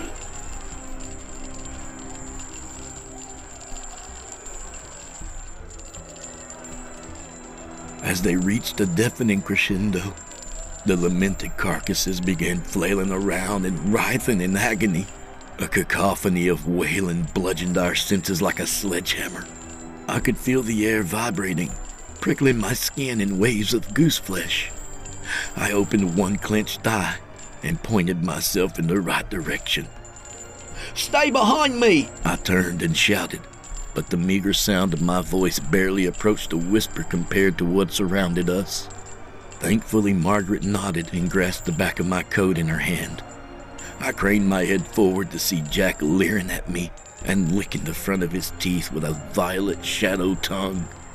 I gripped the pipe with all the strength my scrawny arms could muster. Every ounce of willpower I had went into my swing and nearly took me off my feet. He ducked, not wanting to lose his head a second time. It brought me great joy to see the grotesque smile melt in disgust in quick order. When the pipe met with his left knee, giving the snowball-crushing feeling, I knew this was our only opportunity. His lower leg dissolved into thin air, and he fell, clutching his thigh. I ran like a horse from the master's whip, slipping past the chained spirits as quick as I could. Get them! Jack shouted in a malevolent and hate-filled tone. An old man swiped at us, and I swung the pipe at and shattered his chain. Instead of attacking me, he rose towards heaven, fleeing his eternal torment with all haste. He shot me a wink and a smile before he faded out of sight. I began shattering every shackle I could hit in stride. One by one, the freed souls rose in the air while others just beyond my reach begged to be freed as well. Guilt filled my stomach with a nauseating churning, and I began reaching for more and more people. What in the bloody hell are you doing? Margaret yanked at my coat. What? I said, confused. If you keep this up, we're going to join them. Forget them and run, damn it. I stopped and yanked her hand free of my coat. She looked bewildered like she had watched a squirrel juggle acorns and didn't know what to make of it. Are you that big of a bitch that you don't give 2 shits about anyone but yourself? Her face flushed crimson and her jaw went slack. How dare you? Who do you think you are, kid? She moved to slap me, but a ragged, translucent hand caught her wrist. Ollie, my name is Ollie, damn it. I know I've told it to you, and I know you know it. I've lived 3 houses down from you for 2 years. Crying out as frost began forming around the apparition's grasp. The hand was smaller than hers. The apparition clamped down like a vice. The chain anchoring the specter to the street jingled musically as Margaret thrashed and struggled to break the grip confining her. Help me, Ollie. Please get me home, and I'll get you whatever you want. I just want to be home with my mum and dad. Tears streamed down her face, and genuine terror filled her lucent sapphire eyes. Will you let him grab your tits if he can free you? A child's voice cut in. Margaret looked back, mortified. The small hand locked on her wrist belonged to Oscar. Ollie, I don't want to hurt you, so please don't make me. Just let me deal with this gutter snipe, and we will help you kill Jack. The tips of her fingers turned black while we discussed her future, or the lack thereof. Please, I just want to get onto my couch in the corner. I don't want to die. Margaret whimpered and pleaded for her life as the frostbite climbing up her fingers had almost reached her palm. You think I was ready to die? Oscar screeched in his young, high-pitched voice. I begged for my brother's help, and you made him ignore me. You persuaded him to choose some dumb girl over his blood. No, suffering as one of Jack's victims is too good for the likes of you. I'm going to send you to hell to die 1,000 slow, agonizing deaths in 1,000 different ways. The temperature around Oscar was dropping quickly. The dark wave of dying flesh spread faster. Even if I stopped him, she would be getting measured for a coffin in the morning. Oscar, this isn't... I started taking a step towards him. Shut it, Ollie! He pushed me away with his free hand, and for a split second, all of his pain and fear shot through me like a bolt of lightning. She stole my brother from me, and she lets me freeze to death in a pond. She deserves this. Oscar lurched at her neck, mouth wide to ensure his bite got the most flesh possible. His teeth sank in deep, and her blood-curdling scream pierced my ears and halted everything at that moment. We were at the center of the universe at that moment. He wrapped his arms and legs around her, pulling her against him. Apparitions nearby realized the situation and reached for Margaret, finding living flesh to warm their frigid souls. Violent, uncontrollable shivers seized her, and her eyes darted whenever a new hand grabbed hold of her. Why aren't you saving me, kid? She asked through chattering teeth. Tears welled up and froze on her pale cheek before they could fall. I think it takes a very cold person to ignore a child's cries for help. Not only did you disregard Oscar's begging for his life, but you convinced Arthur too as well. I could forgive the crap way you've treated me, but maybe now you understand what he went through and just what you did that day.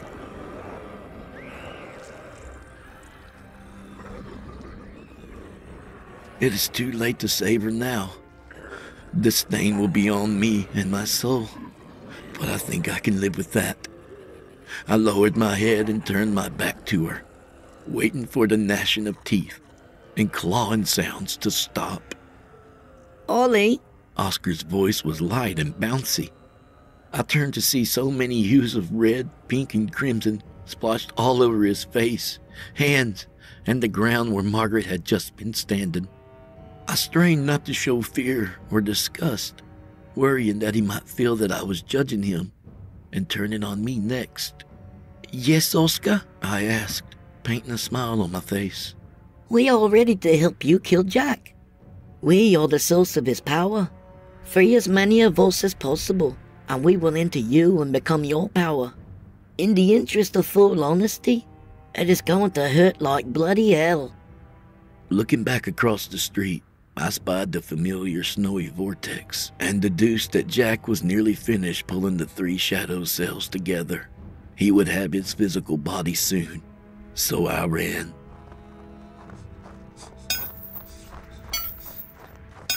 Chapter 5. Blizzard. I was swinging the pipe frantically, shattering every chain I could reach, trying to gain as many allies as I could. Thudding from my panicking heart in my chest began increasing in both pace and intensity, half expecting the spirits would all flee rather than face the monster that killed them, and the whole thing could be a ruse just to set them free. They pleasantly surprised me. They didn't. Each tormented soul floating stayed there, with glossy-eyed, vacant expressions as though they remained shackled to the earth. The vortex around Jack began creating a vacuum, sucking in the souls nearest to him. The catatonic wraith's eyes grew wide with terror and recognition. Skeletal feet were clambering over the faces of other apparitions desperate to flee. Toes plunged into eye sockets and eyeballs burst in wet pops. Bony claw-like hands were raking at legs and backs, tearing through the skin like shears through ribbon. Screaming burst from mouths as the closest reached for any anchor they could find to damn anyone else and get further from their tormentor. It was as though each was reliving their deaths, and the struggle as it had been before was mostly in vain. Wailing and shrieking combined with gale-force winds to create a force of nature so frightening, I pissed down my pant leg. The torrent of snow blew apart, and Jack stood there in the guise of an 11-year-old boy. Every fiber of my being tingled, and it felt as though I was standing before a giant waiting to be crushed in one blow. His eyes glowed like a cat in a dark alley. Beautiful and frightening cerulean crescents threatened to paralyze me where I stood. A feral grin spread widely across his face, drool dripping down over his quivering lip. He stood slouched forward, head cocked sideways, arms dangling from their sockets limp. His feet shuffled towards me, and the lifeless arms swung like pendulums with each labored step. He accelerated like a locomotive, struggling to get started, but once he gained momentum and traction, stopping him was going to take a massive force. His eyes locked on mine like the great golden eagles that patrol the forests and grasslands beyond the town limits. Like a hare, I looked for the quickest den of safety, but I could find none. He is going to kill me. I should run. My thoughts ran on a loop over and over in my mind. He covered the vast distance between us in huge chunks, but everything appeared to be moving as if time had slowed somehow.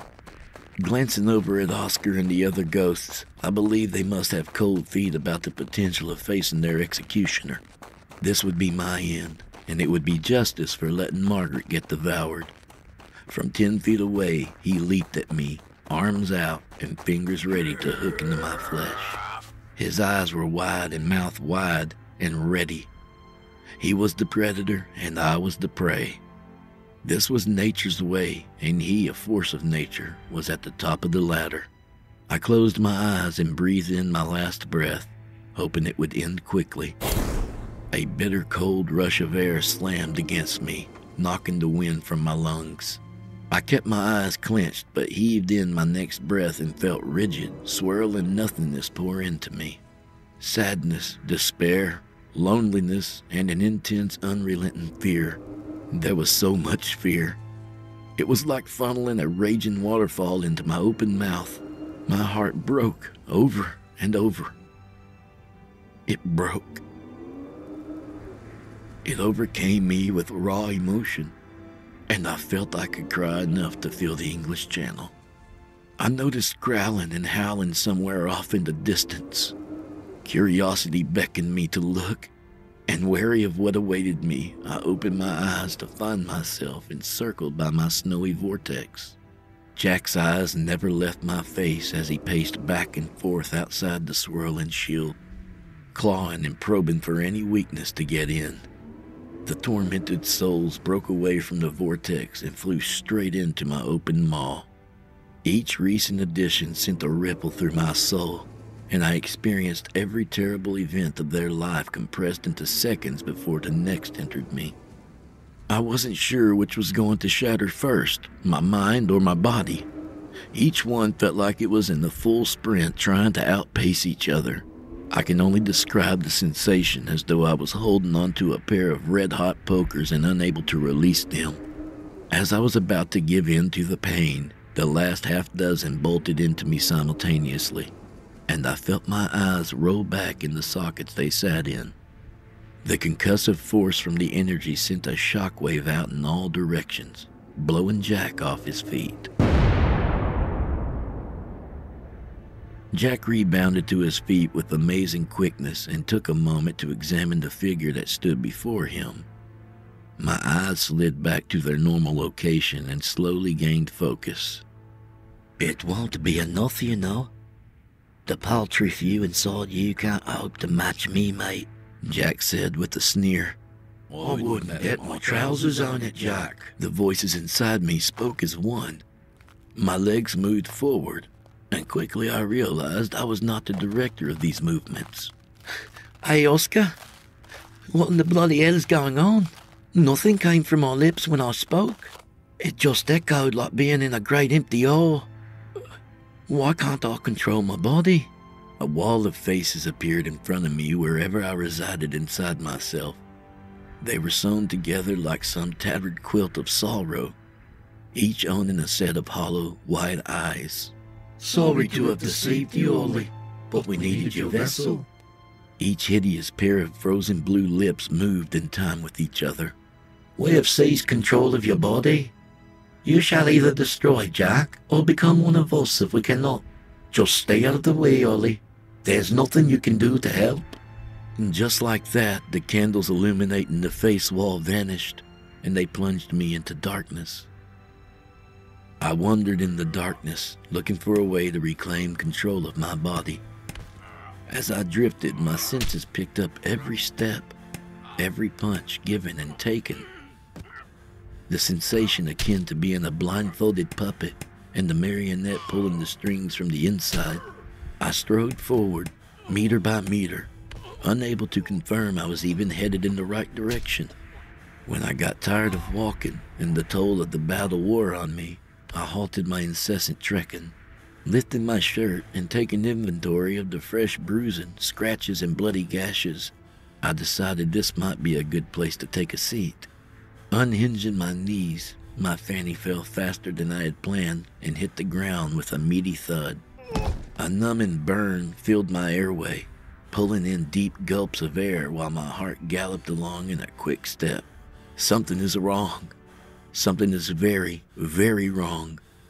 I cannot just sit here waiting to freeze to death like Arthur or get devoured like Margaret.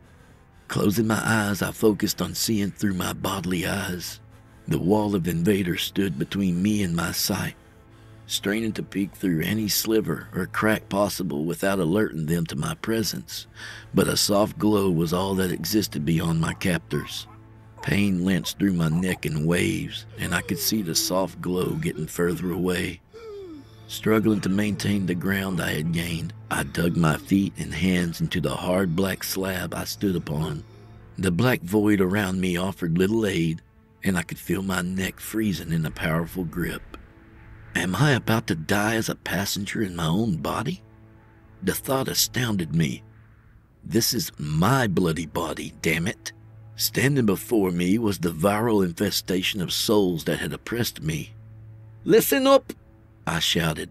You are all bloody awful at this, and you're getting my ass kicked. So you have two options.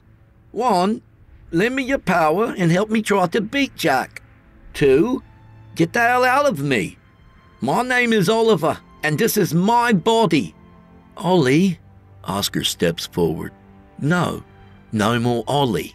No more quiet kid that drifts through life and allows everyone to shit on him. My name is Oliver. You will listen, or you will leave. The spirits had a moment of hesitation as they looked at each other, but they finally cleared a path. All at once, I was back in control of my body and came to with Jack's hands wrapped around my neck, freezing me as agonizingly slow as he could. A crazed lunatic sat perched in his eyes. There would be no redemption story for Jack.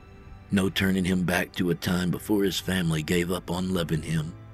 "All power is yours to use," a voice reverberated from the end of some tunnel in my mind. I closed my eyes with the singular thought of making an icicle in my hand. "Accepting your fate? Ready to become part of my collection and fuel my powers?" The frozen soul that had once been just a human child spoke with a perverse, fiendish countenance. The ice creeping across my skin dumped a flurry of emotions straight into my brain. Loneliness, betrayal, vengeance, and rage, to name a few. But I had nothing to feel betrayed or vengeful about. My parents were shite for sure, but I never felt I needed to get revenge on them for just being buggers. The ice had spread to my shoulders, and my fingers tingled. "These feelings aren't yours, they are his." The inner voice of me spoke up once again. "Can you put emotions into the ice?" Hurling that thought at them with full force. "Of course you can. Why do you think you felt all our pain and fear when we entered you? Water has memory, and it could store memory as well," they retorted as though I were a simpleton. I redoubled my efforts, flooding my body with every ounce of love and acceptance I could muster. Accepting my parents despite their many shortcomings, loving my aunt and uncle for giving me a place to come home, and understanding how challenging it must be. I pour my love out for every bully and neighborhood tough who picked on me, put me in trash cans, and ridiculed me with steadfast resolve. They toughened me and strengthened me for this moment without knowing it, and for that, I am grateful. I now know the reason for the lot life dealt with me. It was to put an end to this boogeyman in front of me. A wave rippled down my arm, and the solid icicle exploded into my right hand out of thin air. A faint iridescent shimmer passed through it, sending a chill up my arm. I looked into the demonically contorted face and saw it was void of compassion, love, and all traces of humanity. It was at that moment that I realized all of those traits are what separate us. Without them, we are nothing more than a savage, snarling beast. We become driven by trivial desires like revenge or rage, trying to inflict the very pain we feel on others who have never wronged us.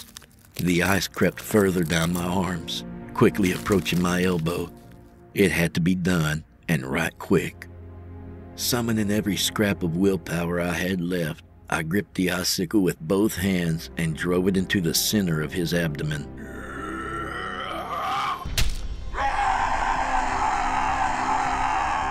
A bestial cry leaped out of his throat, and after whipping his head back in pain, he looked down to see the ice shard driven into him. A vacuous sucking sensation swirled inside my arm through the dagger. Everything I was feeling was being injected into Jack. He clawed at his wound and then at his face. The amount of love and acceptance flooding him threatened to destroy his psyche. Panic erased the look of superiority that had been there since he had arrived. He flexed his power and pushed everything into overdrive. The ice coat in my body increased its speed despite my best efforts to slow it. Unless he cracked from the emotional assault bombarding him, I would be frozen solid within the next minute or two. Using my hands and arms was no longer possible. Locked in place like an ice sculpture from the waist up, my siege, however, continued, surging like a river overflowing its banks. And yet I was still losing ground. A large shiver rolled up my ice-coated spine when my twig and berries froze over, and despite feeling it, my body remained motionless. There was no time at all. He would soon overtake me, and I would be dead. The ice was spreading up my chest to my neck, and it looked like the top of my head and toes would finish freezing at the same time. My heart pounded against the frozen cage around me, and my lungs burned with frostbite. I would be an apparition to Jack, never free or able to feel love or pleasure again. Such a hell to endure for any soul would be terrible. But we were just kids, damn it. Kids who were fresh in the ways of life. We didn't get enough time to laugh, cry, fight, shit. We didn't even get to grow old enough to have a first love. The ice approached the bottom of my jaw, and a small crystal flower bloomed in my throat. Wait, that's it. Chapter 6. A Worm Spell. I love you, Jack! I screamed with every fiber of my being. Crunching sounds informed me that the ice shell that had been coating my body fissured in several small places. I love you, Jack! I love you so much! I yelled over and over and over, my voice growing hoarse from the action. Jack began howling like a wolf with a paw caught in a bear trap. He tore his hands away from me and planted his palms fast and firm against his ears. Still skewered on the icicle, he wiggled, akin to a worm on a hook. I turned my voice inside and flooded the frozen path into his being with the message. Visible cracks formed on the ice coating me, and I fought to move the thawing muscles within me. No, shut up! No! Damn it, kid! Shut your mouth! Jack wiggled and writhed under the overwhelming weight of the incantation. You don't love me, kid! You don't even know me! His eyes bulged and pure lunacy seized his voice. You're just some good-for-nothing little shit whose parents don't love him either! How can you spew that load of bollocks? Chains chimed in wild patterns off in the distance, giving the empty streets a haunting melody. Gaining some movement in my extremities, I had him backed into a corner and didn't want to lose the chance I may have. I love you because I know how you have suffered, Jack. I love you because we share some of the same pain. Don't you see, Jack? We are brothers. I love you, brother. No! Jack's shrill scream erupted from his shriveling frame. The remaining spirits anchored all around us began thrashing in violent fits, and a cacophony of child and adolescent screams rose to meet the magnitude of their tormentor. The visible ice coating my body had all but melted, giving me a full range of motion again. I moved to gain leverage, icicles piercing his chest, sending jolts of pain through my limbs. I imagined it's what being struck by a great thunderbolt must feel comparable to. The powerful predator who stalked his prey up in urban cities and rural outcropping, feeding off the pain and suffering of others, withered away at the very thing he wanted from his parents for years. He curled into the fetal position around the ice skewer. A chain restraining a nearby ghost blew apart, sending bits of shrapnel ricocheting off buildings and whizzing past my head, close enough to ruffle my hair. One by one, shackles detonated, freeing the tormented and bombarding my ears with the continuous volley of explosions. I expected them to make haste and flee while they had the opportunity. However, that's not what happened. Each soul fixed their gaze on Jack, and all hell broke loose. Spirits dove at Jack, like many crazed vultures, attempting to rend strips of flesh from his body. The ferocity of the attacks as 2, 3, and even 4 of the tormented wraiths swooped down simultaneously. They squabbled and argued over whom had inflicted the most damage, and most important, pain, each one stating their case as though they were the obvious victor. You didn't even leave a bloody mark on him, one spirit remarked to another. Of course I did, you dunce. Where do you think the blood under my nails came from? The other said, taken aback by the comment. Both of you idiots are worthless. Look at this nice bit of flesh all ripped off of the back of his shoulder, interrupted an older teen spirit with a mangled mouth of teeth jutting in all directions. It's a miracle the insides of his lips weren't cut up and raw. Then again, ghost teeth probably don't cut up the inside of ghost lips.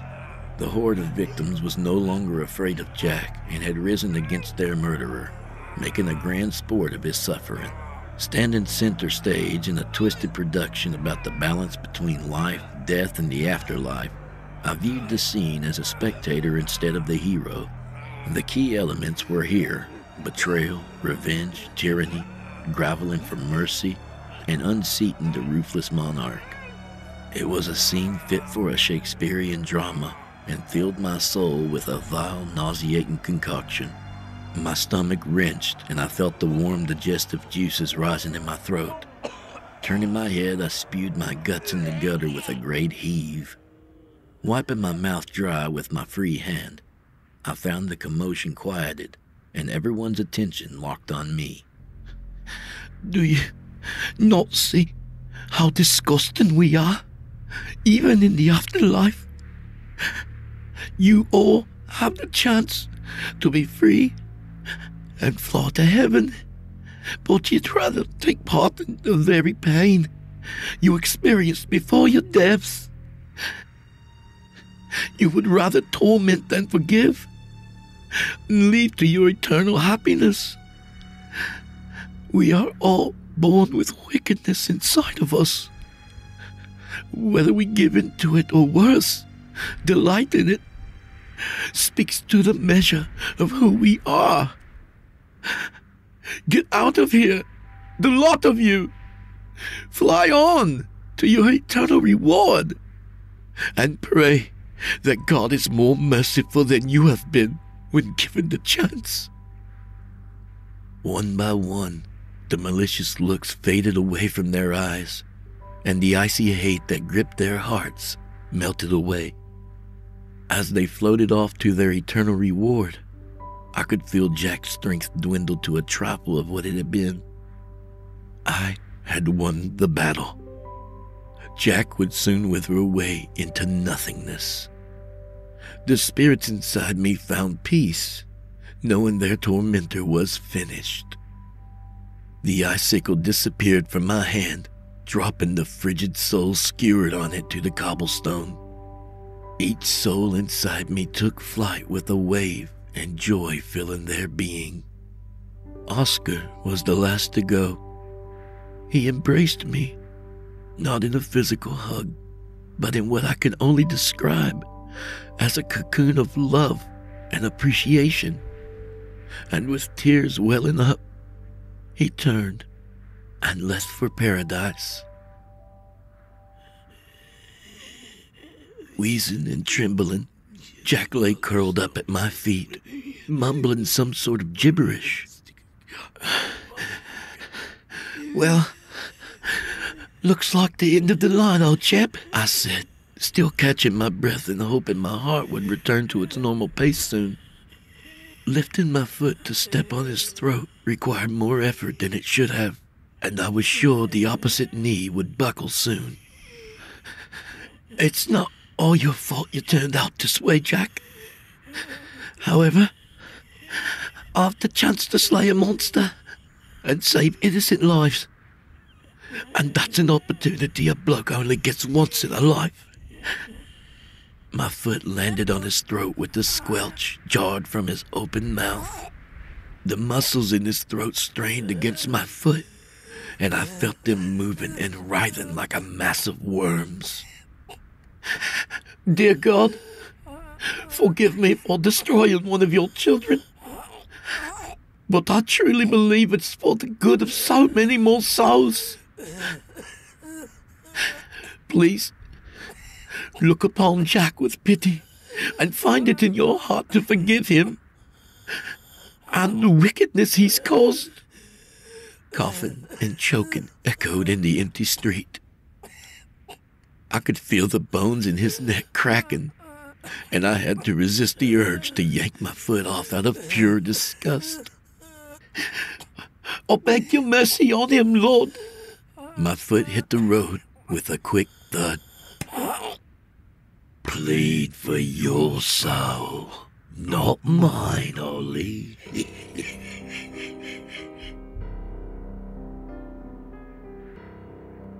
Chapter 7, Ice Age.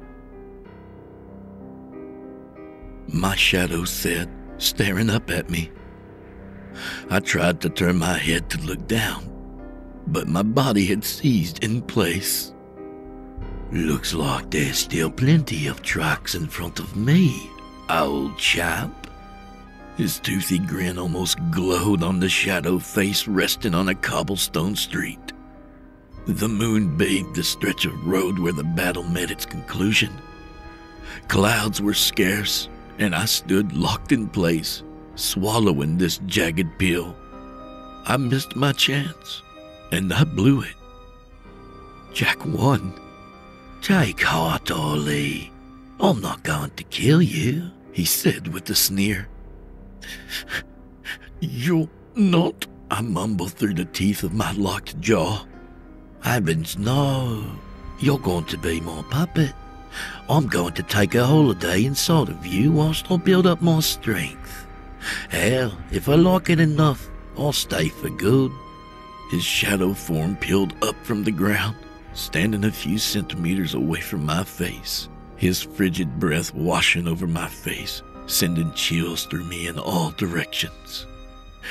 I'll just keep flooding you with love until you melt away, or flee my body, I retorted in a muddled croak. You're full of shit, Ollie. You can't keep it up all day, every day. Enough talking. I think it's time we became flatmates. His smile dissolved and spread out like a drop of ink soaking in a piece of parchment. The shadow took on this oily slickness as it liquefied in front of me. With the shadow still anchoring itself to my body, he began prying my mouth open and pouring himself into me. The slimy black liquid maneuvered its way down my throat. My body was straining with everything I had left to avoid swallowing him, but to no avail. Give in to your sadness, your sorrow, your despair. This wicked world is doomed, Ollie. Allow me to become the dark of you.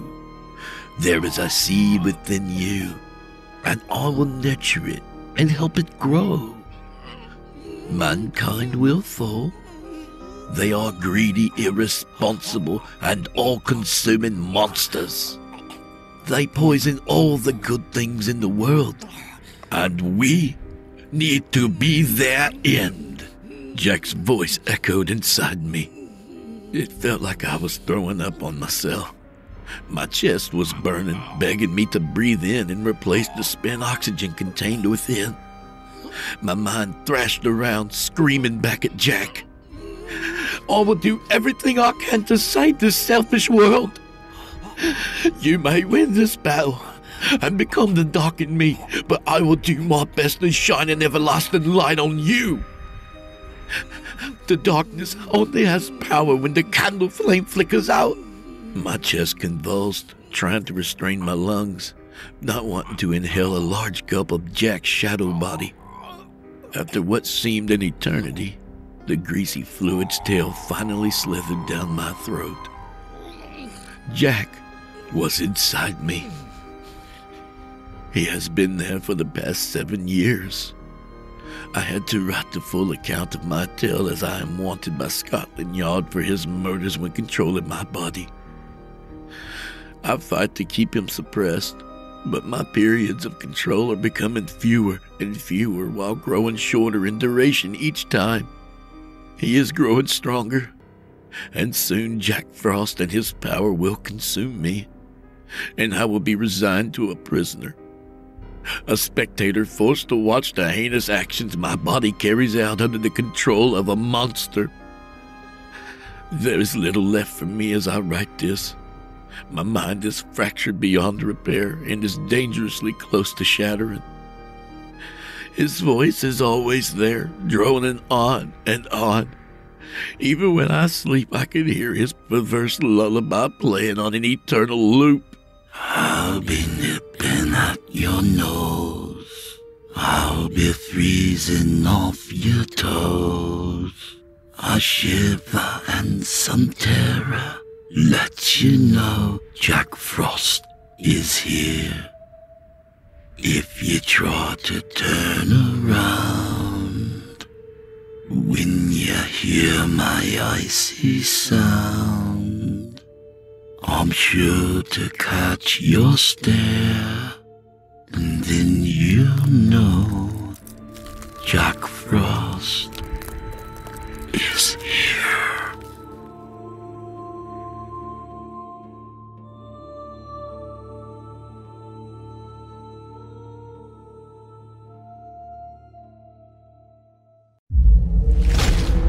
Chilling tales for dark nights.